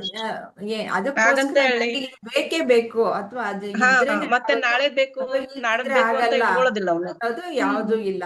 ಇದ್ರೇನೆ ಚೆನ್ನಾಗಿ ಉಪಯೋಗಿಸ್ತಾನೆ. ಯಾಕೆಂದ್ರೆ ಶ್ರೀಕೃಷ್ಣ ಚೆನ್ನಾಗಿ ವೈಭವೋಪೇತವಾದಂತಹ ಜೀವನವನ್ನೇ ಮಾಡಿದ್ದು, ಆದ್ರೆ ನಿರ್ಲಿಪ್ತನಾಗೇ ಇದ್ದ ತಾನೆ. ಹೌದೌದಮ್ಮ. ಉಪಯೋಗಿಸ್ಬಾರ್ದು ಅಂತ ಅಲ್ಲ, ನಮಗೆ ಯಾವಾಗ ಬಂಧನಕ್ಕೆ ಒಳಪಡಿಸುವಂತದ್ದು ನನಗೆ ಇಂಥದ್ದು ಬೇಕೇ ಬೇಕು, ಅದಿಲ್ದಿದ್ರೆ ಅತಿ ಆಸೆ ಇದ್ದಾಗ ಅದು ಬೇಕು. ಮಾತ್ರ ಬಂಧನಕ್ಕೆ ಒಳಗಾಗುವಂತದ್ದು. ಸಿಕ್ಕೊಂತಾನೆ. ಭೌತಿಕ ವಸ್ತುಗಳೇ ನಮ್ಮನ್ನ ಬಂಧನಕ್ಕೆ ಒಳಪಡಿಸಲ್ಲ. ನಮ್ಮ ಒಳಗಿನ ಭಾವನೆಗಳು, ಅವುಗಳಿಗೆ ಹೇಗೆ ಬೇಕು ಬೇಡ ಅನ್ನುವ ರಾಗ ದ್ವೇಷಗಳು ನಮ್ಮನ್ನ ಅಂದ್ರೆ ವಾಸನೆಗಳು ಒಳಪಡಿಸುವಂತಹದ್ದು. ಒಳಗಿನ ಕರ್ಮೇಂದ್ರಿಗಳನ್ನ ಹಿಡಿತದಲ್ಲಿ ಇಟ್ಕೊಳ್ಳೋದು. ಹಿಡಿತದಲ್ಲಿ ಇಟ್ಟುಕೊಂಡ್ರೆ ನಾನು ಆನಂದ ಸ್ವರೂಪಿ ಅನ್ನೋದು ಮೊದಲು ತಿಳ್ಕೊಳ್ಬೇಕು. ಅದು ಜ್ಞಾನ. ನಮ್ಗೆ ಗೊತ್ತಿರಲ್ಲ ಮೊದ್ಲು ನಾನೇ ಆನಂದ ಸ್ವರೂಪಿ ಅಂತ. ಹೊರಗಿನ ವಸ್ತುಗಳಿಂದ ಬರುತ್ತೆ ಅಂತಂದ್ಬಿಟ್ಟು ತಿಳ್ಕೊಂಡಿರ್ತೀವಿ. ನಾವು ಈಗಾಗ್ಲೇ ಚಿಂತನೆಯನ್ನು ಮಾಡಿದಾಗೆ ನಮ್ಮನ್ನ ಆಳ್ತಾ ಇರೋದು ಈ ಅಹಂಕಾರ. ಅಜ್ಞಾನದಲ್ಲಿ ಇದ್ದಾಗ ಅಹಂಕಾರ ನಮ್ಮನ್ನ ನಾನು ಅಂತ ರೆಪ್ರೆಸೆಂಟ್ ಮಾಡೋದು, ಅದು ಆಳ್ತಾ ಇರುತ್ತೆ. ಯಾವಾಗ ಜ್ಞಾನ ಬಂತೋ ಅವಾಗ ನಾನು ಜ್ಞಾನ ಸ್ವರೂಪಿ ಅಂತ ಅಂದಾಗ ನಾನು ಆನಂದ ಸ್ವರೂಪಿ. ಜ್ಞಾನ ಅಂತಂದ್ರೆ ಏನು? ಸಚ್ಚಿದಾನಂದ ಆತ್ಮ, ಸಚ್ಚಿತ್ ಆನಂದ. ಆನಂದ ಅನ್ನೋದು ನನ್ನಲ್ಲಿದೆ, ಹೊರಗಿನ ವಸ್ತುಗಳಲ್ಲಿ ಅಲ್ಲ. ಅದು ಬಂದಾಗ ನನ್ನ ಮನಸ್ಸು ಸುಮ್ಮನೆ ಆಗತ್ತೆ. ಆವಾಗ ನನ್ನ ನಿಜ ಸ್ವರೂಪದ ಆನಂದ ಅನ್ನೋದು ಅಲ್ಲಿ ಪ್ರತಿಫಲನವಾಗುತ್ತೆ. ಅದಕ್ಕೋಸ್ಕರ ನನಗೆ ಸಮಾಧಾನ ಆಗತ್ತೆ. ಇದನ್ನ ಅನೇಕ ಬಾರಿ ನಾವು ಚಿಂತನೆಯನ್ನ ಮಾಡಿದೀವಿ. ಮನಸ್ಸು ಅಂದ್ರೆ ಯೋಚನೆಗಳು ಯಾವಾಗ ಇರಲ್ವೋ ಅವಾಗ ಏನು ಇರುತ್ತೆ? ಅಲ್ಲಿ ಬರೀ ಆತ್ಮನೇ ಇರುತ್ತೆ. ಅದಕ್ಕೋಸ್ಕರ ಆನಂದ ಆಗತ್ತೆ. ಇವಾಗ ಹೊರಗಡೆಯಿಂದ ಏನೋ ತಂದು ಜಿಲೇಬಿ ತಿಂದ್ವಿ ಅಂತಂದ್ರೆ ಸಂತೋಷ ಆಯ್ತು, ಆವಾಗ ಆನಂದ ಆಯ್ತು ಅಂತ ಹೇಳ್ತೀವಿ. ಯಾಕಾಯ್ತು ಅವಾಗ? ನನಗಿಷ್ಟವಾದ ವಸ್ತು ಸಿಕ್ತು, ಅದಕ್ಕೋಸ್ಕರ ಮನಸ್ಸು ಸ್ವಲ್ಪ ಹೊತ್ತು ಕೂಲಾಗಿ ಇರುತ್ತೆ, ಅಲ್ಲಿ ಯೋಚನೆಗಳಿರಲ್ಲ. ಅದು ಮುಗ್ದೋಯ್ತು, ನಾಲ್ಗೆಯಿಂದ ಒಳಗೆ ಹೊರಟೋಯ್ತು ಅಂತಂದ್ರೆ ಆಮೇಲೆ ಇನ್ನೊಂದು ಸ್ವಲ್ಪ ಹೊತ್ತು ಆದ್ಮೇಲೆ ಮತ್ತೆ ಬೇಕು, ಅಥವಾ ಇನ್ನೊಂದು ಬೈಕೆ. ಜಿಲೇಬಿ ಆಯ್ತು, ಇನ್ನೊಂದು ಬೇಕು. ಇಲ್ಲಿ ಹೀಗೆ ಅದು ಒಂಥರ ಎಂಡ್ಲೆಸ್. ಆದ್ರೆ ಇದು ಈ ಆನಂದ ಅನ್ನೋದು ನನ್ನಿಂದ ಬಂತು. ಈ ಮನಸ್ಸು ಸುಮ್ನೆ ಕುಣಿತಾ ಇತ್ತಲ್ಲ, ಅದು ನಿಂತಾಗ ನನ್ನ ಆನಂದ ಅನ್ನೋದು ಅಲ್ಲಿ ಪ್ರತಿಫಲನವಾಯ್ತು ಅನ್ನೋದು ತಿಳ್ಕೊಂಡಾಗ ಇದಲ್ಲ. ಯಾಕೆಂದ್ರೆ ಬದಲಾವಣೆ ಆಗತ್ತೆ. ನಿಮಗೆ ಕೊನೆಗೆ ದುಃಖವೇ ಬರೋದು. ಹೊರಗಿನ ವಸ್ತುಗಳೆಲ್ಲ ಬದಲಾವಣೆ ಆಗ್ತಾ ಇರುತ್ತೆ, ನನ್ನ ಮನಸ್ಸು ದೇಹ ಬುದ್ಧಿನೂ ಬದಲಾವಣೆ ಆಗ್ತಾ ಇರುತ್ತೆ. ಆದ್ರಿಂದ ಅವು ಯಾವನು ಒಂದೇ ಸಮ ಇರಲ್ಲ. ಆತ್ಮ ಮಾತ್ರವೇ ಯಾವಾಗ್ಲೂ ಶಾಶ್ವತವಾಗಿ ಸ್ಥಿರವಾಗಿ ಇರುವಂತಹದ್ದು. ಅದು ನಾನು ಅಂತ ಅನ್ನೋದನ್ನ, ಆ ಸತ್ಯವನ್ನ ನಾವು ತಿಳ್ಕೊಳ್ತಾ ಇದೀವಿ ಈಗ. ಇದು ಅನೇಕ ಜನ್ಮಾಂತರಗಳಿಂದ ನಾನ್ ದೇಹ ಮನಸ್ಸು ಬುದ್ಧಿ ಅನ್ನೋದೇ ಆಗಿರೋದ್ರಿಂದ ಅದನ್ನ ಬದಲಾವಣೆ ಮಾಡ್ಬೇಕಾದ್ರೆ ನಾವು ರಿಪೀಟೆಡ್ ಆಗಿ ಇದನ್ನ ಹೇಳ್ತಾ ಇರ್ಬೇಕು. ಶ್ರವಣ ಮನನ ನಿಧಿಧ್ಯಾಸ ಮಾಡ್ತಾ ಇರ್ಬೇಕು. ಆಮೇಲೆ ಇಲ್ಲಿ ಕೊನೆಯಲ್ಲಿ ಈ ಏನು ಅಂತಂದ್ರೆ ಅವರು ಯಜ್ಞ ರೂಪದಲ್ಲಿ ಭಗವಂತನಿಗೆ ಅರ್ಪಣೆ ಮಾಡೋ ರೀತಿಯಲ್ಲಿ ಅವ್ರು ಎಲ್ಲ ಕೆಲಸ ಕಾರ್ಯಗಳನ್ನ ಮಾಡ್ತಾರೆ ಜ್ಞಾನಿಗಳು. ಅದಕ್ಕೋಸ್ಕರ ಅವ್ರಿಗೆ ಯಾವ ಕರ್ಮಗಳು ಅಂಟ್ಕೊಳ್ಳಲ್ಲ. ಎಲ್ಲಿ ಸ್ವಾರ್ಥ ಇರುತ್ತೋ ಅಲ್ಲಿ ಅಹಂಕಾರ ಇರೋದು. ಅಲ್ಲಿ ಅಹಂಕಾರ ಶುದ್ಧವಾಗ್ಬಿಟ್ಟಿರುತ್ತೆ. ಹಾಗಾಗಿ ಅಲ್ಲಿ ಸ್ವಾರ್ಥ ಅನ್ನಲ್ಲ. ಸ್ವಾರ್ಥ ಅನ್ನೋದು ಇರೋದೇ ಇಲ್ಲ. ಅವ್ರು ಮಾಡೋ ಕೆಲಸ ಎಲ್ಲಾನು ಭಗವದ್ ಅರ್ಪಣೆಯಿಂದ ಮಾಡ್ತಾರೆ. ಅದಕ್ಕೆ ಎಲ್ಲಿರುತ್ತೆ ಅಹಂಕಾರ? ಯಾವಾಗ ಶುದ್ಧ ಆಗೋಯ್ತೋ ಅಲ್ಲಿ ಓನರ್ ಇಲ್ಲ. ಕರ್ಮಗಳು ಯಾರಿಗೂ ಬಂಧನಕ್ಕೆ ಒಳಪಡಿಸೋದಕ್ಕೆ ಯಾವ ಓನರೇ ಇರಲ್ಲ ಅಲ್ಲಿ. ಮುಂದಿನ ಇಲ್ಲಿ ಯಜ್ಞಗಳು ಹೇಗೆ ಮಾಡ್ತಾರೆ, ಈ ಜ್ಞಾನ ಬಂದಾಯ್ತು ಹೇಗ್ ಬಂತು, ಇದೆಲ್ಲ ಮಾಡೋದ್ರಿಂದ ಕರ್ಮ ಬಂಧನಕ್ಕೆ ಒಳಗಾಗಲ್ಲ ಅನ್ನೋದು ತಿಳಿಸಿದ್ಮೇಲೆ ಈ ಜ್ಞಾನಿ ಹೇಗೆ ಪ್ರಪಂಚದಲ್ಲಿ ಜೀವನವನ್ನ ಮಾಡ್ತಾನೆ, ಯಜ್ಞ ರೂಪದಲ್ಲಿ ಎಲ್ಲ ಕೆಲಸಗಳನ್ನು ಯಜ್ಞ ಕಾರ್ಯ ಮಾಡ್ತಾನೆ ಹೇಗೆ ಅನ್ನೋದನ್ನ ಮುಂದಿನ ಒಂದಷ್ಟು ಶ್ಲೋಕಗಳು, ಎಷ್ಟೋ 9 ಶ್ಲೋಕಗಳಲ್ಲೂ ಏನೋ ಹೇಳ್ತಾರೆ. ಇವತ್ತು 2 ಶ್ಲೋಕಗಳನ್ನು ನೋಡೋಣ.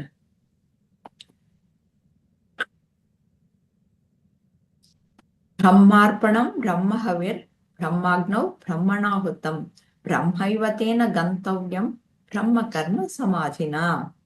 ಈಶ್ವರ ಪ್ರಜ್ಞೆಯಲ್ಲಿ ಸಂಪೂರ್ಣವಾಗಿ ಮುಳುಗಿದವರಿಗೆ ನೈವೇದ್ಯವೂ ಬ್ರಹ್ಮ, ಅದನ್ನು ಅರ್ಪಿಸುವ ಸಾಧನ ಬ್ರಹ್ಮ, ನೈವೇದ್ಯದ ಅರ್ಪಣೆಯ ಕ್ರಿಯೆಯೂ ಬ್ರಹ್ಮ ಮತ್ತು ಯಜ್ಞದ ಅಗ್ನಿಯೂ ಬ್ರಹ್ಮವೇ.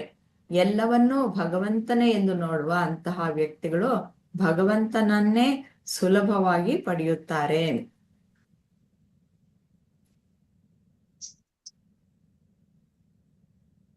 ವೀಣಾ ಅವರೇ, ನೀವು ಹೇಳಿ ಫಸ್ಟ್.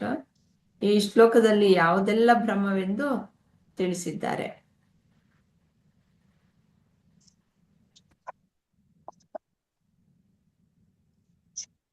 ವೀಣಾ ಅವರು ಇದ್ದೀರಾ?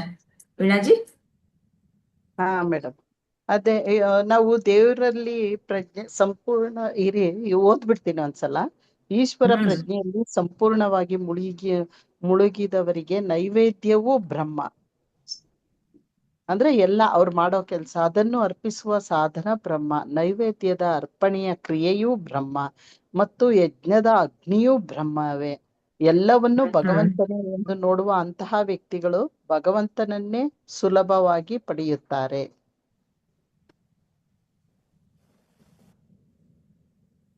ಮೇಡಮ್ ಎಲ್ಲ ಇಲ್ಲೇ ಇದೆ, ಇನ್ನೇನು ಹೇಳೋದಿಲ್ಲ. ಎಲ್ಲ ಬ್ರಹ್ಮ ಬ್ರಹ್ಮ ಅಂತಾನೆ ಇದೆ. ಎಲ್ಲ ಬ್ರಹ್ಮನೇ ಅಂತ ಇದೆ. ಎಲ್ಲವೂ ಬ್ರಹ್ಮವೇ ಅಂತಾನೆ ಅವ್ರು ಹೇಳ್ತಾ ಇರೋದು. ಅದೇನೆ, ಎಲ್ಲ ಬ್ರಹ್ಮನೇ ಹೌದು, ಅಪ್ಪ ಅಂತಾನೆ ಹೇಳ್ತಾ ಬ್ರಹ್ಮ ಇರೋದು. ಅರ್ಪಣಮಸ್ತು ಅನ್ನೋ ತರನೇ ಇದೆ. ಎಲ್ಲವೂ ಬ್ರಹ್ಮವೇ. ಅವ್ರ ಕೆಲ್ಸ, ಆಮೇಲೆ ಯಜ್ಞ, ಅಗ್ನಿ, ಆಮೇಲೆ ನೈವೇದ್ಯನೂ ಎಲ್ಲಾ ಬ್ರಹ್ಮ, ಭಗವಂತ, ಆ ಅವ್ರು ಎಲ್ಲ ಬ್ರಹ್ಮನೇ. ಮಾಡ್ತಕ್ಕಂತ ಸಾಧನೆಯೂ ಬ್ರಹ್ಮ. ಅವ್ರ ಪ್ರತಿಯೊಂದು ಕ್ರಿಯೆನೂ ಬ್ರಹ್ಮ. ಅದೇ ನಾವ್ ಯಜ್ಞ ಹೇಳ್ತೀವಲ್ಲ, ಎಲ್ಲಾ ಕೆಲ್ಸನು ಯಜ್ಞ ಮಾಡಿದ್ರೆ ಅದು ಬ್ರಹ್ಮನೇ. ಯಜ್ಞ ಅಂದ್ರೆ ಇದರಲ್ಲಿ ಈಗ ಬೆಂಕಿ ಹಚ್ಚಿ, ಕುಂಡದಲ್ಲಿ ಬೆಂಕಿ ಹಾಕಿ ಆಹುತಿ ಕೊಡ್ತಾರ, ಸ್ವಾಹ ಅಂತೇಳಿ, ಅದು ಯಜ್ಞ. ಅದ್ರಲ್ಲಿ ಅಷ್ಟೇ. ಸ್ವಾಹ ಅಂತ ಹಾಕ್ತಾರಲ್ಲಮ್ಮ, ಅದು ಯಜ್ಞ. ಅದನ್ನೇ ಕರ್ಮಗಳು, ಅವು ಮಾಡಿದಂತ ಕೆಲಸಗಳನ್ನು ಅದ್ರಲ್ಲಿ ಯಜ್ಞದ ಅಂದ್ರೆ ಆ ಒಂದು ರೂಪದಲ್ಲಿ ಸುಟ್ಟು ಹೋಗ್ತಾವಂತ. ಆಹುತಿ ಕೊಡೋದನ್ನು ಯಜ್ಞನೇ. ಹಾ, ಅದನ್ನು ಬ್ರಹ್ಮನೇ. ಬ್ರಹ್ಮ.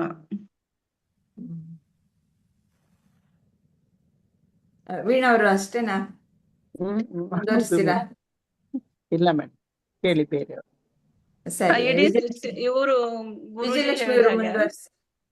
ಇಡೀ ಸೃಷ್ಟಿನೇ ಒಂದು ಯಜ್ಞ, ಅದೇ ಭಗವಂತ ಬ್ರಹ್ಮ. ಆಮೇಲೆ ಯಾವುದೇ ಒಂದು ಕೆಲಸ ಕಾರ್ಯ ಮಾಡಿದ್ರು ಅದು ಬ್ರಹ್ಮನೇ. ಏನಮ್ಮ ಇದು? ಆಮೇಲೆ ಈಗ ಪ್ರಭುಜಿ ಗುರುಜಿ ಹೇಳಿದ್ದು, ಈಗ ಒಂದು ಮಳೆ ಬರೋದು ಒಂದು ಬ್ರಹ್ಮ, ಅದು ಒಂದು ಯಜ್ಞ ಮಾಡಿದಾಗ ಇದು ಮಳೆ ಬರ್ತೈತಿ. ಆ ಮಳೆ ಬರೋದಂದ್ರೆ ಹೆಂಗಮ್ಮ? ಈ ಸಮುದ್ರದ ನೀರೆಲ್ಲ ಸೂರ್ಯನ ಒಂದು ನಿಸ್ವಾರ್ಥವಾದಂತ ಕಿರಣಗಳಿಂದ ಆವಿಯಾಗಿ ಮೇಲೆ ಹೋಗ್ಬಿಟ್ಟು ಮೋಡ ಆಗ್ತೈತಿ. ಆ ಮೋಡನು ಸಹಿತ ಸುರಿದಾಗ ಏನಾಗ್ತೈತಿ?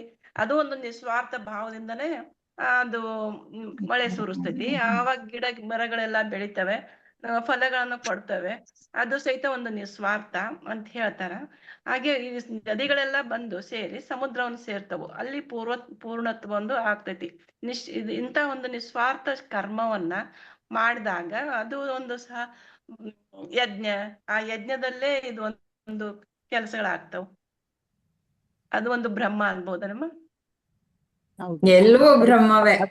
ಎಲ್ಲ ಪವಿತ್ರವಾದ ಭಾವನೆ, ನಮ್ಗೆ ಪವಿತ್ರವಾದ ಭಾವನೆಯಿಂದ ನಾವ್ ಏನೇನ್ ಕೆಲಸ ಮಾಡ್ತೀವಿ ಅದೆಲ್ಲ ಯಜ್ಞನೇ. ಎಲ್ಲ ಕರ್ಮಗಳು ಯಜ್ಞ. ಮನುಷ್ಯನಿಗೂ ಸಹಿತ ಸಮಸ್ಯೆಗಳು ಬಂದಾಗೂ ಒಂದು ಯಜ್ಞ ಮಾಡ್ತಾರ, ಅದು ಒಂದು ಕರ್ಮದ ಆಸೆಯಿಂದ. ಹೌದು ಹೌದು, ಯಜ್ಞ ಅದು ಯಜ್ಞನೇ. ಇಲ್ಲಿ ಮುಂದುವರಿಸಿ ವಿಜಯಲಕ್ಷ್ಮಿ ಅವರೇ. ಆಮೇಲೆ ಅವ್ರು ಜೀವನ ಮಾಡ್ಬೇಕು.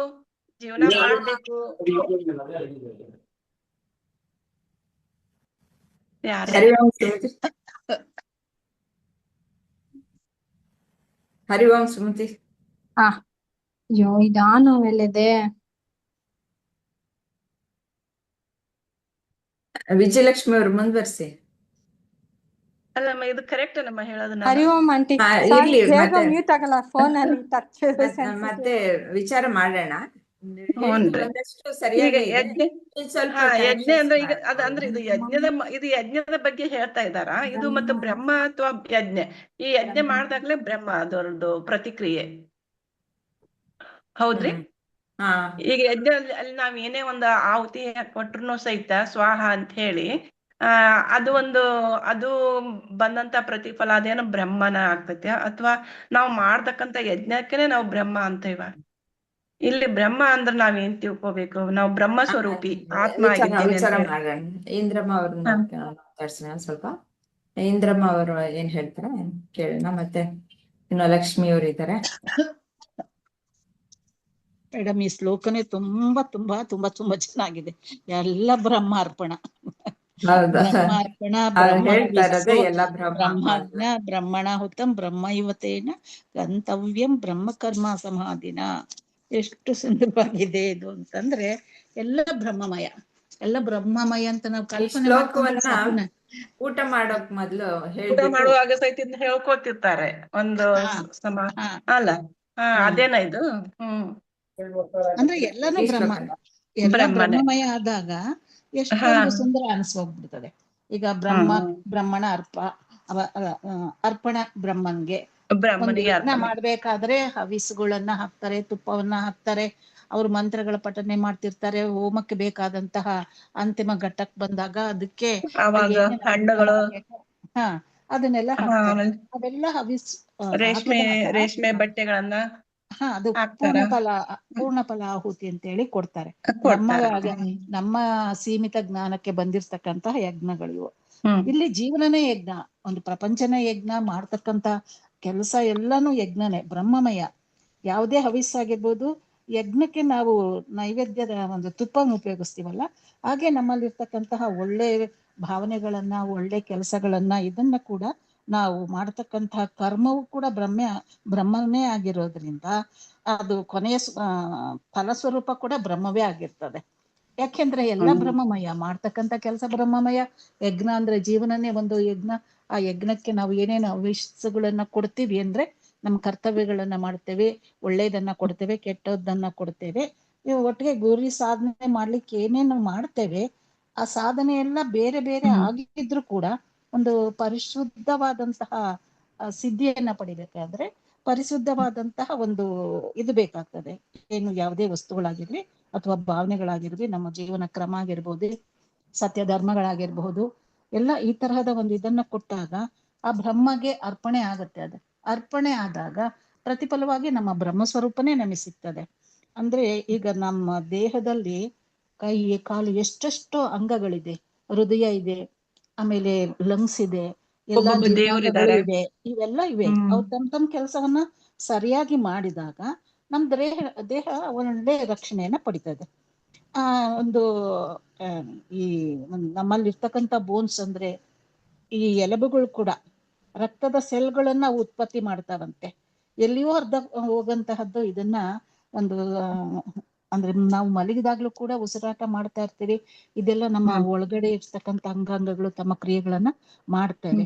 ದೇಹದಲ್ಲಿ ಹಲವು ಕಡೆ ಇದು ಗ್ರಂಥಿಗಳು ಉತ್ಪನ್ನ ಆದ್ರೂ ಕೂಡ ಅವು ನಿಯಮಬದ್ಧವಾಗಿ ತಮ್ಮ ಕೆಲಸವನ್ನ ನಿರ್ವಹಿಸ್ತಾ ಇರ್ತದೆ. ಆಗ ಮನುಷ್ಯ ಆರೋಗ್ಯವಾಗಿರ್ತಾನೆ. ಅದ್ರಲ್ಲಿ ಯಾವುದೇ ಒಂದು ಏರುಪೇರಾದಾಗ, ದೇಹದಲ್ಲಿ ಯಾವುದೇ ಒಂದು ನ್ಯೂನತೆ ಉಂಟಾಗದಾಗ ದೇಹ ಏನಾಗುತ್ತೆ, ಅನಾರೋಗ್ಯಕ್ಕೆ ಒಳಗಾಗುತ್ತೆ. ಹೀಗೆ ನಮ್ಮ ಪ್ರಪಂಚವನ್ನೇ ಒಂದು ಬ್ರಹ್ಮ ಅಂತ ತಿಳ್ಕೊಂಡು ಬ್ರಹ್ಮಾರ್ಪಣೆಯ ಎಷ್ಟು ಹಿತಿಮಿತಿಯಲ್ಲೇ ಆಗ್ಲಿ ಅಥವಾ ಸಂಪೂರ್ಣವಾಗಿ ಒಳ್ಳೆಯದನ್ನೇ ಕೊಟ್ಟಾಗ ಬ್ರಹ್ಮನ ಒಂದು ಯಜ್ಞ ಭೂಮಿಗೆ ನಾವು ಕೊಡ್ತಿರ್ತಂತಹ ಎಲ್ಲ ಆಹುತಿಗಳಾದಾಗ ಒಳ್ಳೇದನ್ನು ಕೊಟ್ಟಾಗ ಒಳ್ಳೇದ ಪ್ರತಿಫಲ ಸಿಗ್ತದೆ. ಇಲ್ಲ ಅಂತಂದ್ರೆ ಪ್ರಪಂಚದಲ್ಲಿ ಹೇಗೆ ನಡೀತದೆ, ಎಲ್ಲಿ ಅಧರ್ಮ ಇದೆ, ಎಲ್ಲಿ ಧರ್ಮ ಇದೆ, ಎಲ್ಲಿ ನೀತಿ ಇದೆ, ಎಲ್ಲಿ ಅನೀತಿ ಇದೆ, ಅದಕ್ಕೆ ತಕ್ಕ ಹಾಗೇನೆ ಬ್ರಹ್ಮಾಂಡ ಕೂಡ ನಮಗೆ ಪ್ರತಿರೂಪವಾಗಿ ಫಲವನ್ನ ಕೊಡ್ತದೆ. ಬೀಜ ಬಿತ್ತೇವಿ ಅದು ಫಲ ಸಿಗ್ತೈತಿ. ಅಲ್ಲ, ಬೇವು ವಿರಾಟ ಬೀಜ ಬಿತ್ತಿದ್ರೆ ಬೇವು. ಅದೇ ರೀತಿ ವಿರಾಟ ಪಾಪ ಪುರುಷನಿಗೆ ಪಾಪ ಪುಣ್ಯ ಬಿತ್ತಿದ್ದು ಅದೇ ಪಾಪ ಪುಣ್ಯ ಫಲನೇ ನಾವು ಪಡಿತೇವೆ. ಹೌದು. ಈಗ ವಿರಾಟ ಪುರುಷನಿಗೆ ಯಜ್ಞ ರೂಪದಿಂದ ನಾವು ಕೊಡ್ತಾ ಇದ್ರೆ ಅವನು ಸುಕೃತನಾಗ್ತಾನೆ. ಹೌದಲ್ಲ? ಹ್ಮ್ ಒಳ್ಳೇದನ್ನ ಹೌದು ಕೊಟ್ಟಾಗ ವಿಷ್ಣು. ಅವನಿಗೆ ಸುಪ್ರೀತನಾಗ್ತಾನೆ ಅಂದ್ರಾಗ ಒಳ್ಳೆ ಹವಾ ಸಿಗ್ತದೆ, ನಮಗೆ ಒಳ್ಳೇದಾದಂತಹ ಯೋಚನಾ ಲಹರಿಗಳು ಸಿಗುತ್ತೆ, ಪ್ರತಿಫಲ ರೂಪದಲ್ಲಿ ನಾವೇನು ಹೌದು ಬಿತ್ತಿದ್ದೀವೋ ಅದೇ ಕೊಡುತ್ತೆ. ಈ ತರಹದೊಂದು ಬ್ರಹ್ಮಾಂಡದ ಅಂದಾಗ 2-3 ಕಲ್ಪನೆಯನ್ನ ನಾವು ಕಿಲೋಮೀಟರ್ ತೆಗೆದುಕೊಂಡ. ನಷ್ಟು ಪಾಸಿಟಿವ್. ಹೌದು ಹೌದು. ಈಗ ಎಲ್ಲಾ ಒಂದು ಬ್ರಹ್ಮಾಂಡಕ್ಕೆ ಬಂದಿರ್ತಕ್ಕಂತಹ ನಾವು ಹ್ಯೂಮನ್ ಬೀಯಿಂಗ್ಸ್ ಇದನ್ನೆಲ್ಲ ಒಳ್ಳೆ ಇದನ್ನ ಮಾಡ್ಕೊಳ್ತಾ ಹೋದಾಗ ಬ್ರಹ್ಮಾಂಡ ಪೂರ್ಣ ಬ್ರಹ್ಮಮಯ ಆಗೋಗ್ಬಿಡುತ್ತೆ. ನಾವು ಬ್ರಹ್ಮಮಯ ಆಗೋದು ಇರ್ಲಿ, ನಮ್ಮ ದೇಹ ಬ್ರಹ್ಮಮಯ ಆಗಿರೋದು, ಇಡೀ ಬ್ರಹ್ಮಾಂಡನೇ ಎಲ್ಲಾನು ಒಂದು ಬ್ರಹ್ಮಮಯವಾದಾಗ ಎಲ್ಲಾ ಕಡೆ ದೇವ್ರೆ, ಎಲ್ಲಾ ಕಡೆ ಪರಮಾತ್ಮನೇ, ಎಲ್ಲಾ ಕಡೆ ಬ್ರಹ್ಮನೇ ಇರೋದು. ಹೀಗಾಗಿ ಇದು ಅಂದ್ರೆ ನಾವು ಕೊಡ್ತಕ್ಕಂತ ಹಲವಾರು ವಸ್ತುಗಳಿರ್ಬೇಕು, ಅದು ಆಗಿರ್ಬೋದು, ಹಲವಾರು ವಸ್ತುಗಳಾಗಿರ್ಬೋದು. ನಮ್ಮ ಅದ್ರ ನಮ್ಮಲ್ಲಿ ದೃಷ್ಟಿಕೋನ, ಒಂದ್ ರೀತಿ ಸ್ಯಾಕ್ರಿಫೈಸ್ ಇರ್ಬೇಕಲ್ಲ, ಹಾ ಆ ಒಂದು ದೃಷ್ಟಿಕೋನ ಬೇರೆ ತ್ಯಾಗ ಆಗಿರ್ಬೋದು. ಮಾಡ್ಬೇಕು. ಯಜ್ಞ ದೃಷ್ಟಿಯಿಂದ ನಾವು ಮಾಡಿದ್ರೆ ಅದು ಬ್ರಹ್ಮ ಸಮಾಧಿ ಆಗೋಗ್ಬಿಡುತ್ತೆ. ಹ್ಮ್ ಆ ಬ್ರಹ್ಮ ಸಮಾಧಿ ಅದೇ ಆದಾಗ ನಾವೀಗ ಬೇರೆ ಮುಕ್ತಿ ಬೇಕು ಅಂತ ಹೋಗ್ತಾ ಇದಾವೆ ಈಗ ಯೋಗ ಕರ್ಮಯೋಗದಾಗ. ಕರ್ಮಯೋಗ ಮೂಲಕ ಕರ್ಮಗಳನ್ನ ಮಾಡಿದಾಗ ಮುಕ್ತಿಯನ್ನು ಪಡಿತೇವೆ ಅಂತ ಹೇಳಿ. ಹಾ ಆಮೇಲೆ ಈ ಇದರಿಂದ ಈ ಯಜ್ಞ ಹೋಮ ಮಾಡ್ತಾ ಇದ್ರಲ್ಲಿ ಹೇಳ್ತಾರ, ಮತ್ತೆ ಅಂತರಂಗದ ಗುಣಗಳು ಸಹಿತ ಶುದ್ಧಿ ಆಗ್ತವು. ಹೌದು. ಮತ್ತು ಆಮೇಲೆ ಇದು ನಾವು ಬಾಹ್ಯ ಗೀತೆಗೆ ಸಂಪತ್ತುಗಳನ್ನು ಪಡಿಬಹುದು, ಅಂತರಂಗ ಹೌದು. ಶುದ್ಧಿನೂ ಅಂತರಂಗದಲ್ಲಿರ್ತಕ್ಕಂತ ಹ್ಮ್. ಸಂಪತ್ತನ್ನು ಪಡಿಬಹುದು ಅಂತ ಹೇಳಿ. ಹಾ. ಮತ್ತೆ ಈ ಒಂದು ಹಾ ಶ್ಲೋಕ, ಇದೊಂದು ಗೀತೆಯಲ್ಲಿ ಬರ್ತಕ್ಕಂತಹ ಮಹಾ ಉನ್ನತವಾದಂತಹ ಭಾವನೆಯನ್ನ ನಾವು ಇದು ಕಲ್ಪಿಸ್ಕೋಬಹುದು, ನಮ್ಮ ಹೌದು ಕಲ್ಪನೆಗೆ ತಕ್ಕ ಹಾಗೆ. ಆ ಒಂದು ಮಾನವ ಕೋಟಿ ಒಂದು ವಿಚಾರ ಪ್ರಣಾಳಿಕೆ ಅದನ್ನು ತೆಗೆದುಕೊಂಡಾಗ ಇದು ಮಹಾ ಉನ್ನತ ಮಟ್ಟದಂತಹ ಒಂದು ಕೊಡುಗೆ ಈ ಯಜ್ಞ ಭಾವನೆ. ಯಜ್ಞ ಭಾವನೆ ಹೌದು ಅಂದ್ರೇನೆ ಋಷಿಗಳು ಮಾಡ್ತಕ್ಕಂತಹ ಹೋಮಗಳು ಹವನಗಳು, ಆ ಒಂದು ಇದನ್ನ ಇಟ್ಕೊಂಡು, ಹೋಮದ ಪಾತ್ರೆಯನ್ನ ಇಟ್ಕೊಂಡು ಅಥವಾ ಹೋಮ ಕುಂಡವನ್ನ ತಯಾರು ಮಾಡಿ ಅದಕ್ಕೆ ಹಾಕ್ತಕ್ಕಂತಹ ಇದನ್ನ ಮಂತ್ರ ಇದನ್ನ ಹೇಳ್ಕೊಂತ ಮಾಡೋದೇ ಇವಾಗ ಯಜ್ಞ. ಜೀವನವೇ ಒಂದು ಹೌದೌದು. ಯಜ್ಞ. ಆ ತರ ಇವಾಗೆಲ್ಲ ತಿಳ್ಕೊಂಡು ಹೆಣ್ಮಕ್ಳೆಲ್ಲ ಮಾಡ್ತಾ ಇದಾರ. ಮಾಡ್ತಾ ಇದ್ದಾರೆ. ಅವಾಗ ಬರೇ ಋಷಿ ಮುನಿಗಳು ಗಂಡಸರು ಅಷ್ಟೇ ಮಾಡ್ತಾ ಇದ್ರು, ಇವಾಗ ಹೆಣ್ಮಕ್ಳು ಮಾಡ್ತಾ ಇದಾರ. ಆದ್ರೆ ಅದಕ್ಕೆ ಸಹಕಾರ ಕೊಡ್ತಿದ್ದಂತ ಋಷಿ ಪತ್ನಿಯರೇ ಅಲ್ವಾ. ಹಾ ಹೌದು. ಎಲ್ಲಾರು ಬಂದಂತ ಶಿಷ್ಯರನ್ನ ನೋಡ್ಕೊಳ್ತಾ ಇದ್ರು. ಒಂದು ಆಶ್ರಮ ಇದಾಗಿರ್ಬೇಕಾದ್ರೆ ಅದಕ್ಕೆ ಅದರ ಬೆನ್ನ ಹಿಂದೆ ಎಷ್ಟು ಸ್ತ್ರೀ ಒಂದು ಇದಿದೆ ಅನ್ನೋದನ್ನ ನಾವು ನೋಡಕ್ ಹೋಗೋದಿಲ್ಲ.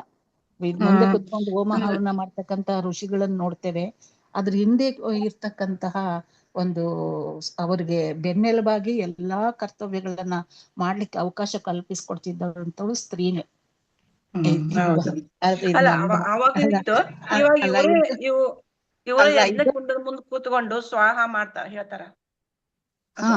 ಹಾಗೆ ನಮ್ಮಲ್ಲಿರ್ತಕ್ಕಂಥ ಕೆಟ್ಟ ಗುಣಗಳನ್ನ ಇವಾಗೆಲ್ಲ ಅದನ್ನೆಲ್ಲ ಸ್ವಾಹ ಅಂತ ನಾವು ಮಾಡರ್ನ್ ಆಗಿ ಶುರು ಆಗೈತಲ್ಲ. ಸಾರಿ ಮೇಡಮ್, ನಮಗೆ ಗೊತ್ತಿದ್ದು ಹೇಳ್ಬಿಟ್ಟು ಏನೇನೋ ಕಲ್ಪನಾ ಲೋಕಕ್ಕೆ ಹೋಗಿ ಇರ್ಲಿ, ಲಕ್ಷ್ಯನೂ ಹೋತು. ಆಯ್ತು. ಅದೇ ಬೇರೆಯವರು ಕಲ್ಪನಾ ಲೋಕಕ್ಕೆ ಲಕ್ಷ್ಮಿ ಹೋಗ್ಬಿಡ್ತೀನಿ ಅವರು ಕೆಲಸ. ಏನ್ ಹೇಳ್ತಾರೆ ಕೇಳೋಣ.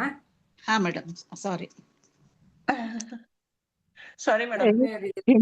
ಸಾರಿ ಹೆಣ್ಮಕ್ಳು ಎಲ್ಲಾದ್ರಲ್ಲೂ ಪಾರ್ಟಿಸಿಪೇಟ್ ಮಾಡ್ಬೋದು, ಆದ್ರೆ ದೇವ್ರ ಕಾರ್ಯ ಅಂತ ಬಂದಾಗ ಅವರು ಮೈಲಿಗೆ ಅಂತ ಇದು ತಿಂಗಳಿಗೆ ಆಗದು, ಅವಾಗ ಅವ್ರ ದೇಹಕ್ಕೆ ಪರಿಶ್ರಮ ಆಗುತ್ತೆ ಅನ್ಬಿಟ್ಟು ನಿಷಿದ್ಧ ಅಷ್ಟೇ, ಇನ್ನೇನು ಇಲ್ಲ. ಲಕ್ಷ್ಮಿ ಅವರು ಇದ್ದೀರಾ? ಆಂಟಿ ಒಂದು ಡೌಟ್ ಕೇಳ್ಬೋದಾ? ಇದೆಲ್ಲ ಅರ್ಥ ಆಯ್ತು.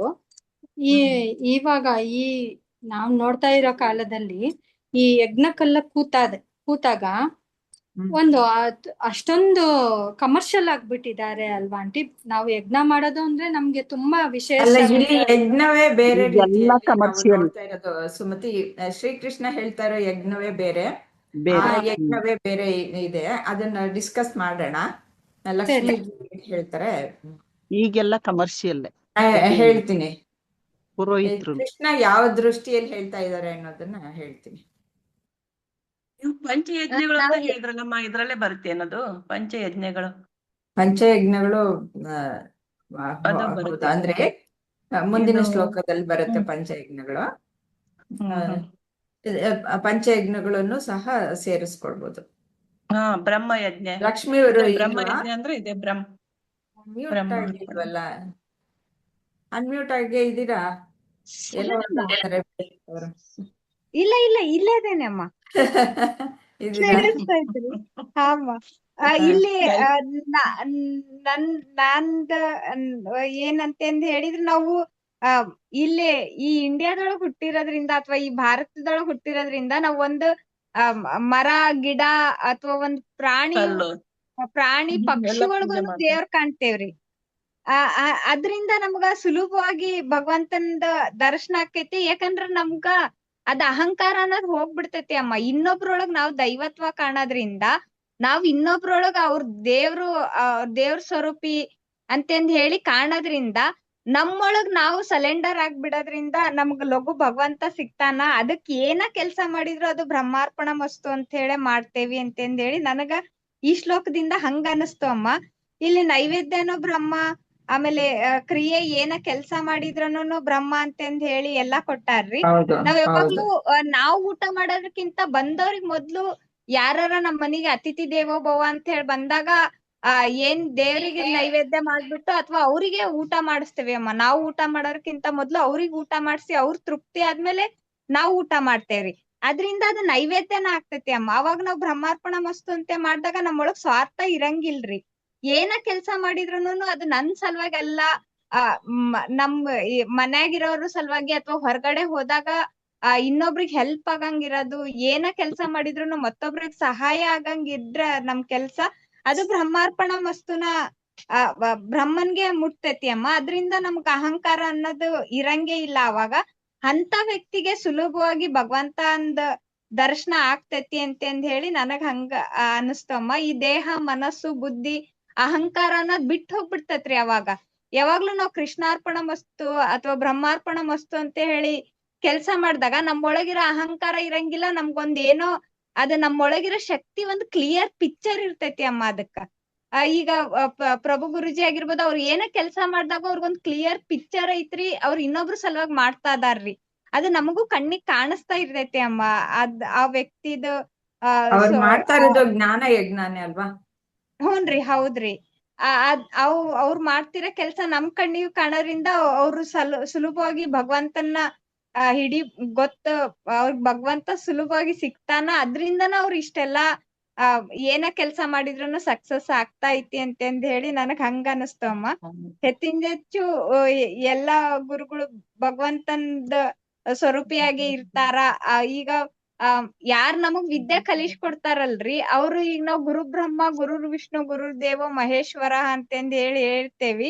ಅವ್ರುನು ದೇವ್ರದ್ದು ಸಮ ಅಂತಂದ್ ಹೇಳಿ ನನಗ್ ಹಂಗ ಅನಸ್ತು ಅಮ್ಮ.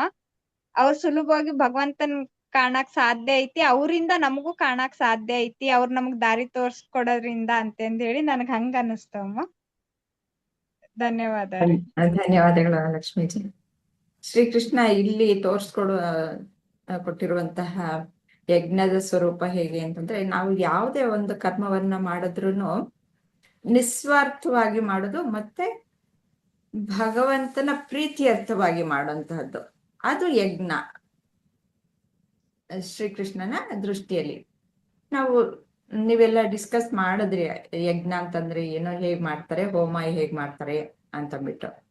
ಅಲ್ಲಿ ಒಂದು ಯಜ್ಞ ಮಾಡುವಾಗ ಯಜ್ಞೇಶ್ವರ ಅಂತಂದ್ಬಿಟ್ಟು ಯಾವುದೋ ಒಂದು ದೇವತೆಗೆ ತಾನೇ ನಾವು ಯಜ್ಞ ಅನ್ನೋದು ಮಾಡೋದು.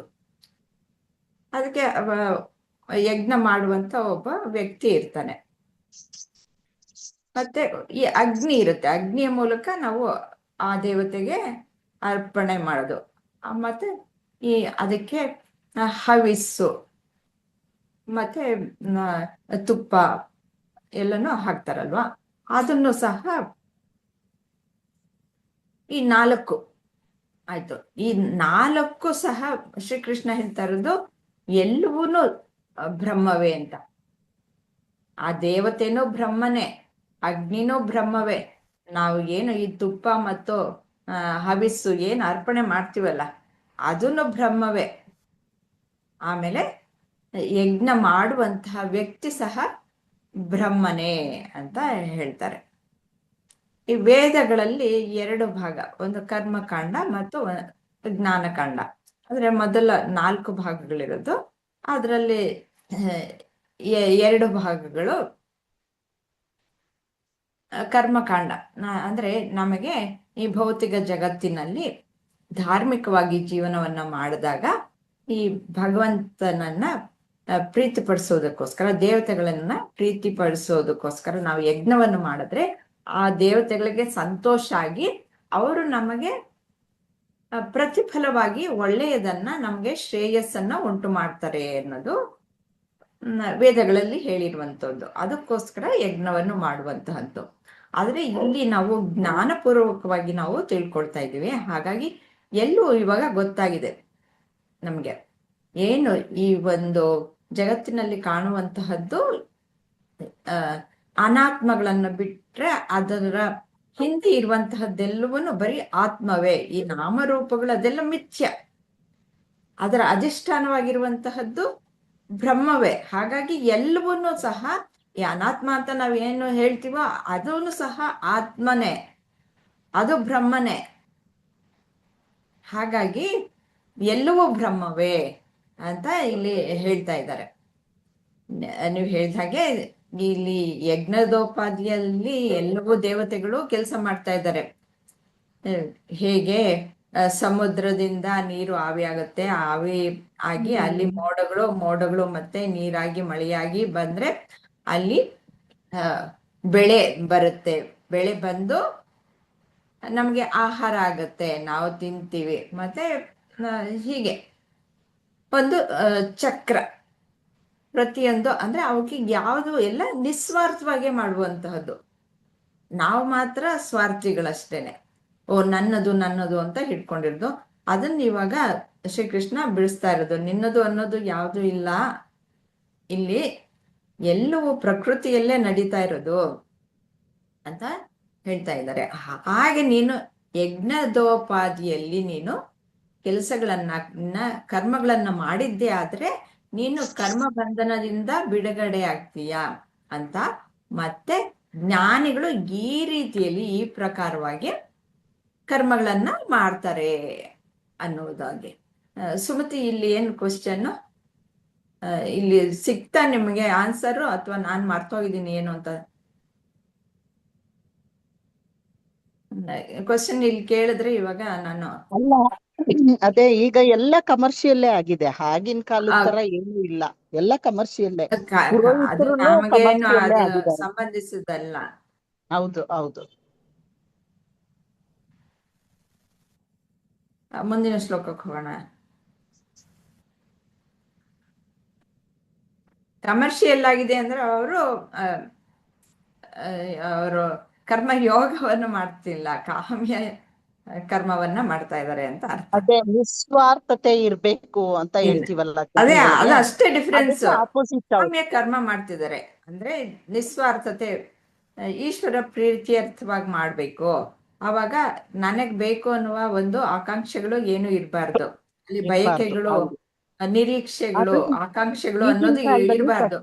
ಅವೆಲ್ಲವೂ ಎಲವಾಗಿರುತ್ತೋ ಅವಾಗ ಕಾಮ್ಯ ಕರ್ಮ ಆಗುತ್ತೆ, ಅಲ್ಲಿ ಬಂಧನಕ್ಕೊಳಪಡ್ತಾರೆ ಅಷ್ಟೇ. ಯಾವ್ದನ್ನ ಹೆಂಗ್ ಮಾಡ್ತೀವಿ ಅನ್ನೋದಷ್ಟೇ. ನಾನು ಅಡಿಗೆ ಮಾಡಿದ್ರೆ ಯಜ್ಞವಾಗಿ ಮಾಡಿದ್ರೆ ಸಾಕು.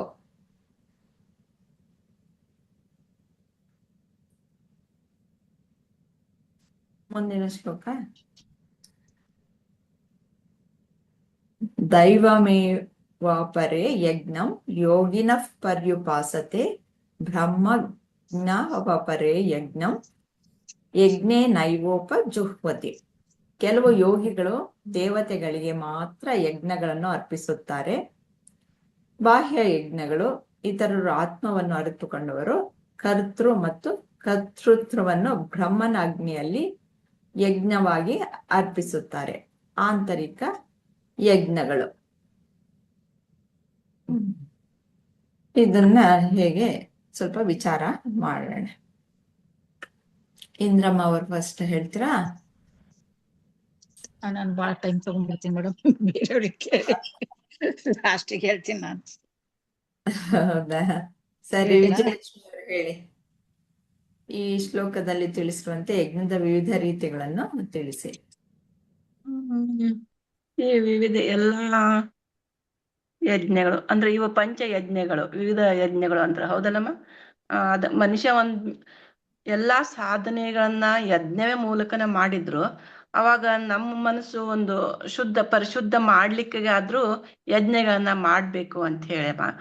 ಒಂದು ದೇವ ಯಜ್ಞ, ಮತ್ತೆ ಋಷಿ ಯಜ್ಞ, ಇನ್ನೊಂದು ಬ್ರಹ್ಮ ಯಜ್ಞ, ಮನುಷ್ಯ ಯಜ್ಞ, ಭೂತ ಯಜ್ಞ, ಈ ರೀತಿ ಪಂಚಯಜ್ಞಗಳ ಮೂಲಕ ಬ್ರಹ್ಮಯಜ್ಞ ಅನ್ನೋದೇನಿಲ್ಲ. ಹಾ, ಕರ್ಮಯಜ್ಞ ಅಂದ್ರೆ ಈ ಪಂಚ ಯಜ್ಞಗಳ ಮೂಲಕ ಜೀವನ ಮಾಡ್ಬೇಕು. ಭೂತಯಜ್ಞ, ಆಮೇಲೆ ಭಗವಂತನ ಒಂದು ಪಿತೃಯಜ್ಞ, ದೇವಯಜ್ಞ, ಪಿತೃಯಜ್ಞ, ಋಷಿ ಯಜ್ಞ. ಈ ಯಜ್ಞದ ಮೂಲಕ ಇವ್ರದೊಂದು ಭಗವಂತನ ಇಲ್ಲಿ ಕೃಷ್ಣ ಪರಮಾತ್ಮನೇ ಹೇಳಿದಾರ ಹಿಂದೆ ಗೀತೆಯೊಳಗ, ಈ ಯಜ್ಞದ ಮೂಲಕ ಮತ್ತು ಕರ್ಮದ ಮೂಲಕ ಧರ್ಮದಲ್ಲಿ ಇದು ಯಜ್ಞವನ್ನ ಮಾಡು ಅಂತ ಹೇಳಿ. ಜೀವನನೇ ಒಂದು ಯಜ್ಞ ಇದ್ದ ಹಾಗೆ ಈ ಒಂದು ಕರ್ಮದ ಮೂಲಕ ಒಂದು ಜೀವನ ಮಾಡ್ಲಿ, ಯಜ್ಞದ ಮೂಲಕ ಮಾಡಿದ್ರು ಸಹಿತ ಅದು ಒಂದು ಧರ್ಮದ ಮೂಲಕನ ಜೀವನ ಆಗಿರ್ತೈತಿ ಅಂತ ಹೇಳಮ್ಮ. ಅದೇ ರೀತಿ ಈಗ ಜೀವನ ನಡ್ತಾ ಇದ್ದಾಗ ನಮ್ಗೇನಾಗ್ ಬಾಹ್ಯದಲ್ಲಿ ಮತ್ತ ಅಂತರಂಗದಲ್ಲಿ ಶಕ್ತಿ, ಬಾಹ್ಯ ರೂಪದಲ್ಲಿ ನಮಗೆ ಯೋಗಿ ಆಗ್ಬೇಕು, ಅಂತರಂಗದಲ್ಲಿ ಏನಮ್ಮ ಅಂದ್ರೆ ಶಕ್ತಿ ಬೆಳೆಸ್ಕೋಬೇಕು. ಈ ಯಜ್ಞಗಳ ಮೂಲಕ ಮಾಡೋದ್ರಿಂದ ನಮ್ಮಲ್ಲಿ ಶಕ್ತಿ ಮತ್ತು ಅಂತರಂಗದ ಶುದ್ಧತೆ, ಮನಸ್ಸಿನ ಶಾಂತಿ ಇವೆಲ್ಲ ಬರ್ತವು. ಆಮೇಲೆ ಬಾಹ್ಯದಲ್ಲಿ ಸಹಿತ ಒಬ್ಬ ಯೋಗಿಯಾಗಿ ಅವನು ಸಹಿತ ಪರಿಶುದ್ಧನ ಆಗ್ತಾನೆ ಇವೆಲ್ಲ ಯಜ್ಞಗಳನ್ನ ಮಾಡೋದ್ರಿಂದ ಅಂತ ಹೇಳಿ. ಈ ತಪಸ್ಸು ಅಂದ್ರೆ ನಮ್ಮ ಇದು ಸುಡೋದು ಅಂತ ಹೇಳಿ. ಈ ಯಜ್ಞದ ಮೂಲಕ ನಾವೆಲ್ಲ ಸ್ವಾಹ ಅಂತ ಏನ್ ಹಾಕ್ತೇವೆ, ನಮ್ಮಲ್ಲಿರ್ತಕ್ಕಂಥ ಕೆಟ್ಟ ಒಂದು ಗುಣಗಳನ್ನಾಗ್ಲಿ, ವಾಸನೆಗಳನ್ನ, ಈ ನಮ್ಗೆ ಪ್ರಪಂಚದ ವಸ್ತುಗಳ ಬಗ್ಗೆ ಬರ್ತಕ್ಕಂಥ ವಾಸನೆ ಇವನ್ನೆಲ್ಲ ನಾವು ಆ ಯಜ್ಞದಲ್ಲಿ ಸುಡ್ಬೇಕು ಅಂತ ಹೇಳಿ. ಇಂಥ ಒಂದು ಜೀವನದ ಏನೇ ಒಂದು ಸಾಧನೆ ತಪಸ್ಸು ಮಾಡಿದ್ರು ಸಹಿತ ಅದಕ್ಕೆ ನಮಗ ಒಂದು ಈ ಬಂಧನದಿಂದ ನಾವು ಬಿಡುಗಡೆ ಆಗ್ಬೋದು. ಈಗ ನೋಡಮ್ಮ, ಈಗ ನಾವು ಇಲ್ಲಿ ಗುರುಜಿ ಒಬ್ನು ಹೇಳಿದ್ರು, ಪ್ರಭುಜಿ ಅವರು, ಒಬ್ಬ ವಿದ್ಯಾರ್ಥಿ ಚೆನ್ನಾಗಿ ಓದ್ಬೇಕು ಅಂದ್ರೆ ಅವನು ಒಂದು ತಪಸ್ಸು ಮಾಡಿದಾಗೆ, ಒಂದು ಒಲಿಂಪಿಕ್ಸ್ ನಲ್ಲಿ ಸ್ಪೋರ್ಟ್ಸ್ ಮ್ಯಾನ್ ಅವನು ಅಲ್ಲಿ ವಿನ್ ಆಗ್ಬೇಕಂದ್ರೆ ಅಲ್ಲಿ ಅದು ಒಂದು ಸಾಧನೆ, ಒಂದು ಯಜ್ಞ ಇದ್ದ ಹಾಗೆ ಅಂತಾನೆ ಹೇಳ್ತಾರ. ಹಾಗೆ ಅದೇ ರೀತಿ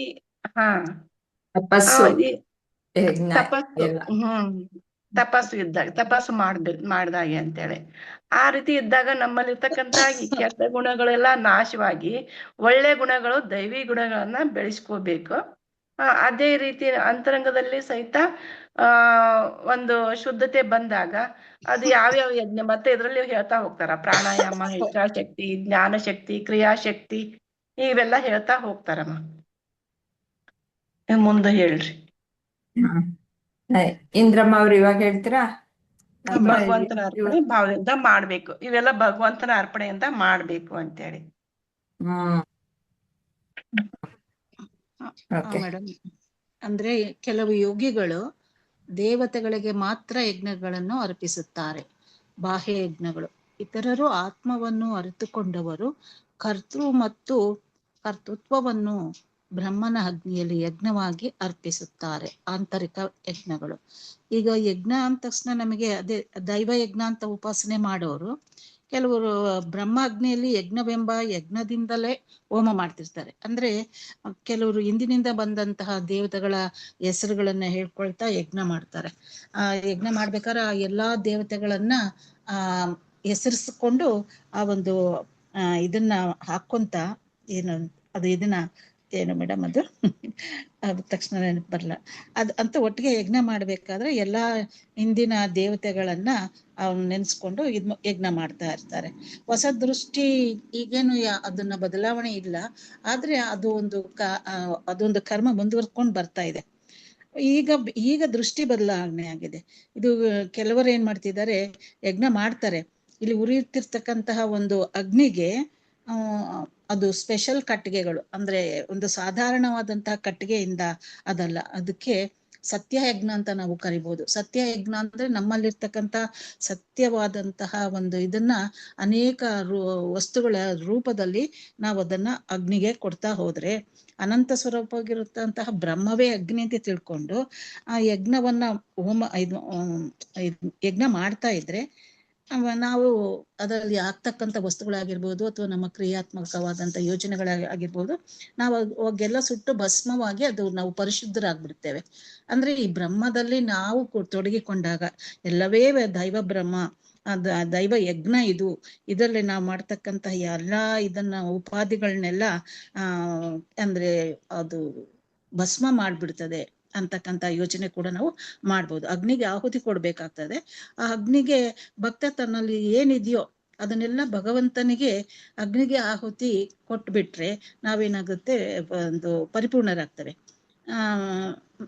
ಅಂದ್ರೆ ಮನುಷ್ಯನಿಗೆ ಪ್ರಿಯವಾದವಂತಹ ತನ್ನತನವನ್ನೇ ಭಗವಂತನಿಗೆ ಅರ್ಪಿಸ್ಬಿಡ್ತಕ್ಕಂಥದ್ದು. ಈ ಕೊಡೋದ್ರಲ್ಲಿ ಏನಾಗುತ್ತೆ, ನಮ್ಗೆ ನಮ್ಮಲ್ಲಿರ್ತಕ್ಕಂಥ ಎಲ್ಲಾ ಒಳ್ಳೆತನವನ್ನ, ನಮ್ಮ ಭಾವನೆಗಳನ್ನ, ನಮ್ಮ ಇದನ್ನ ಎಲ್ಲ ಭಗವಂತನಿಗೆ ಕೊಟ್ಕೊಂತ ಹೋದಾಗ ನಮ್ಗೆ ಏನೋ ಒಂಥರ ಆನಂದ ಸಿಗ್ತದೆ.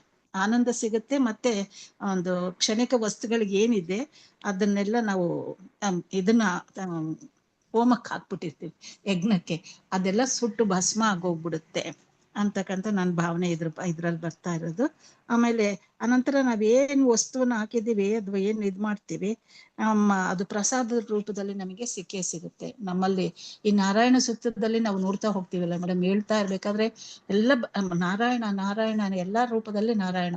ನಮ್ಮ ದೇಹದಲ್ಲಿ ಕೂಡ ಅಗ್ನಿ ರೂಪದಲ್ಲಿ ಅದು ಒಳಗಡೆಯಿಂದ ಬೆರಳಿನಿಂದ ಒಂದು ಇದ್ರವರೆಗೂ ಕೂಡ ಅಲ್ಲಿ ಏನಾಗುತ್ತೆ, ಎಲ್ಲ ಬ್ರಹ್ಮಾರ್ಪಣ ಅಗ್ನಿಯಿಂದ ಇದಾಗಿ ಭಸ್ಮವಾಗಿ ತನ್ನ ಕೆಲಸಗಳನ್ನ ನಿರ್ವಹಿಸ್ತದೆ ಅಂತ ನಾವು ನಾರಾಯಣ ಸೂತ್ರದಲ್ಲಿ ನೋಡ್ತೇವೆ.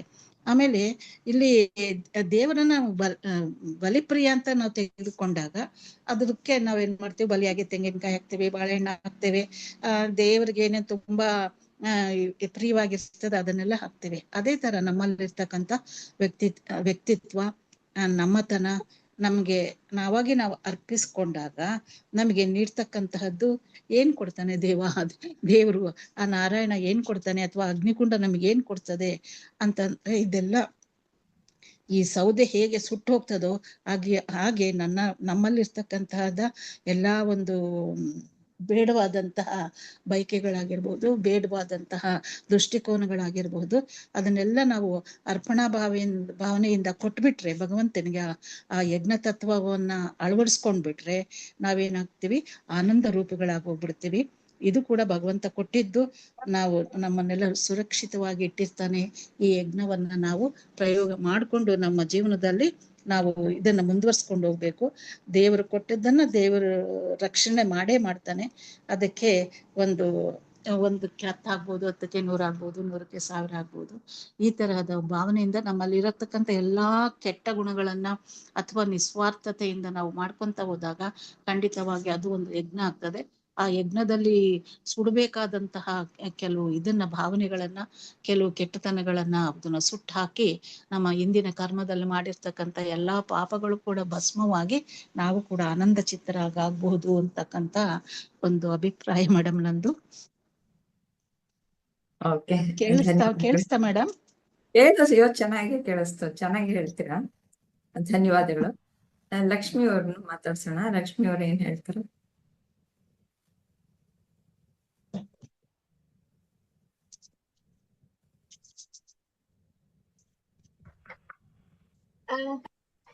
ಇಲ್ಲಿ ನನ್ಗ ತಾಯಿ ಹೆಂಗ ಇರ್ತಾರೋ ಆತರ ಅಂತಂದ್ ಹೇಳಿ ಹಂಗ ಅನಸ್ತು ಅಮ್ಮ. ಇಲ್ಲಿ ಕೆಲವು ಯೋಗಿಗಳು, ದೇವತೆಗಳು ಮಾತ್ರ ಯಜ್ಞಗಳನ್ನು ಅರ್ಪಿಸುತ್ತಾರೆ ಅಂತಂದ್ ಹೇಳಿ ಐತಿ ಅಮ್ಮ. ತಾಯಿ ನಮಗ್ ಜನ್ಮ ನೀಡ ಮುಂದ ತಮ್ದು ಜೀವದ ಲೆಕ್ಕನೂ ಹಿಡಿಯಂಗಿಲ್ಲ ಅಮ್ಮ. ಆ ತರ ನಮ್ಗ ಒಂದ್ ಜನ್ಮ ಕೊಡ್ತಾರ. ಆಮೇಲೆ ಹೆಂಗ ಅವ್ರಿಗೆ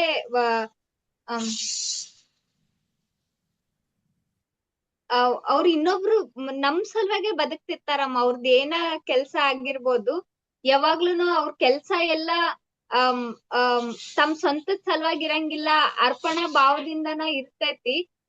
ಅಂತವ್ರು ಅಂತಂದ್ ಹೇಳಿ ನನಗ್ ಹಂಗ ಅನಸ್ತು ಅಮ್ಮ. ಅಷ್ಟು ಡೀಟೇಲ್ ಆಗಿ ಹೇಳಾಕ್ ಗೊತ್ತಾಗಕ್ ಕುಂತಿಲ್ರಿ. ಆದ್ರ ಯಾವಾಗ್ಲೂನು ಅವ್ರ ನೋಡ್ರಿ, ಯಾವ್ದ ಕೆಲ್ಸ ಮಾಡಿದ್ರು ತನ್ ಮಕ್ಳಿಗ್ ಚಲೋ ಆಗ್ಲಿ, ತನ್ ಮಕ್ಳು ಚೆನ್ನಾಗಿರ್ಲಿ, ಚೆನ್ನಾಗ್ ಬೆಳೀಲಿ ಅನ್ನೋದು ಇರ್ತೈತೆ ಹೊರತುನು ಯಾವಾಗೂ ತಮ್ಮ ಸ್ವಾರ್ಥ ಭಾವನೆಯಿಂದ ಯಾವ್ದ ಕೆಲ್ಸ ಮಾಡಿದ್ರು ತಮ್ಮ ಸ್ವಾರ್ಥ ಭಾವನೆ ಇರಂಗೇ ಇಲ್ಲ ಅದ್ರೊಳಗ. ಒಳಗಿಂದ ಆಗಿರ್ಬೋದು ಅಥವಾ ಹೊರಗ ಏನ ಕೆಲ್ಸ ಮಾಡಿದ್ರುನು ಈ ಬಾಹ್ಯ ಯಜ್ಞ ಅಂತ ಹೇಳಿ ಕೊಟ್ಟಾರಮ್ಮ. ಯಾವ್ದ ಅಷ್ಟೊಂದು ಗೊತ್ತಾಗಕ್ ಕುಂತಿಲ್ಲ ಅಮ್ಮ ನನಗ. ಒಟ್ಟ ನನ್ಗ್ ತಾಯಿ ಅಂತೇಳಿ ಹಂಗ ಅನ್ನಿಸ್ತು ಅಮ್ಮ ಇದ್ರೊಳಗ. ಅವ್ರ ನೋಡಿ ನಮಗ್ ಸರಳ ಯಜ್ಞ ಅನ್ನೋದ್ ಏನಂತ ಹೇಳಿ ಗೊತ್ತಾಗ್ಬಿಡ್ತೈತಿ ಅಂತ ಹೇಳಿ ಹಂಗ ಅನ್ನಿಸ್ತು ಅಮ್ಮ. ಧನ್ಯವಾದಗಳು ಧನ್ಯವಾದ ಲಕ್ಷ್ಮೀಜಿ. ಧನ್ಯವಾದ. ಇಲ್ಲಿ ನೋಡಿ 2 ರೀತಿ ಹೇಳಿದ್ದಾರೆ.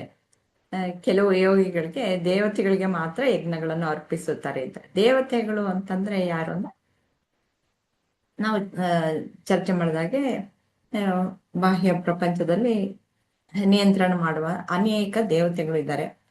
ಅವರಿಗೆ ಪ್ರೀತ್ಯರ್ಥವಾಗಿ ಈ ವೇದಗಳಲ್ಲಿ ಹೇಳಿರೋ ಹಾಗೆ ಯಜ್ಞಗಳನ್ನ ಮಾಡ್ತಾರೆ.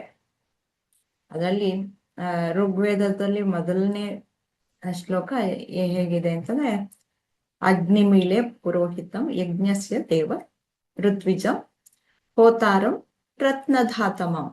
ಹಾಗೆ ನಾವು ಎಲ್ಲವನ್ನು ಹವಿಸ್ಸನ್ನ ಅರ್ಪಣೆ ಮಾಡಿದಾಗ ರತ್ನಧಾತಮಂ, ಹೋತಾರ ಯಾರು ಯಜ್ಞವನ್ನು ಮಾಡುವಂತಹ ಪುರುಷ ಇರ್ತಾನಲ್ಲ, ಅವನಿಗೆ ಆ ದೇವತೆಗಳು ಸಾಕಷ್ಟು ಐಶ್ವರ್ಯವನ್ನ ಶ್ರೇಯಸ್ಸನ್ನ ಉಂಟು ಮಾಡ್ತಾರೆ ಅಂತ ಬಿಟ್ಟು ಮೊದಲನೇ ಶ್ಲೋಕವೇ ಆಗಿದೆ. ಹಾಗೆ ಬಾಹ್ಯ ಪ್ರಪಂಚದಲ್ಲಿ ಸಿಗುತ್ತೆ ಅಂತ ಅವರು ಹೇಳಿರೋ ರೀತಿಯಲ್ಲಿ ಮಾಡ್ಬೇಕು. ಮತ್ತೆ ಹಾಗೆ ಇವನು ಧಾರ್ಮಿಕವಾಗಿ ನಡೆನುಡಿ ಎಲ್ಲವೂ ಇರಬೇಕು ಯಜ್ಞವನ್ನು ಮಾಡುವಂತಹ ವ್ಯಕ್ತಿಗೆ.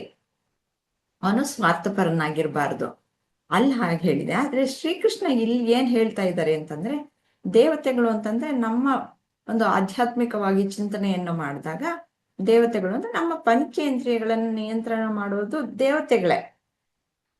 ನಿಮ್ಗೆಲ್ಲ ಗೊತ್ತಿದೆ ಅಲ್ವಾ, ಒಂದೊಂದು ಇಂದ್ರಿಯಕ್ಕೂ ಒಂದೊಂದು ದೇವತೆ ನಿಯಂತ್ರಣವನ್ನ ಮಾಡುವಂತಹದ್ದು.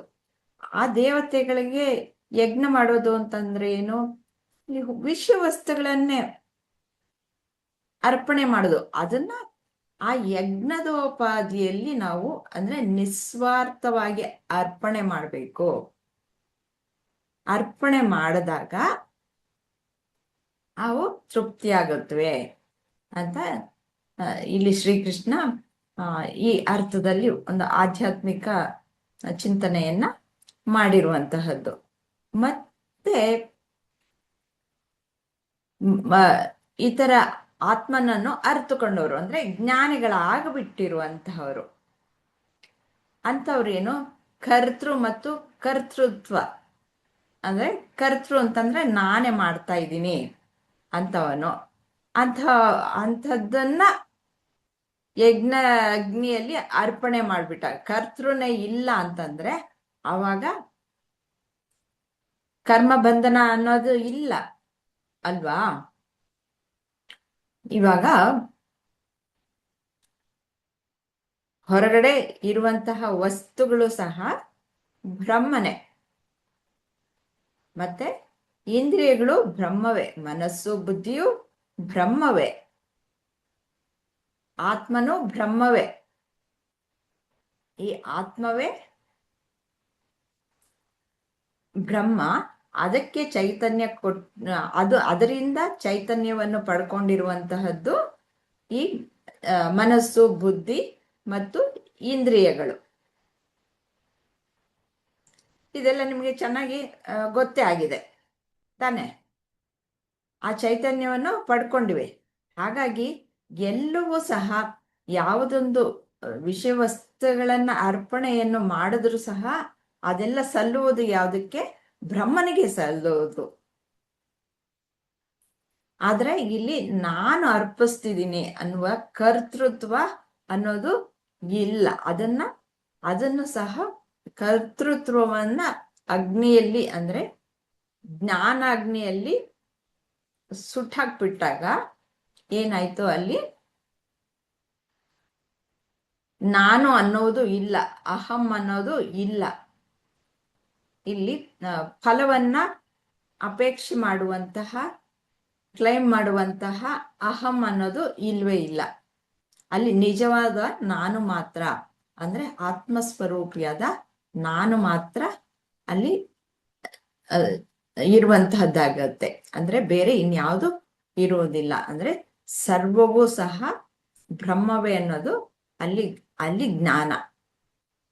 ಈ ರೀತಿಯಲ್ಲಿ ಎಲ್ಲವನ್ನು ಬ್ರಹ್ಮನಲ್ಲೇ ಅರ್ಪಿಸ್ಬಿಡ್ತಾನೆ ಜ್ಞಾನಿಯಾದಂಥವನು ಅನ್ನೋದು ಇಲ್ಲಿ. ಪರಮಾತ್ಮನಿಗೆ ಯಾವುದೋ ಒಂದು ಕರ್ಮವನ್ನು ಮಾಡಿದ್ರು ಸಹ ಪರಮಾತ್ಮನಿಗೆ ಅರ್ಪಣೆ ಅಂತ ಮಾಡ್ತಾನೆ. ಈ ಜ್ಞಾನದಲ್ಲಿ ಮಾಡ್ತಾನೆ ಜ್ಞಾನಿ. ನನಗೆ ಬೇಕು ಅಂತ ಮಾಡುವಂತಹ ಕರ್ಮಗಳು ಬೇರೆ ರೀತಿಯಲ್ಲಿರುತ್ತೆ. ಇಲ್ಲಿ ಜ್ಞಾನದಲ್ಲಿ ಮಾಡುವ ಕರ್ಮಗಳು ಈ ರೀತಿಯಲ್ಲಿ ಇರುತ್ತೆ. ಅದಕ್ಕೆ ಯಾವ ಒಂದು ಫಲ ಅನ್ನೋದು ಇಲ್ಲ. ಇಲ್ಲಿ ಪರಮಾನಂದ ಸಿಗುತ್ತೆ ಫಲವಾಗಿ. ಮತ್ತೆ ಇನ್ನು 12 ರೀತಿಯ ಯಜ್ಞಗಳನ್ನ ತಿಳಿಸ್ತಾರೆ. ಅದು ಇಲ್ಲಿ ಎರಡು ಯಜ್ಞ ಆಯ್ತು. ದೈವ ಯಜ್ಞ ಆಯ್ತು, ಮತ್ತೆ ಜ್ಞಾನ ಯಜ್ಞ. ದೈವ ಯಜ್ಞ ಅಂದ್ರೆ ಈಗ ಪಂಚೇಂದ್ರಿಯಗಳು ಮತ್ತೆ ಹೊರಗಡೆ ನಾವು ಸಮಷ್ಟಿಯಲ್ಲಿ ನಿಯಂತ್ರಣ ಮಾಡುವಂತ ದೇವತೆಗಳಿಗೆ ಮಾಡುವಂತಹ ಯಜ್ಞಗಳನ್ನ ನೋಡಿದ್ವಿ. ಮತ್ತೆ ಇಲ್ಲಿ ಜ್ಞಾನ ಯಜ್ಞವನ್ನ ನೋಡಿದ್ವಿ. ಜ್ಞಾನ ಯಜ್ಞ ಅಂದ್ರೆ ಎಲ್ಲವೂ ಬ್ರಹ್ಮನೇ ಅಂತ. ನಾವಿವಾಗ ಏನಾದ್ರೂ ತಿಂದ್ರೆ ಆಗ್ಲಿ ಅಥವಾ ವಿಷಯ ವಸ್ತುಗಳನ್ನ ಇಂದ್ರಿಯಗಳ ಮೂಲಕ ತೆಗೆದುಕೊಂಡ್ರು ಅಷ್ಟೇ ಎಲ್ಲವೂ ಬ್ರಹ್ಮವೇ ಅಂತ ಜ್ಞಾನ ಯಾವಾಗ ಇರುತ್ತೆ ಅದು ಜ್ಞಾನ ಯಜ್ಞ. ಜ್ಞಾನ ಯಜ್ಞ ಅಂತಂದ್ರೆ ಇನ್ನೊಂದು ರೀತಿಯಲ್ಲಿ ಹೇಳುವುದು ಹೀಗೆ ವೇದಾಂತವನ್ನ ಹೇಳುವಂತಹದ್ದು, ಕೇಳುವಂತಹದ್ದು, ಇದರಲ್ಲಿ ತೊಡಗಿಸ್ಕೊಳ್ಳುವಂಥದ್ದು, ಇದೆಲ್ಲವೂ ಸಹ ಜ್ಞಾನ ಯಜ್ಞ. ಸತ್ಸಂಗಗಳು ಎಲ್ಲವೂ ಸಹ ಜ್ಞಾನ ಯಜ್ಞವೇ. ಇದರಲ್ಲಿ ಯಾವ ಪ್ರತಿಫಲ ಅಪೇಕ್ಷೆ ಅನ್ನೋದು ಇರಲ್ಲ. ಆನಂದವೇ ಇಲ್ಲಿ ಪ್ರತಿಫಲ, ನೆಮ್ಮದಿನೇ ಶಾಂತಿನೇ ಪ್ರತಿಫಲ.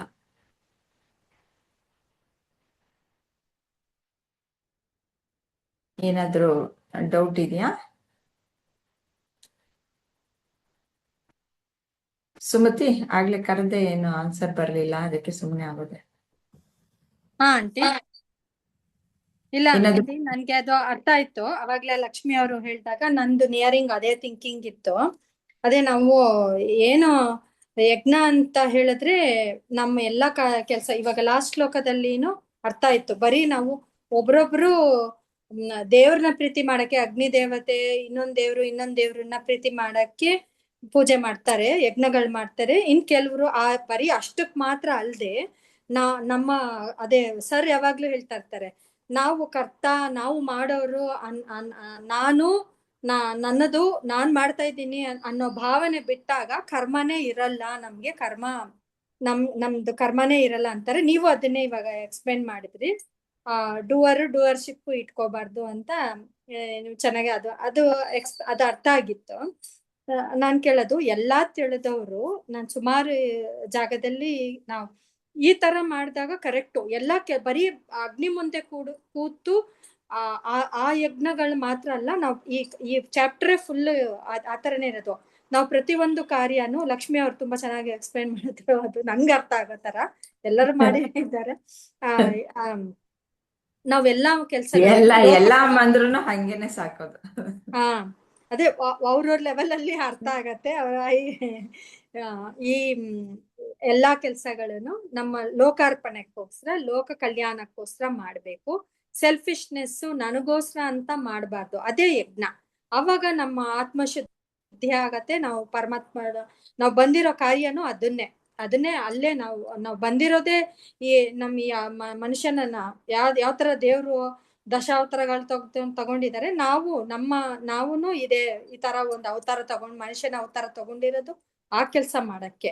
ಅದು ಒಂದು ಈ ಮನುಷ್ಯಕ್ಕೆ ನಾವು ಹುಟ್ಟಿರೋದು ಒಂದು ಯಜ್ಞನೇ. ಅದು ಈ ಕೆಲ್ಸ ಮಾಡ್ದಾಗ್ಲೆ ಈ ತರ ನಾವು ಲೋಕ ಕಲ್ಯಾಣಕ್ಕೋಸ್ಕರ ಸ್ಯಾಕ್ರಿಫೈಸ್ ಮಾಡೋದು, ಸರ್ವಿಸ್ ಮಾಡೋದು ಮ್ಯಾನ್ ಕೈಂಡ್ಗೆ, ಇದೆಲ್ಲ ಮಾಡ್ದಾಗ್ಲೆ ನಮ್ಗೂ ಆ ಕರ್ಮ ಇಲ್ದೇರೆ ಹೋಗೋದು. ಕರ್ಮ ಕಳ್ದಾಗ, ಡಿಸೈರ್ ಎಲ್ಲ ಹೋದಾಗ ಇನ್ನೇನಿದೆ, ಮತ್ತೆ ಪುನರ್ಜನ್ಮ ಇಲ್ಲ, ಪರಮಾತ್ಮನ್ ಹೊಂದದೆ. ಅದು ಒಂದು ಯಜ್ಞ. ಆ ತರ ಬದುಕೋದು ಒಂದು ಯಜ್ಞ. ಅದು ಇದೆಲ್ಲ ಅರ್ಥ ಇತ್ತು. ಇವಾಗ ನಮ್ಮಂತ ಅವ್ರೆಲ್ಲರೂ ಬ್ರಾಹ್ಮಣರನ್ನೆಲ್ಲ ನಮಗ್ ಬರಲ್ಲ ಯಜ್ಞ ಮಾಡಕ್ಕೆ. ಶ್ಲೋಕಗಳು, ಸಹಸ್ರನಾಮಗಳು ಅದೆಲ್ಲ ಹೇಳ್ಕೊಂತೀವಿ ಆಗ್ಲಿ, ಒಂದು ಹೋಮ ಯಜ್ಞ ಅನ್ನೋವಾಗ ನಾವು ಬ್ರಾಹ್ಮಣರನ್ನೇ ಕರೆದು, ಅದು ಯಾರು ಅದು ಯಜ್ಞ ಮಾಡೋರು ವೇದಾಂತ ಪಾಂಡಿತ್ಯ ಹೊಂದವ್ರನ್ನೇ ನಾವು ಕರೆಯೋದು ಮಾಡಕ್ಕೆ. ಅವ್ರು ಎಲ್ಲ ನಮಗಿಂತ ಹೆಚ್ಚಿಗೆ ತಿಳಿದವ್ರಲ್ವಾ ಇವಾಗ ಆಂಟಿ ನೀವು ಎಷ್ಟೋ ಕ್ಲಾಸ್ಗಳಿಗೆ ಹೋಗ್ತೀರಾ, ನೀವು ಇವಾಗ ಎಷ್ಟೊಂದು ಆಲ್ಮೋಸ್ಟ್ ವೀಕಲ್ಲಿ ಎಲ್ಲಾ ದಿವಸ ಬ್ಯುಸಿ ಇರ್ತೀರಾ ನೀವು, ಅಂದ್ರೆ ಎಲ್ಲ ಅದೇನೇನೋ ನನ್ಗೆ ಬಾಯಿ ಬರಲ್ಲ, ಎಲ್ಲ ಓದ್ತಾ ಇರ್ತೀರಾ ಮಾಡ್ತೀರಾ ಅಲ್ವಾ. ಅವರು ಅವಾಗ್ಲೇ ಆಲ್ರೆಡಿ 6 ವಯಸ್ಸು 8 ವಯಸ್ಸಲ್ಲೇ ಎಲ್ಲ ಕಲ್ತಿರ್ತಾರಲ್ಲ. ಇದು ಮಾಡೋದಿರ್ಲಿ, ನಾವ್ ಇವಾಗ ಈ ಲಾಸ್ಟ್ ಶ್ಲೋಕದಲ್ಲಿ ಹೇಳ್ತೀವಲ್ವಾ, ಡೂವರ್ಶಿಪ್ನು ಬಿಡ್ಬೇಕು ಅವಾಗ್ಲೇ ಯಜ್ಞ ಆಗೋದು, ಅಥವಾ ಹಿಂದಿನ ಶ್ಲೋಕದಲ್ಲೇ ನಾನು ಜಾಯ್ನ್ ಆಗಿದ್ದು ಅದು ಬಿಟ್ಟು ಕೊನೆಗೆ ಅದೆಲ್ಲ ಮಾಡ್ತಾರೆ, ತುಪ್ಪ ಹಾಕ್ತಾರೆ, ಕೊಟ್ಟಿದ್ದನ್ನ ದ್ರವ್ಯಗಳಾಕ್ತಾರೆ, ಅದೆಲ್ಲ ಕರೆಕ್ಟು, ಅದೆಲ್ಲ ಕೊಡೋರ್ ಮೇಲೆ ಡಿಪೆಂಡ್ ಆಗತ್ತೆ. ಬಟ್ ಎಲ್ಲೋ ಒಂದ್ ಕಡೆ ಒಂದ್ ಕಮರ್ಷಿಯಲ್ ಟಚ್ ಇರುತ್ತಲ್ವಾ, ಯಾಕೆ ಅವ್ರಿಗೆ ಅದು ಅವ್ರೇ ಆತರ ಮಾಡೋವಾಗ ನಮ್ಗೆ ಇನ್ನೇನ್ ಅರ್ಥ ಆಗತ್ತೆ ಆಂಟಿ? ಅವ್ರು ಏನ್ ಮಾಡ್ತಾರೋ ಅವ್ರು ಮಾಡಿ ನಮಸ್ಕಾರ ಮಾಡಿ ಅಂತ. ಅಲ್ಲ ಸುಮತಿ, ಅವರು ಏನ್ ಮಾಡ್ತಾರೆ, ನಾಮಕಾವಸ್ಥೆಗ್ ಮಾಡ್ತಾರೆ, ಅದು ಕಾಮ್ಯಕರ್ಮ ಆಯ್ತದು. ನಮಗ್ ಗೊತ್ತಿಲ್ಲ ಅಲ್ಲ ಅದು. ಅವಾಗ ಅವರು ಅಷ್ಟೇ ವ್ಯತ್ಯಾಸ ಇರೋದು ಮನಸ್ಸಿನಲ್ಲಿ. ನಾವು ಉದ್ದೇಶ ಅಷ್ಟೇನೆ, ಯಾವ ಉದ್ದೇಶದಿಂದ ಮಾಡ್ತೀವಿ ಅನ್ನೋದಷ್ಟೇ, ಯಾವ ಕರ್ಮವನ್ನ ಯಾವ ಉದ್ದೇಶದಿಂದ ಮಾಡ್ತೀವಿ ಅನ್ನೋದು ಅಷ್ಟೇ ಇರೋದು. ಇಲ್ಲ ಆಂಟಿ, ಇವಾಗ ನಾವೇನೋ ಕಮರ್ಷಿಯಲ್ ಮಾಡಿದ್ದಾರೆ ನನಗೆ ಎಷ್ಟು ಬರುತ್ತೆ ಅಂತಂದ್ಬಿಟ್ಟು, ಅದು ಕಾಮ್ಯ ಕರ್ಮ. ಅದು ವಾಸನಾ ಬೀಜಗಳನ್ನ ಉತ್ಪತ್ತಿ ಮಾಡುತ್ತೆ, ಅವರು ಬಂಧನಕ್ಕೆ ಒಳಗಾಗ್ತಾರೆ. ಗೊತ್ತಿಲ್ವಲ್ಲ ಆಂಟಿ, ಇವಾಗ ಒಂದ್ 10% ಜನ ಈ ತರ ತಿಳ್ಕೊಂತೀವಿ ಓಕೆ ಅಂತ, ಇನ್ ಮಿಕ್ಕಿದವರೆಲ್ಲ ಗೊತ್ತಿಲ್ಲ. ಅವ್ರ ಈ ಜ್ಞಾನಕ್ಕೆ ಬರೋರು ತುಂಬಾ ಕಡಿಮೆ ಇದ್ದಾರೆ, ತುಂಬಾ ಕಡಿಮೆ ಇದ್ದಾರೆ. ಶ್ರೀಕೃಷ್ಣ ಹೇಳಿದ ಹಾಗೆ ಎಲ್ಲರೂ ಬರಲ್ಲಪ್ಪ, ಎಷ್ಟು ಕರೆದ್ರು ಬರಲ್ಲ, ಎಲ್ರು ಕೇಳಿಸ್ಕೊಳಲ್ಲ. ಈ ಅರ್ಜುನ ನೀನೊಬ್ಬ ಕೇಳಿಸ್ಕೊಳ್ತಿದ್ಯಾ ಅಂತಂದ್ಬಿಟ್ಟು ಹೇಳ್ತಾ ಇರೋದು. ಶಿರಡಿ ಸಾಯಿಬಾಬಾನು ಹೇಳೋದು ಒಂದೇ ಮಾತು, ಯಾರೋ ಬಂದು ಕೇಳಿದಾಗ ಎಲ್ಲಾರು ನನ್ಗೆ ಅದು ಬೇಕು ಇದು ಬೇಕು ಅಂತ ಕೊಡ್ತಾರೆ, ತುಂಬಾ ಕಡಿಮೆ ಜನ ಆತ್ಮಜ್ಞಾನ ಬೇಕು ಅಂತ ಕೇಳೋರು. ನನ್ನ ಹತ್ರ ತುಂಬಿ ತುಂಬಿ ತುಂಬಿ ಬಿದ್ದಿದ್ದೆ, ತುಂಬಿ ತುಳುಕ್ತಾ ಇದೆ, ಅದನ್ನ ಕೇಳಕ್ ಬಂದಿದ್ರಲ್ಲ, ತುಂಬಾ ಸಂತೋಷ, ಕೊಡೋ ತಗೋ ನಾನ್ ಕೊಡ್ತೀನಿ, ಅದು ಕೇಳೋರೇ ಇಲ್ಲ ನನ್ನ ಹತ್ರ, ಅದು ಕೊಡಕ್ಕೆ ನಾನು ಇರೋದು ಅಂತ ಹೇಳ್ತಾರೆ. ಅದೇ ತರ ಆ ತರನೇ ಕೃಷ್ಣನು ಹೇಳಿರೋದು. ಹೌದು, ತುಂಬಾ ಕಡಿಮೆ. ಇವ್ರು ಏನೋ ಹೇಳ್ತಾರೆ, ಇದರಿಂದ ನಮ್ಗೇನ್ ಬರುತ್ತೆ ಅಂತ ಅಂದ್ಬಿಟ್ಟು ಅಂತಾರೆ, ಪೂರ್ತಿ ಮುಳುಗದಾಗ ಗೊತ್ತಾಗೋದು ಅವ್ರಿಗೆ, ಅದಕ್ ಮೊದ್ಲು ಗೊತ್ತಾಗಲ್ಲ. ನೀವ್ ಈ ಶ್ಲೋಕಗಳು ಹೇಳ್ತಾ ಇರುವಾಗ ಎಲ್ಲಾರು ಅದನ್ನ ಇದು ಹೇಳ್ತಾ ಇರುವಾಗ ಹೇಳ್ತಾ ಇರುವಾಗ ನನ್ಗ ಅನ್ಸಿದ್ದದು, ಹೌದು ನಾನೇನೋ ಅಕಸ್ಮಾತ್ ಆಗಿ ಕೂತ್ಕೊಂಡೆ ಈ ಶ್ಲೋಕ ಎಂಟ್ರಿ ಆದೆ, ನಾನು ಇದು ಕೇಳಿಸ್ಕೊಂಡೆ, ಕರೆಕ್ಟ್ ಈ ತರನು ಇದೆ ಅಂತ. ಇಲ್ಲ ಅಂದ್ರೆ ಅವ್ರು ಏನ್ ಹೇಳ್ತಾರೋ, ಪುರೋಹಿತರು ಏನ್ ಹೇಳ್ತಾರೋ ಅದನ್ನೇ ವರ್ಷಾನ್ಗಟ್ಲೆ ನಾವು ಮಾಡಿರೋದು. ಹಾಗಾದ್ರೆ ಎಲ್ಲರೂ ಹೆಂಗ್ ತಿಳ್ಕೊಂತಾರೆ, ಹೇಗೆ ಮಾಡೋದು, ಅವ್ರು ತಿಳಿದು ಹೇಳ್ಬೇಕು. ಅಷ್ಟು ವೇದಾಂತ ಜ್ಞಾನ ಪಡ್ಕೊಂಡಿರೋರು ಅವ್ರಲ್ಲಿ ಅಟ್ಲೀಸ್ಟ್ ಆ ಜಾಗದಲ್ಲಾರು ಹೇಳ್ಬೇಕಲ್ವಾ ಅಂತ ಕೇಳ್ದೆ ಅಷ್ಟೇ. ನೀವು ದೇವಸ್ಥಾನಕ್ಕೆ ಹೋಗಿ ನೋಡಿ, ಆ ಪುರೋಹಿತರು ಅವ್ರೇನು ಕಾಮ್ಯಕರ್ಮನೆ ಮಾಡೋದು, ಅವ್ರಿಗೆ ವಿನಯ ಸಹ ಇರಲ್ಲ ಅವ್ರಿಗೆ. ಅದೇ ಹೇಳ್ತಾ ಹೋದ್ರೆ ಎಲ್ಲಾರು ಅಲ್ಲ, ಎಲ್ಲಾರು ಸಮಯ ವ್ಯರ್ಥ ಆಗುತ್ತೆ. ದುಡ್ಡಿರೋ ಬೇರೆ ತರ ಮಾಡ್ತಾರೆ ಆಂಟಿ. ಯಾರು ಬಡವರು 50 ರೂಪಾಯಿ ಕೊಟ್ಟಿರ್ತಾರೆ, ದೊಡ್ಡ ವಿಚಾರ. ಒಂದು ಮೊಳ ಹೂವು 50 ರೂಪಾಯಿ ಈ ಕಾಲಕ್ಕೆ, ಇಷ್ಟೇ ಕೊಡ್ತಾರೆ. ಅದನ್ನ ಪಾಪ ಅವ್ರು ಎಷ್ಟು 50 ರೂಪಾಯಿ ಕೊಟ್ಟು ಒಂದ್ ಮೊಳ ಹೂವು ಕೊಟ್ರೆ ಹಿಂಗ್ ಬೆಸಾಕ್ತಾರೆ. ಅದ್ ವರ್ಷಾಂಗಟ್ಲೆಯಿಂದ ಹಂಗೆ ನಡೀತಾ ಇದೆ, ಇವಾಗೇನು ಹೊಸ್ತೇನಲ್ಲ. ಅದೇ ಯಾರೋ ಒಬ್ರು ಚೆನ್ನಾಗ್ ದುಡ್ಡಿರೋರು ಬಂದ ತಕ್ಷಣ ಅವ್ರದ್ದು ತೆಗ್ದು ಮೇಲೆ ಬಿದ್ದು ಹಾಕ್ತಾರೆ. ಯಾಕೆ? ಈ ಬಡವ್ರು ಕೊಟ್ಟಿದ್ದು ಹೂವು ದೇವ್ರು ತಗೊಳಲ್ಲ ಅಂದ್ರ ಇವ್ರಿಗೆ ಅಲ್ವಾ ಆಂಟಿ? ಇವ್ರು 100 ರೂಪಾಯಿ ಸಂಪಾದನೆ ಮಾಡೋ 50 ರೂಪಾಯಿ ಕೊಡೋರು ತುಂಬಾ ಮನಸ್ಸು ಧಾರಾಳ ಅವ್ರದ್ದು. ಆಕ್ಚುಲಿ ಅವ್ರದೇ ಧಾರಾಳ, ಅವ್ರಿಗೆ ಅದೇ ನಾವು ಹಂಗ್ ಬಿಸಾಕಿದ್ವಿ ಅಂತ ನಾವ್ ಹೇಗ್ ಪರಿವರ್ತನೆ ಆಗ್ಬೇಕು ಅನ್ನೋದನ್ನ ನೋಡ್ಕೊಳ್ಬೇಕು. ಅವ್ರು ಮಾಡ್ತಾರೆ, ನಾನಂತವಳು ಇವಾಗ ತಗೊಂಡೇ ಹೋಗಲ್ಲ ಆಂಟಿ, ಹೂವೇ ತಗೊಂಡ್ ಹೋಗೋದು ಅಲ್ಲ, ಅವ್ರು ಬಿಸಾಕಿದ್ರು ನಾನು ಅದನ್ನ ದೇವ್ರಿಗೆ ಅರ್ಪಿಸಿದೀನಿ ಅಂತಂದ್ಬಿಟ್ಟು ಅನ್ಕೊಂಡ್ರೆ ಸಾಕಷ್ಟೇ, ಅಷ್ಟೇ ಇರೋದು. ಅದೇ ದೇವ್ರ ವಿಗ್ರಹನೇ ದೇವ್ರ ಅಲ್ಲ ಅಲ್ವಾ? ನಾನ್ ಮನಸ್ಸಿನಲ್ಲಿ ತಗೊಂಡಿದೀನಿ ಅಂತ ತಕ್ಷಣ ದೇವ್ರಿಗೆ ಅರ್ಪಣೆ ಆಯ್ತು ಅಷ್ಟೇ. ಹೌದಂಟಿ. ಅರ್ಚನೆನೂ ಅಷ್ಟೇ, ಅವ್ರ ಭಾವನೆ ನೋಡ್ತೀನಿ, ಸರಿ ಇಲ್ಲ ಅಂದ್ರೆ ಅರ್ಚನೆನೇ ಬೇಡ ಬಿಟ್ಬಿಡಿ ಅಂತೀನಿ. ನನ್ ಮನ್ಸಲ್ಲೇ ನಾನು ಹೇಳ್ಕೊಡ್ತೀನಿ, ಏನ್ ಪ್ರಯೋಜನ ಇಲ್ಲ, ಮನ್ಸೆಲ್ಲೋ ಇರತ್ತೆ, ಅವ್ರು ಇನ್ನೇನ್ ಸಂಕಲ್ಪ ಮಾಡ್ತಾರೆ ನಮ್ಮ ಮನ್ಸಲ್ಲಿ ನಾವು ಸಂಕಲ್ಪ ಓಕೆ, ಈ ಶ್ಲೋಕಗಳು ನೀವು ಹೇಳೋರಂತೆ ಹಾ ನೀವು ಆಂಟಿ, ಮತ್ತೆ ಇದು ಲಕ್ಷ್ಮಿ ಹೇಳುವಾಗ ಅವರೇ ಇರಿ, ನನಗೆ ಇದು ಮುಗಿಸೋಣ. ಆಯ್ತು ಆಂಟಿ, ಖಂಡಿತ. ಹರಿ ಓಂ ಶ್ರೀ ಗುರುಭ್ಯೋ ನಮಃ. ಶ್ರೀ ಕೃಷ್ಣ ಅರ್ಪಣಮಸ್ತು.